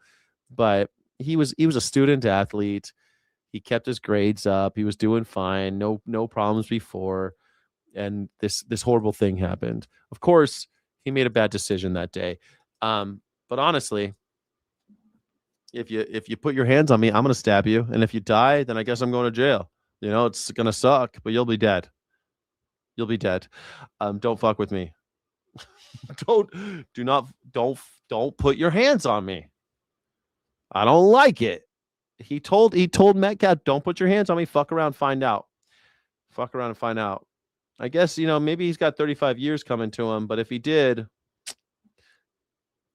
then your boy Austin Metcalf, rotting in hell. Burning in hell. Your last act on earth was pushing a black kid out of a tent when it was raining. Jesus doesn't like that shit. Jesus doesn't like that shit. Pushing people out of tents when it's raining, Jesus hates that shit. Jesus does not like that shit. You're supposed to be welcoming everybody under the tent. So I guess he's definitely going to hell. And saying talks with Iran are moving forward. The opening of the Strait of Hormuz, the ending of the Iranian nuclear program, all of these things have already been accomplished. Tehran saying not so fast. Oh, interesting. So you know what's funny about the self-defense in this case, in this particular case? I had to look this up. I just learned this about Texas, that in Texas, if you say it was self-defense, then the way the self-defense is written, the way that law works is that you're admitting that you knew you were going to kill the guy. The problem there is if you admit that you knew you were going to kill the guy, and that's why you did self-defense, you knew you were killing someone in self-defense, then that takes manslaughter off the table and immediately makes it a capital murder, first degree. They don't call it first degree in Texas, but it's capital murder. So first degree murder, which is like a premeditation, right? A cognitive awareness that you are killing somebody. I don't think that is what happened. I don't think Carmelo Anthony knew he was murdering somebody that day. I think, of course, he was using a deadly weapon, but I don't think it was this idea that he wanted to kill Austin Metcalf. He was acting in self-defense and accidentally killed him. That's it. Austin Metcalf can't do anything now. That's true. But he had it coming. I guess he shouldn't have fuck around, find out. Don't push people around. Don't be a bully. Don't push out people when it's raining. Don't do it. Don't push people out. If it were a black kid pushing a white kid, that would be self-defense, though. Right? If a black kid and his twin brother were pushing a white kid out of a tent, and the white kid said, "Don't touch me, don't put your hands on me," and they did anyway, and the white kid shot the black kid, that'd be stand your ground, and that'd be a stand your ground case, and it's self-defense. But if it's a black kid standing his ground and acting in self-defense, nah, that's murder. Closing the Strait of Hormuz this weekend as fighting between Israel and Hezbollah in Lebanon goes on. President Trump frustrated. Speaking to Fox News Sunday by phone, he used expletives to warn Iranian officials they, quote, won't even make it back to your effing country if they close the strait, vowing to, quote, bomb the S out of them. Trump ally Senator Lindsey Graham on CBS's Face the Nation insisted. Democrat retard, decongest by whatever you want, but the fact is in Texas, we don't put up with your bullshit. Democrat, call me sucking bullshit. Oh, the law matters. Don't come to Texas. The law doesn't matter in Texas if you're white. If you're white, the law doesn't matter. You can kill a black kid as much as you want. There's stand me ground rules, and the statistics back me up on this. By and large, stand your ground only applies for white people. If black people say I was standing my ground and I wasn't going to budge and I killed this guy, it never works for some reason. It always works for white people, though. Texas doesn't care about the law. Texas doesn't care about the law. Texas breaks the law all the time. As long as it's racist, Texas is okay with it. Texas is a racist organization. Shit. Never forget that the Alamo was fought in order to keep slavery keep slavery legal. They wanted to keep slavery, and the Mexicans were like, no, slavery's illegal here because this is Mexico. And they're like, no, we don't want to be part of Mexico because we want slaves. Like, don't forget that's what Texas is about. The threat is real. If this deal fails, President Trump is going to take the Strait of Hormuz over by force. And if Iran contests control of the Strait of Hormuz by the United States, we will obliterate them. Trump's words reportedly pausing peace talks, sending Pakistani negotiators scrambling to salvage the meeting. In Washington, Democrats unimpressed. Who says innocent? Innocent? No, he said, "Don't touch me, don't put your hands on me." Put his hands on him, and he got stabbed. Fuck around, find out. What's with you guys? You guys love fuck around, find out. You love that shit. You loved. I saw you guys applauding when Pete Hegseth says it. You guys love the fuck around, find out. Yeah, FAFO. Ha ha ha. You tough guys. You're such tough guys until someone fucking pops you in one, huh? You're so tough until someone pops you in the mouth. You gotta do a lot of talking. You do a lot of talking with that fucking mouth of you. You got a lot of talking going on, but then someone pops you in the mouth. Bada bing, bada boom. Then you're all cries. You're all tears then, huh? Oh, Dorothy. Oh, put him up. I'll put him up. I'll clubber you. I'll pulverize you. You're the cowardly lion. And all that needs to happen is that Dorothy boops you on the nose, and all you fucking little bitches, you go crying to mama. Go cry. Oh my God. Austin Metcalf was just a nice, clean-cut little white boy. Nope. He was a racist and a bully. He fucked around, found out. Now he's dead. The president has led this nation into a disaster. We have surrendered our power. We have capitulated to the enemy, and they now are mocking us. Tonight, a new CBS poll finds most Americans say the U.S. did not get the better of this deal, and a majority believe Iran will keep threatening its neighbors anyway. U.S. officials tell CBS News the talks are continuing despite earlier tensions. The main focus of today's negotiations, deconfliction. This is the thing. Bullies, MAGA, this is why you never have to be afraid of MAGA when they do their death threats and shit. Because 99%, they're just, they want to act tough. They want to act tough. But they only beat up on people that can't fight back. That's why they love beating up on trans people. That's like MAGA. Like every time you listen to who rapes trans people, MAGA. People who are maggers rape trans people to show them who's boss. It's creepy, but that's what happens. Who kills trans people? Maggers. Who bullies trans people? Maggers. They bully people who can't fight back.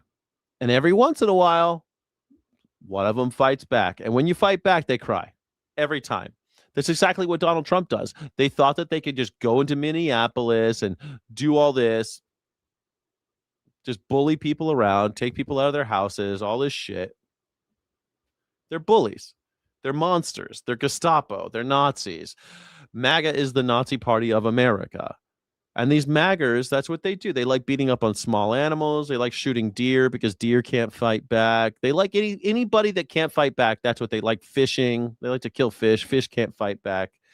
They like to beat up on women. Women can't fight back. They like to beat up on trans people. They can't fight back. Black people in Texas, they can't fight back. If they do, they go to jail for 35 years. They like beating up on people who can't fight back. They love that shit. They love beating up on children. MAGA has killed more children than any fucking organization in the history of America. Like Donald Trump, with the elimination of PEPFAR, 15 million children are going to die. He's bombing schools full of kids. Schools full of children. Changing the law in Arkansas so that 13-year-olds can work in slaughterhouses. Like, they hate kids. They buy and sell little boys and girls with Jeffrey Epstein. That's MAGA for you. That's a MAGA. That's Donald Trump. And I don't want to, there were Democrats on the fucking list too. Yeah, sure. They're MAGAs as well. Fuck them. They're the same. They're the same. These fascists come in all shapes and sizes, and the MAGA party is the Nazi party of America. Joining me now in the Sunday Morning Futures exclusive is the Secretary of Homeland Security. Maria Bartiromo. Oh, my God. Maria Bartiromo and Mark Wayne Mullen. That's what I like to see. I'm going to put it in your butt. Yeah, you put it in your butt. No, I'm going to put it in my butt. I'm going to put it in my butt. No, you put it in your butt.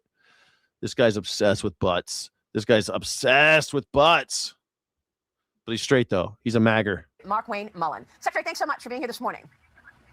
Thanks for having me on. And I want to begin really with an impact from the Iran war and what you've seen on the northern border, sir, because I know that the northern border has become even more challenging than the southern border was in Texas so long ago. What can you tell us about what's happening on the northern border right now? God, I thought she was talking about the northern border of Iran. I was like, okay, the northern border of Iran, that's like where Iraq is. No, Iraq's to the west. Oh, God, I was like doing geography in my head. I was about to bring up a map. Well, first of all, President Trump made this very clear that we were negotiating a deal with Iran where they would never be a threat to the United States again by being the world sponsor of terror, because we know that they are an actor that can't be trusted underneath the regime that the president took out. But what we've seen happen on our northern border. It's the same regime. It's the dude's son. Why do they keep on saying the regime change? I thought you guys didn't want regime change. Stop telling me it is regime change. It's the same fucking it's the same team. Well, we killed all those guys. It's the same dudes. It's the dude's son. What do you mean? Because of the amount of pressure President Trump has put on Iran with the peace through strength, is we've seen an unusual amount of Iranian nationals trying to sneak in through our northern, not southern border, because President Trump's policies have closed the southern border. So our northern border, we've seen our arrests go up daily on Iranian nationals, and we have a good partnership with our Canadian partners that have been able to help apprehend them too. But it's worrisome because the amount of influx we see and the amount of connections we have when we capture the people that have direct ties to the. What do you mean shut down the border? The border was never open. What do you mean close the border, shut it down? I just saw a video yesterday about people fucking coming on the border. What do you mean they shut it down? Shut the border. Shut the border. He did not shut the border. Donald Trump did not close the border. He did not shut the border. That's just all fucking propaganda. It's bullshit. What he did was he took anyone who's seeking asylum and he put them in prisons. He put them in concentration camps without due process. That's what he did. And then he just shut down all asylum seekers, just breaking the law. Didn't shut down the border. Didn't close anything. Go to the fucking border. Go there and look. It's not closed. You'll see people running across it because it's a big, like 3,500. You'll see people coming over. Some people are coming through the right door. Some people are coming through the wrong door. They're still coming. So stupid. IRGC, which IRGC is not the regular army of Iran. IRGC is the true believers of this radical regime. And fortunately, because So like their MAGA, it's like their version of MAGA. because of our strength zero policies that we have underneath President Trump, we're able to capture the individuals coming across. So do we know if those people trying to come through the U.S.'s northern border are being directed by the IRGC, or are they people fleeing from Iran? Leave it to these assholes to try to they know this is what they're trying to do.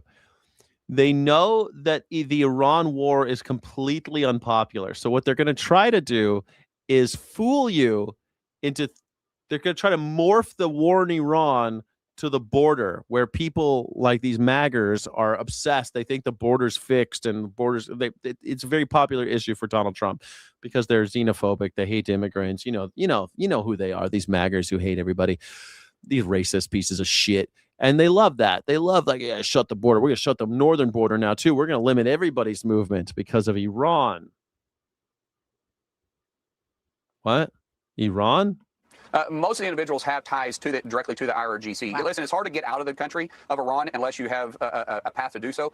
We're also seeing this with the games they're playing with FIFA. You know, we're still hosting the World Cup, and Iran has it. If you're living on the border in Arizona, why the fuck can't you spell border? Arizona, why you can't even spell border, and you want me to believe you that you live in Arizona and you're on the border?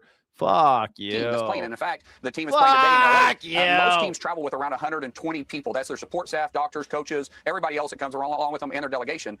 We accepted 53 individuals coming in. The rest of the individuals that Iran had tried to bring in also had direct ties to the IRGC and aren't their normal traveling group. So these games that Iran plays is unfortunately makes him an adversary that you can't trust, and no one knows that better than President Trump, which is why the President Trump has been very hard set on the fact that we're not leaving anything for your word. Everything that we do will be verified and not assumed. Yeah, well, that's pretty incredible that they're even playing games. The border is not closed. People come and go daily. That's right. That's right. It is. People come and go daily. Yes. You Democrat anti-American cocksuckers who hate America, go suck your trans mom dick. You're lost from your president. Shut the fuck up. Mike, you got issues. You're crashing out, Mike. Mike, get the help you need, Mike. You need some help, Mike. Get some help, buddy. Around the World Cup FIFA game that's playing today in LA, Iran's team. Do you believe that there are people tied to the IRGC traveling with the Iran team that's playing in the World Cup today? No. Absolutely not. President Trump and I spoke about this just yesterday. The president of FIFA, Johnny, and I have had multiple conversations. They tried to get somebody in yesterday that they were calling. He was supposed to be the president of the or the soccer federation. When we started doing the research on him, he'd only been put in place since 2022. And that's 4 years ago. He's only been put in place since 2022. So you didn't let him in the country. They are fucking with the Iranian soccer team. Listen to this asshole. Wait, he's the head of the soccer federation of Iran, and he's only been in power. He's only been in office or whatever. He's only had the job since 2022. Yeah. And you've only had your job for fucking 2 months. You've had your job for 1 month. How long is Mark Wayne Mullen? When was Mark Wayne Mullen confirmed as the head of Homeland Security?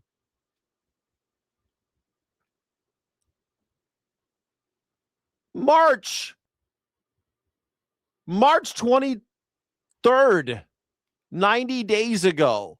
90 days ago, this piece of garbage, this fucking pile of shit was confirmed. And he's got a problem with someone in Iran who works for the soccer team because he's only had the job since 2022. This is how stupid MAGAs are. This is how stupid they think you are. This is how stupid they think you are, MAGA. Let's hear that one more time. Let's go back 15 seconds. Let's hear. Absolutely not. President Trump and I spoke about this just yesterday. The president of FIFA, Johnny, and I have had multiple conversations. They tried to get somebody in yesterday that they were calling. He was supposed to be the president of the football or the soccer federation. When we started doing the research on him, he'd only been put in place since 2022, and we didn't allow him to board the plane. Remember, there's 2022. He was only a job. That's 4 years ago. I think the longest I've ever held a job was 4 years at the same company. 4 years. The Iranian soccer team is actually based in Tijuana. Yeah, I know it's in Tijuana. It's in Tijuana because you didn't wanna do it in America because you guys are a bunch of pieces of shit. You're treating these Iranian soccer players like they're enemies of the states. What do you fucking think they're gonna do? Trying to get on the plane yesterday, had direct ties to IRGC. We're literally checking them as they get on the plane, as they get off the plane. In both places, we have. Why? Why are you checking them when they get off? I check them when they get on the plane, then I check them when they get off the plane. We got to check them. We keep checking them. I put my dick in their butt. I love butts. You know how I feel about butts. Get up your butt. I want to get you in your butt. Remember when he talked about the Teamster president's butt and he couldn't stop talking about the Teamster? You get your butt up. I want to put my butt in your butt. I'll put my butt up against your butt. I want a butt. Customs and Border Protection agents that are there doing biometrics on them so we know exactly who is coming in the country and leaving. Yeah, isn't that what you do anyway? Oh, we're doing biometrics. We're doing biometrics. Make sure we know who's coming and going. What's that got to do with checking them when they get on and off the planes and not letting this dude do his fucking job? Why are we hosting FIFA if we're going to be dicks about everything? Very good. I mean, when you consider the motives here in terms of these Iranians who are tied to the IRGC trying to come into America through the northern border, what's the motive? I mean, is it possible that they're actually planning to hurt America at the same time as these talks between Maria Bartiromo? Man, she looks like Joey Ramone loosened her mouth up. She's always like, her mouth is like real loose. Her mouth looks like a real loose, like a, I don't know, like one of those, like a gym sock that you've worn too much. Like you wore the gym sock too much, and now the mouth of the, and then your sock doesn't stay on your leg because the elastic is all kind of like loose. That's what Maria Bartiromo's mouth looks like. Joey Ramone must have a big old Arnold Palmer schlong. Damn, he loosened that lady's mouth up. These are underway in Switzerland right now. Yeah, and yes, I do actually believe that. But let's keep things separate. The Iranian people are good people that we want to have a relationship with. You want to have a relationship with them, do you? You do? This regime that we're dealing with, they have been chanting death to America for 49 years. They still have this fantasy of true believers, which is part of the IRGC, that want to establish sleeper cells. Remember, they said, I don't know if you heard, but MAGA is chanting every day in my chat about death to Iran and death to all the Muslims and death to all the Jews. I mean, MAGA is a death cult. They're always obsessed with MAGA is obsessed with death. Say that all the time. They're releasing their sleeper cells. We're going to death to America. You're going to pay a big price, and they would love to act. And it hurts our feelings. Make that. And thank God we have President Trump in office right now. Thank God for that Benedict Trump. He always makes me feel so sparkly and new. Because without President Trump's leadership, I do feel like they would have tried to activate it. But because he believes in law enforcement, because he believes in allowing people to do their job, he believes in Department of Homeland, unlike some of these extreme Democrats. He allows Cash Patel to lead the FBI and the DOJ. You got a purty mouth there, Maria Bartiromo. To go out and do their job. We are able to work as a cohesive force fighting against this radical regime and keep America safe every single day. But we also are trying to clean up the mess that the Biden administration left us with the open border policy 4 years ago. Of course. Yeah. And real quick on the America 250 celebrations, what should we expect in terms of security? A lot of celebration expected come July 4th. Oh, fuck off. July 4th. Well, a different kind of politician keeps winning in America. Same as every July 4th. We're going to lock it down. We're going to lock it down, make sure no one gets shot, and then everybody gets shot. Wait till July 4th.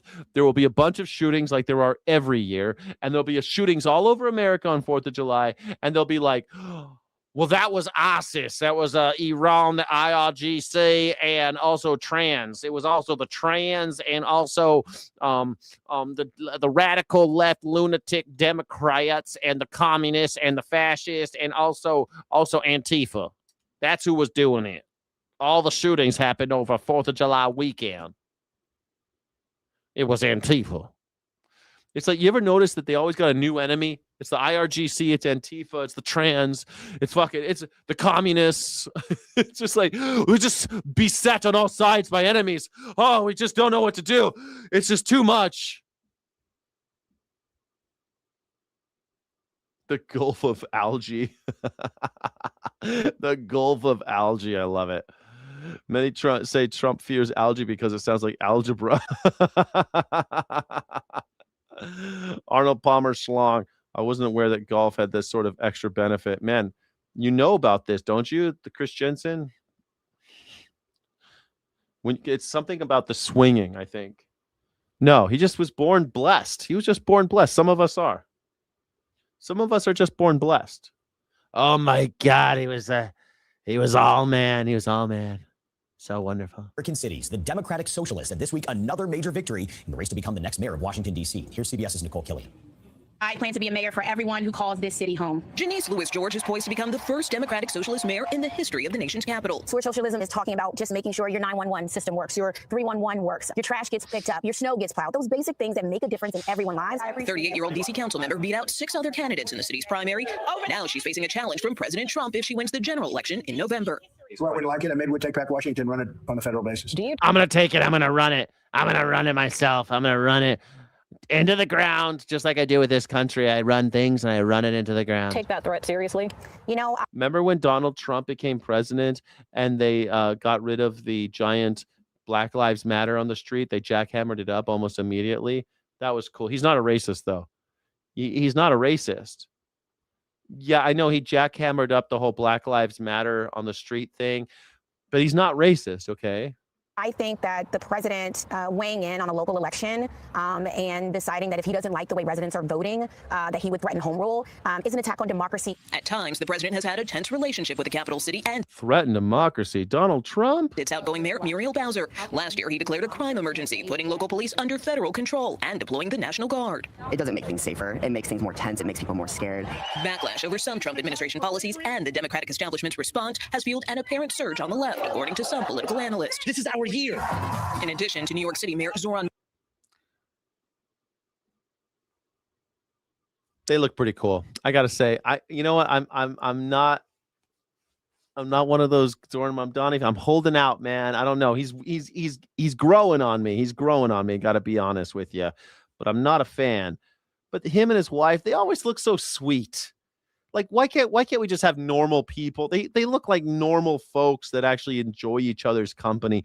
Like, when was the last time you saw Donald and Melania? Buy Melania coin, by the way. Buy Melania coin. Donald Trump has never lied. It's not a pump and dump scam. It's totally legit. Donald Trump and the first lady have endorsed Melania coin. It's going to the moon. Buy Melania coin, please.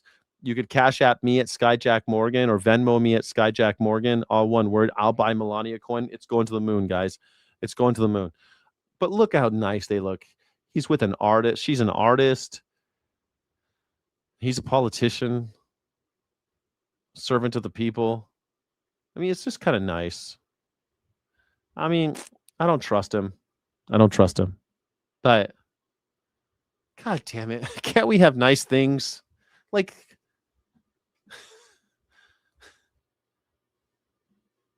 it's like, look like human beings. Instead of lizard people, they just look like human beings instead of lizard people. That's nice. They don't look like they're walking around in skin suits like Melania and Donald. Mamdani's win last fall, Democratic Socialists pulled off upsets in Seattle with Mayor Katie Wilson, and in Los Angeles, Nithya Raman scored a runoff spot against incumbent Mayor Karen Bass. Nithya Raman? I thought it was Rahman. What I'm trying to offer is a choice between a very broken status quo. The Democratic Socialists of America have more than 100,000 members nationwide, and this coming week could be another test of their potential viability. New York holds its primary, and several Democratic Socialists are on the ballot in key. You know, I like it.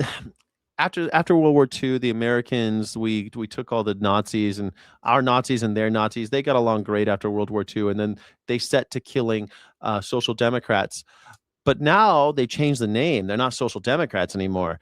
And now they're Democratic Socialists. It sounds a little bit better. Sounds a little, I don't know, Democratic Socialist sounds a little bit better than Social Democrats.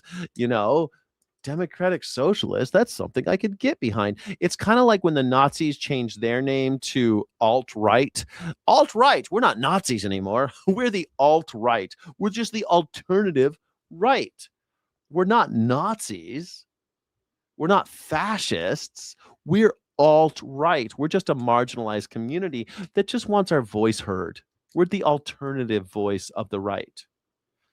You mean fascism? We don't like to call ourselves that anymore. We're alt-right. We identify as white nationalist alt-right. Oh, white nationalist, that sounds nice. White Christian nationalist? Now that sounds a little bit better. I could get behind that. White Christian nationalist? What, you're not proud of your country or your religion? White Christian nationalist sounds great. Where do I sign up? Oh, you're fascist. Oh, I don't like that at all. No, we're not. It's like we're going down the road to World War III, where these ideologies will come into conflict with one another eventually in a major way. And it'll be the social democrats versus the fascists again, except it won't be called that. It'll be called MAGA nation, fucking alt-right versus the democratic socialists. A proposed one-time 5% tax. Oh, yes. Fashion is not a ride saying I am fashion. It's a ride saying law and order, border security, anti-woke, election integrity, national emergency. Exactly. Skeeter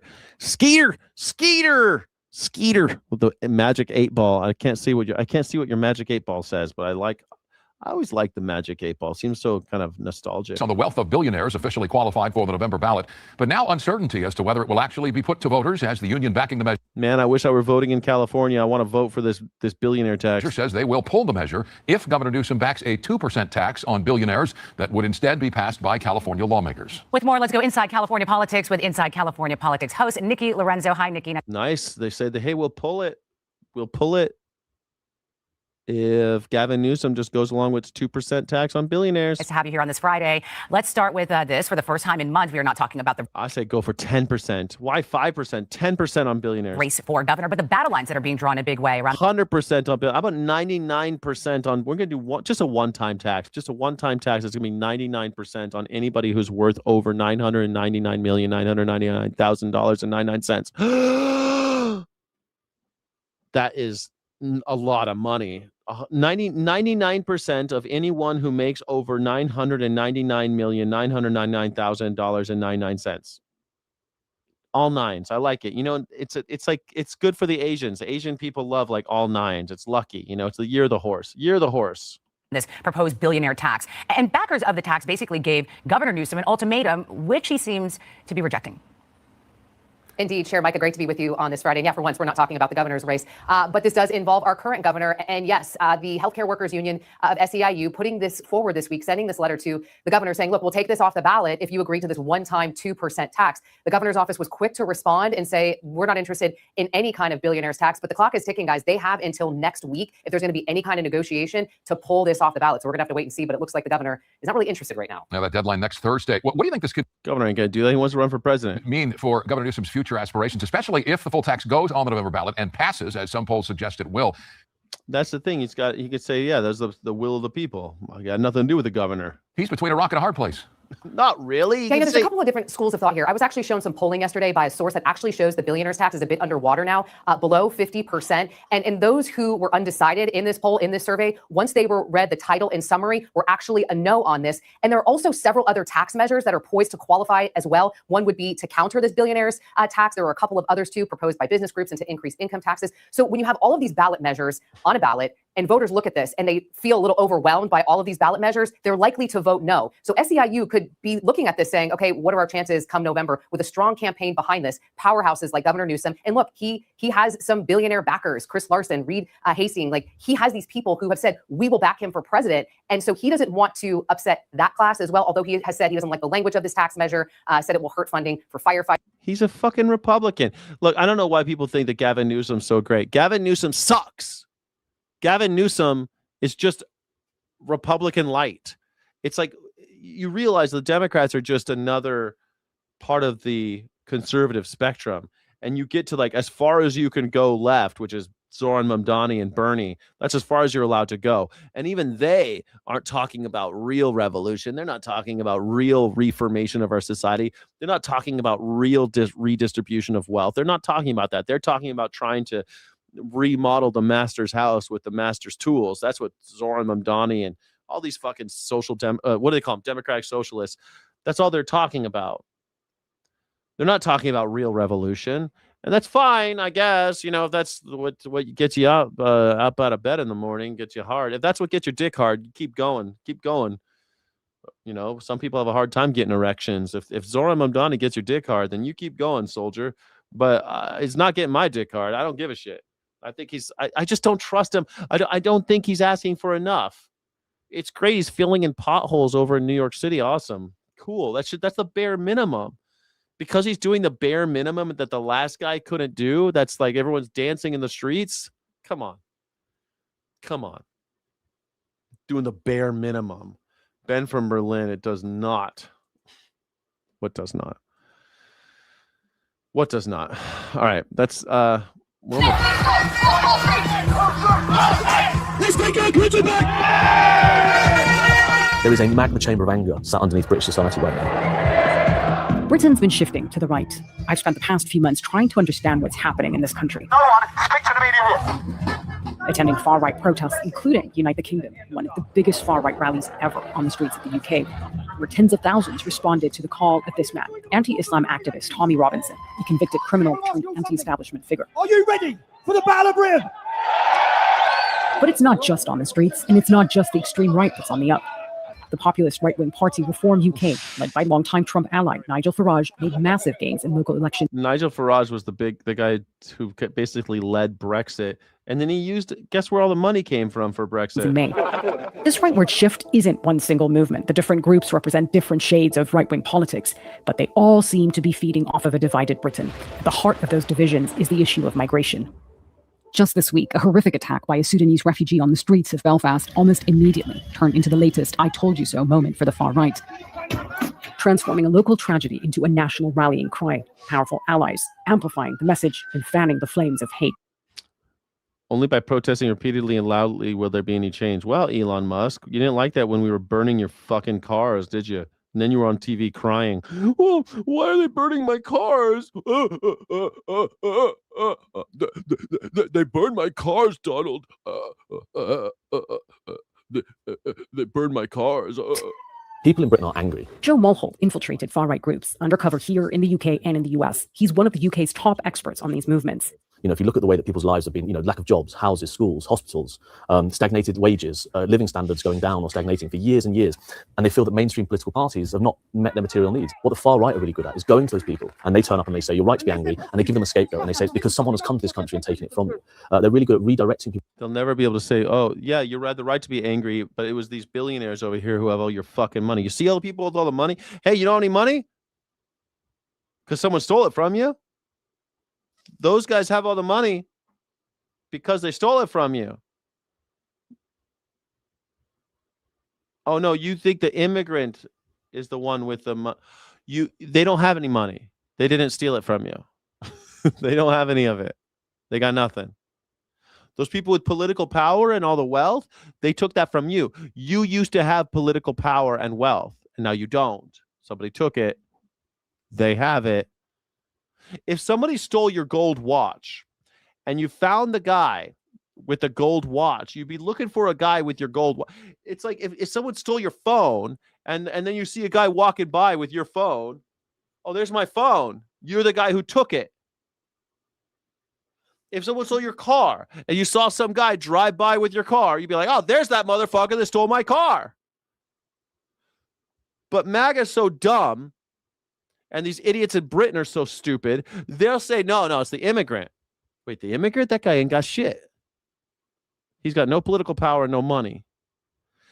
But you think he stole your money and your political power? He doesn't have it. Yeah, we checked. He ain't got it. Who has it?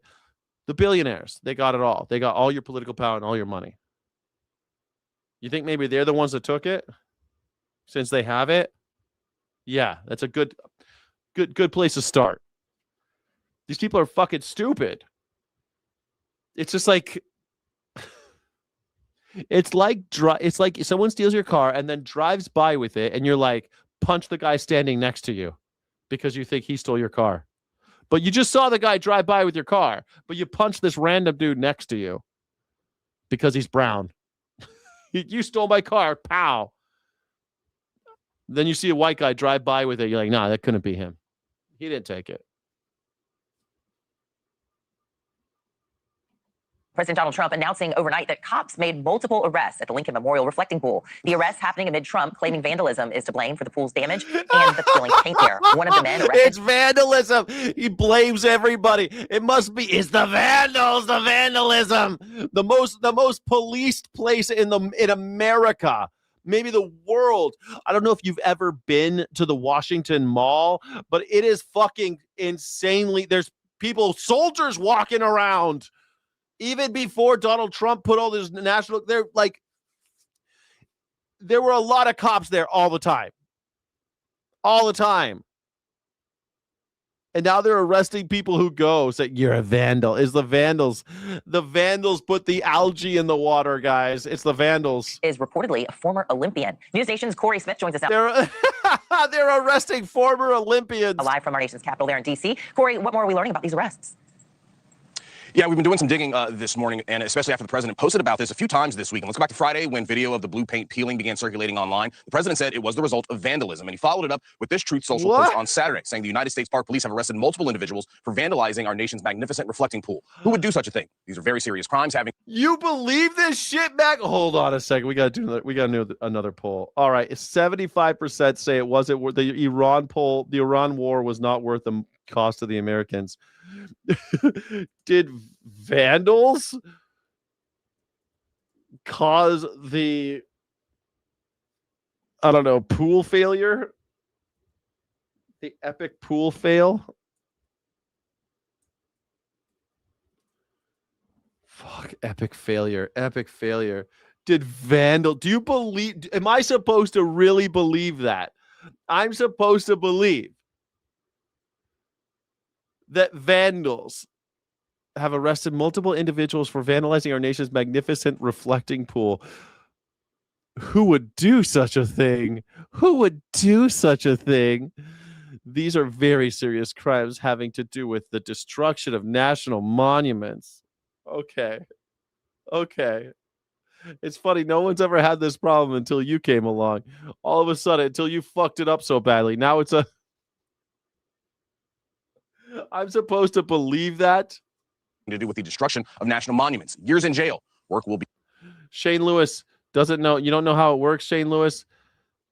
People vote. They come and they go. They don't watch all... Some people watch all 6 hours, 7 hours of streaming, but some people come watch a half hour and then they leave, and then another person comes and watch a half hour. You know how it works, huh? You know how human beings work? Begin immediately on its repair. Now, News Nation has obtained video showing multiple people being detained on the mall and near the reflecting pool. I've spent this morning searching court records for any evidence of multiple arrests, but given Friday was a holiday and it's the weekend, nothing's been filed in D.C. Superior Court, so we can't say what. Imagine having TDS so badly that you care about DC renovations. Listen, buddy boy, it's not that I care about DC renovations so much, except for the fact that I gotta fucking pay for it. Pisses me off a little bit. But I think it's also really funny that he can't do the basics. Basics cannot be done. The guy cannot reach the bar, and the bar is very, very low. The level of expectations we have in our fucking leadership, our presidents, is so incredibly low, and he can't even get to that. He is a loser. He's a piece of shit who turns everything else into shit when he touches it. He's the shitty Midas. He's the shitty Midas. Anything he touches. Don't get Donald Trump involved in your businesses, not your universities, not your steak companies, he killed Sharper Image. Sharper Image was going great until Donald Trump sold his steaks there. He just, what a piece of shit. It's funny. Being so stupid to not even care. Imagine having TDS so badly that you think everything Donald Trump does is so fantastic. It's vandals. Do you believe that did vandals cause the algae in the pool? Is Melania Cohen going to the moon? Buy Melania coin. Buy Melania coin, you cucks. Jesus. Does he turn everything to shit, or is he getting filthy rich? He might be getting rich, but he's turning your country into shit, William Talent. He's stealing money from you, you dumb piece of garbage. You're so stupid. He's stealing your money, and you're like, that's a smart businessman. He's stealing your money. He's not a smart businessman. He's a thief. He's a criminal. That's it. It's like you would get conked over the head and then watch a rapist rape your girlfriend and be like, well, his technique is wonderful. I mean, he really is getting in there. That's Donald Trump. That's TDS. Whether they were charged, and if they were charged, what for. However, the AP is reporting a 67-year-old man from Bethesda was arrested Friday at the reflecting pool. You mentioned his name, David Hearn. He's a former Olympic canoe racer. He told the Associated Press he reached into the pool to examine a chunk of that blue coating that we've seen online that was peeling. He says someone working on the pool at the time told him he's from Bethesda, Maryland, which is right up the street. It's not like he's some terrorist. To stop. Hearn then went on to tell the AP he was detained for nearly 5 hours by Park Police before being released Friday night. Now, of course, this has become a big story in Washington over the past month. Really, once the pool was painted with that American flag blue coating and then refilled. Green algae bloomed soon after, turning the water green. That was then followed by those social media posts, the videos. Number one news reaction show. I think that thing in New Hampshire, he's a former rep. He's a former state rep who got put up for what, child molestation or something, right? Some kind of child sex crime. That guy's not in power. He's just some has been. I mean, I don't know. I guess I could like watch a report on it or something, but it just seems like they caught him. They caught him. Pretty cool. He was a Democrat. Is that your point? He's a Democrat. Look out. Democrats are bad too, everybody. Have I said that enough today? Iran war is 47 years old. Wrong again, Shane. Wrong again. In 1953, America installed the Shah in order to make sure that the money comes to us instead of to the people of the region. In 1953, which was a lot longer than 47 years ago, we started fucking with Iran. They overturned in 25 years. They got rid of our guy, the Shah. And now the Shah, I think he lives out in Virginia or something. He lives here, I think, someplace in America. Where does is the Shah still alive? Where did the Shah relocate when he was in exile?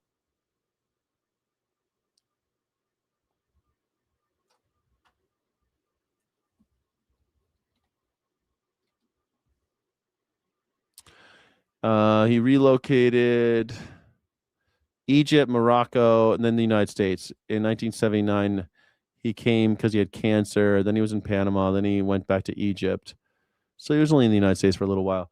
The Shah, he's dead. So good for him. God rest his soul. The Shah.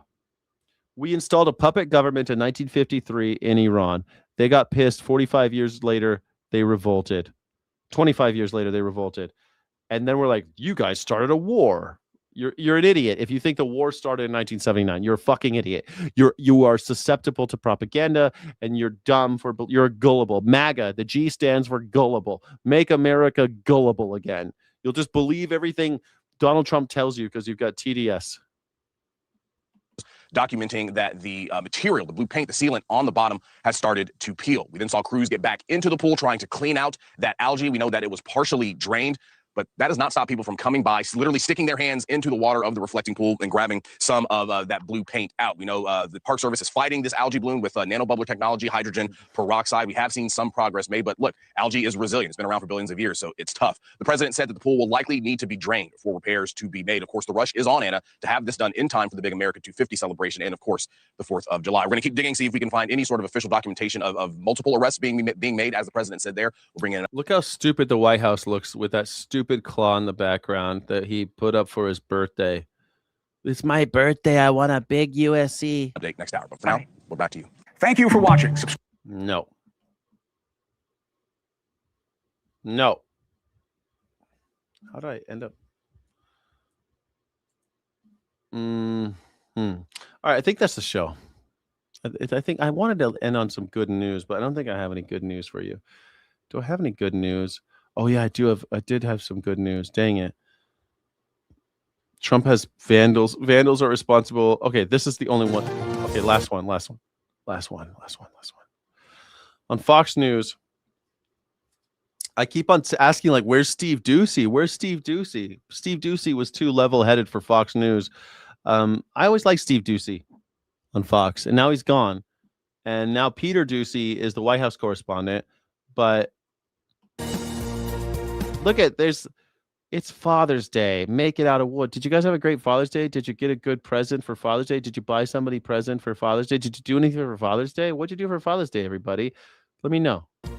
It wouldn't be Father's Day without an appearance from a very special guest, my dad, Steve Doocy. Hi, Dad. Happy Father's Day. They know they. There he is, Steve Doocy. How far have we fallen, Steve? You're in a T-shirt on the news. He's wearing a T-shirt on the news. Steve Doocy. What happened to your eye? You should see the other guy. No, yesterday. Oh, damn. What happened to Peter Doocy's eye? I was playing with my kids. I've been in Switzerland and France for the last week, and I was playing with my daughter. We were building a fort out of some like couch pillows, and one of them went flying. And because it's Father's Day, I can make this joke. That accident was very unfortunate.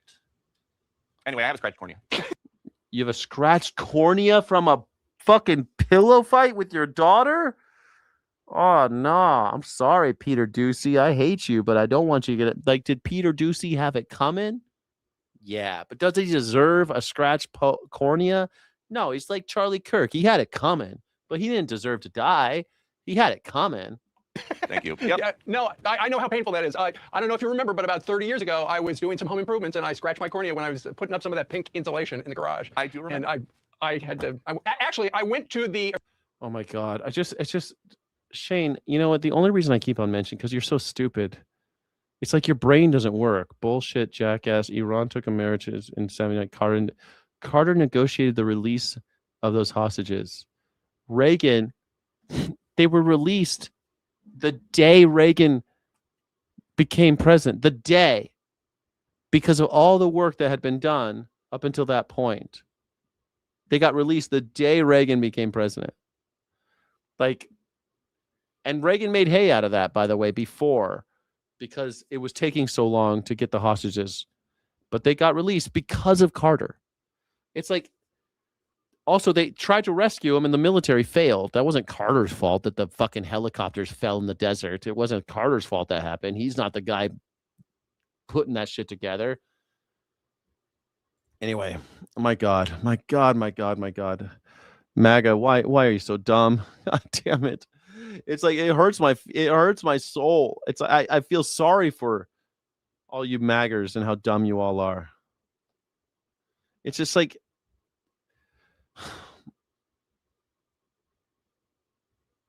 it's not just lack of education, right? It's just that you'll just believe. You're just so gullible. You believe everything that people like Donald Trump will tell you. You just believe everything they say. It's crazy. It's so sad. Emergency room that you probably went to yesterday. Yeah, well, they said it would feel better in 24 hours, and here I am, 24 hours and 40 minutes later. But let's move on. Past my eye. All right. And to your shirt. What are some of the best gifts that you ever got for Father's Day from your favorite children? Well, you know what, Peter? Your mother is brilliant because she knows that if it is, dads like things that are practical and sentimental. If it's just a generic gift, sometimes I have been known to just take it back because I think it's not very practical. So your mom has made sure that things are personalized. For instance, this, I've never worn this until today. And Ed and April here in the Dallas Bureau like it was just steamed it so I could wear it. I don't know. Those hands look massive. What year did you make this? Last year? This year? And the date, there is the date. Those are adult-sized hands. What is the year? When I signed 2006. When I signed a check, my first name. 20 years ago. 20 years ago. Signed it the same exact way? Yeah, there's Peter, Mary, Sally, PMS. Now, and this is the thing about PMS.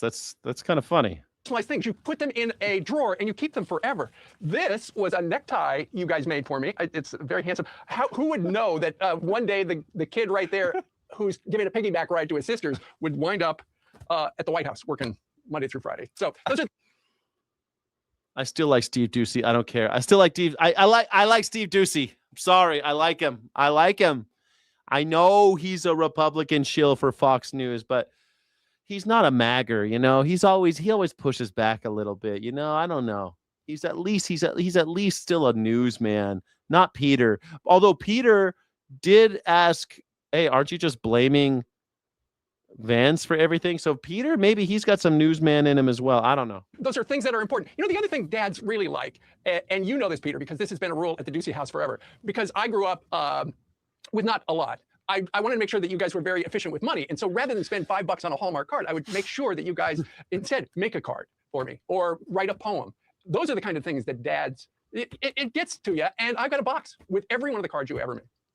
Well, that is really special. I am tearing up. It's either from that or from my stretched cornea. So for kids out there watching, how can they make today, Father's Day, perfect? Well, it's going to be perfect for me because here, as soon as I'm done, I'm going to be going to brunch with half of my grandchildren and your sister Sally and her husband Allie and your mother. We're going to have lunch, and then into Sally and Allie, his daughter married a guy named Allie. It's Sally and Allie. This guy's like out of a Norman fucking Rockwell painting. How come this guy? I didn't have much. So growing up, I didn't have much. I went through school and I tried my hardest, and then I had my kids, and I said, "Make me a card, write me a poem. Don't buy anything because I'm frugal. I'm Steve Ducey, and I'm rich as shit. But make me a card. I don't want you to buy anything for $5. My daughter's name is Sally, and her husband's name is Allie." What do you think? His name is Albert or what? 2 days, I'm going to be at your house, and I'm going to see you and Hillary and George and Bridget and your sister Mary and her husband Marshall. So that, for me, is perfect. I don't want anything fancy, although Mary did just send me this brand new grandpa bag, which I brought the stuff to the bureau in today. I wish Steve Ducey were my grandpa. What we really like, the best gift is just to be together, to be a family once again, because, you know, you guys grow up and you go places, and it is the best day when we are all together. Even if the only way that we can be together is with about 2 million of our closest friends. The last thing, how should fathers feel today on Father's Day? I think a lot of fathers feel pride in watching their children grow up and do different things. I know everywhere I go, people come up to me and they say, "Hey, Peter," and I'll go, "I'm Steve." And they go, "Oh, sorry, that's right, Steve. Your son Peter does a really good job." I always wanted, and there you are with the president and me when the president saw me on. God, it looks like look how young. And they're wearing ties. The North Lawn of the White House and walked out. First time, only time. Donald Trump's tie is far too long for some reason. Time in American history that ever happened. I'm surprised Pete Ducey's taller than Donald Trump. Parents, they're filled with pride about their children. And one of the things about it is I never really wanted you to go into television, but I wanted you to follow in my footsteps. And when I say that, it's because my first job was at a grocery store. And I found a grocery store in your hometown, the Market Basket in Franklin Lakes, New Jersey. And they hired you, even though you were probably unqualified for it. And you worked there for years. And it was one of the best experiences of your life. Yep. That made me feel good. Well, thank you. How wholesome. I like to think that if I were a father, I would make my kid get a job, but then I feel like, I had to get a job so young. I was 13 when I had a job. 13's too young, man. I wish I didn't have that job when I was 13. I guess it's like character building or whatever, but I've been working my whole fucking life. I wish someone told me, say, "Look, kid, you got your whole life to work. Don't work. Chill." For everything, Dad. I love you. And and because I was in Switzerland, this interview is in place of a card.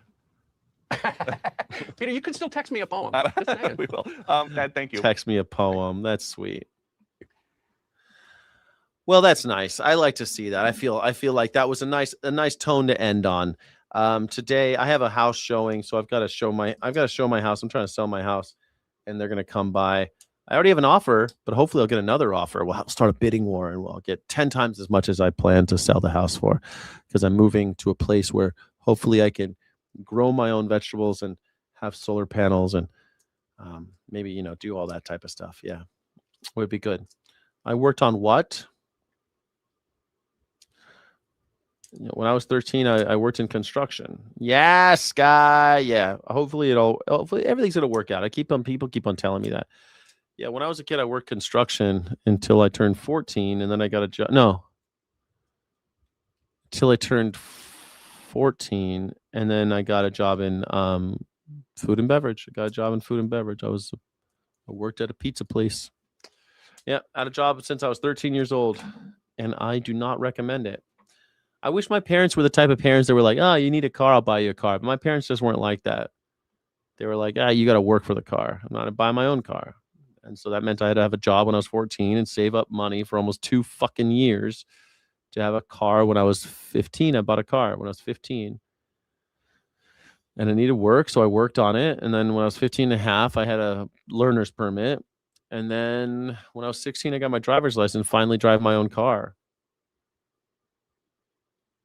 I mean, I drove it a couple times around the block so I can work on it and stuff, but not drive. I couldn't really drive it, you know? Yeah. You bought a car when you were 21. That's perfect. Buy a car when you're 21. So much better. Kids that come from those families usually aren't good for kind humans. They're entitled, pathetic little shits. I guess you're right, Frankie Berry. They don't have to be, though. That you can learn lessons and not have to have a job. I don't know. Maybe you're right. Maybe you're right. I don't know. It's a grass is always greener situation, right? I look back and I think, man, I should not have had a job at 13. And I learned to put up with a lot of shit, and I learned to take a lot of shit. I have a very thick skin because of it. And then especially because I was in food and beverage, you know, you end up with, I don't know, asshole. I've had a lot of asshole bosses. I learned how to be a boss, you know, I don't know. I was in charge of people at a very young age, you know. Just my parents were very keen on making me independent. My parents were always like, we're not always going to be here. You're going to have to stand up on your own as soon as fucking possible. Like, that's always what I was taught. We're not always going to be here. You got to be able to live this life on your own. And I don't think people are teaching kids that anymore. I think kids now, they're like, don't worry about anything. We're always going to be here. I'm your best friend. And I'm always going to be your mommy. And I'm always going to be here. Don't worry. I'll take care of that. I'll take care of that. I'll do your dishes. I'll fucking make your bed. I'll do this. I'll do that. I think that's how people are now. You know? Or maybe I'm crazy. I don't know. But like I said, grass is always great. It's always grass is always greener, right? It's always grass is always greener. My mom's boyfriend bought my car because my mom felt bad that she divorced my dad. It's not all it's cracked up to be. The car was later foreclosed. Oh shit, they repossessed your car? That sucks. Yeah.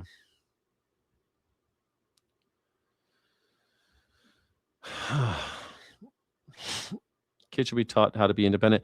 I don't know. I think that kids should be taught to be loved too. I think kids should know what love is. I think kids should know how to love and be loved.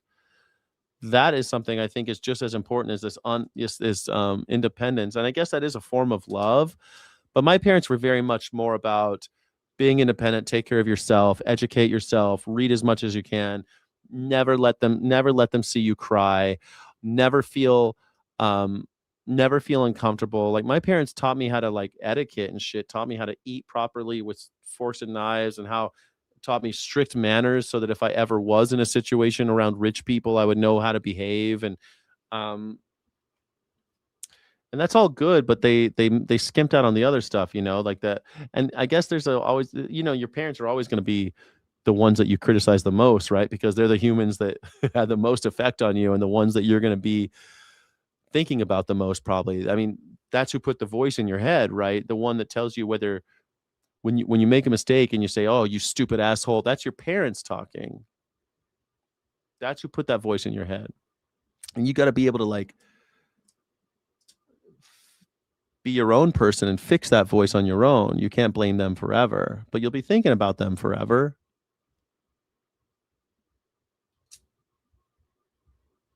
But yeah, I think it's just a grass is always greener thing. Kind of like the COVID. I tell that joke about being, you know, I was an essential worker in COVID.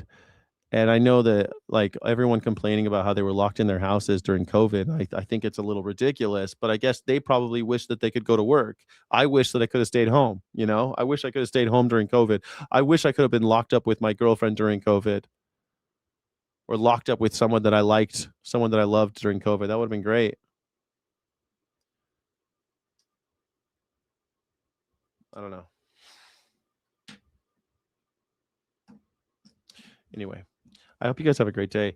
Illegitimate non-carb, don't let the bastards grind you down. We have to skip the members only today, and I have to skip I only have 30 minutes to clean the house before the house, before they come to look at the house. So I can't do the guitar. I'm thinking about guitar songs to play. We'll get it on tomorrow though. Yeah. Thank you so much, everybody. I appreciate you. Illegitimate non-carb run. Don't let the bastards grind you down. Please like and subscribe. Share a short. Thanks for your support. Please share a short.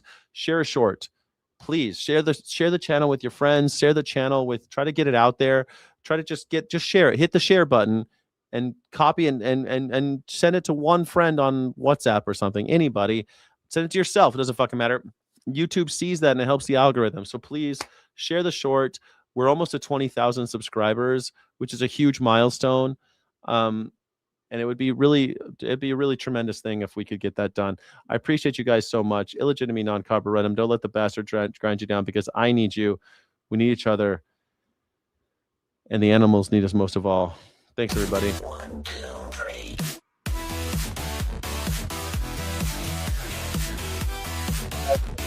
Speed rebels.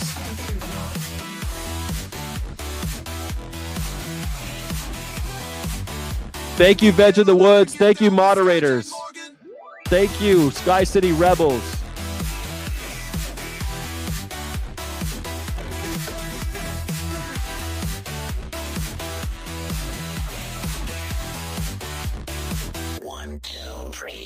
Get on up and get down with Skyjack Morgan.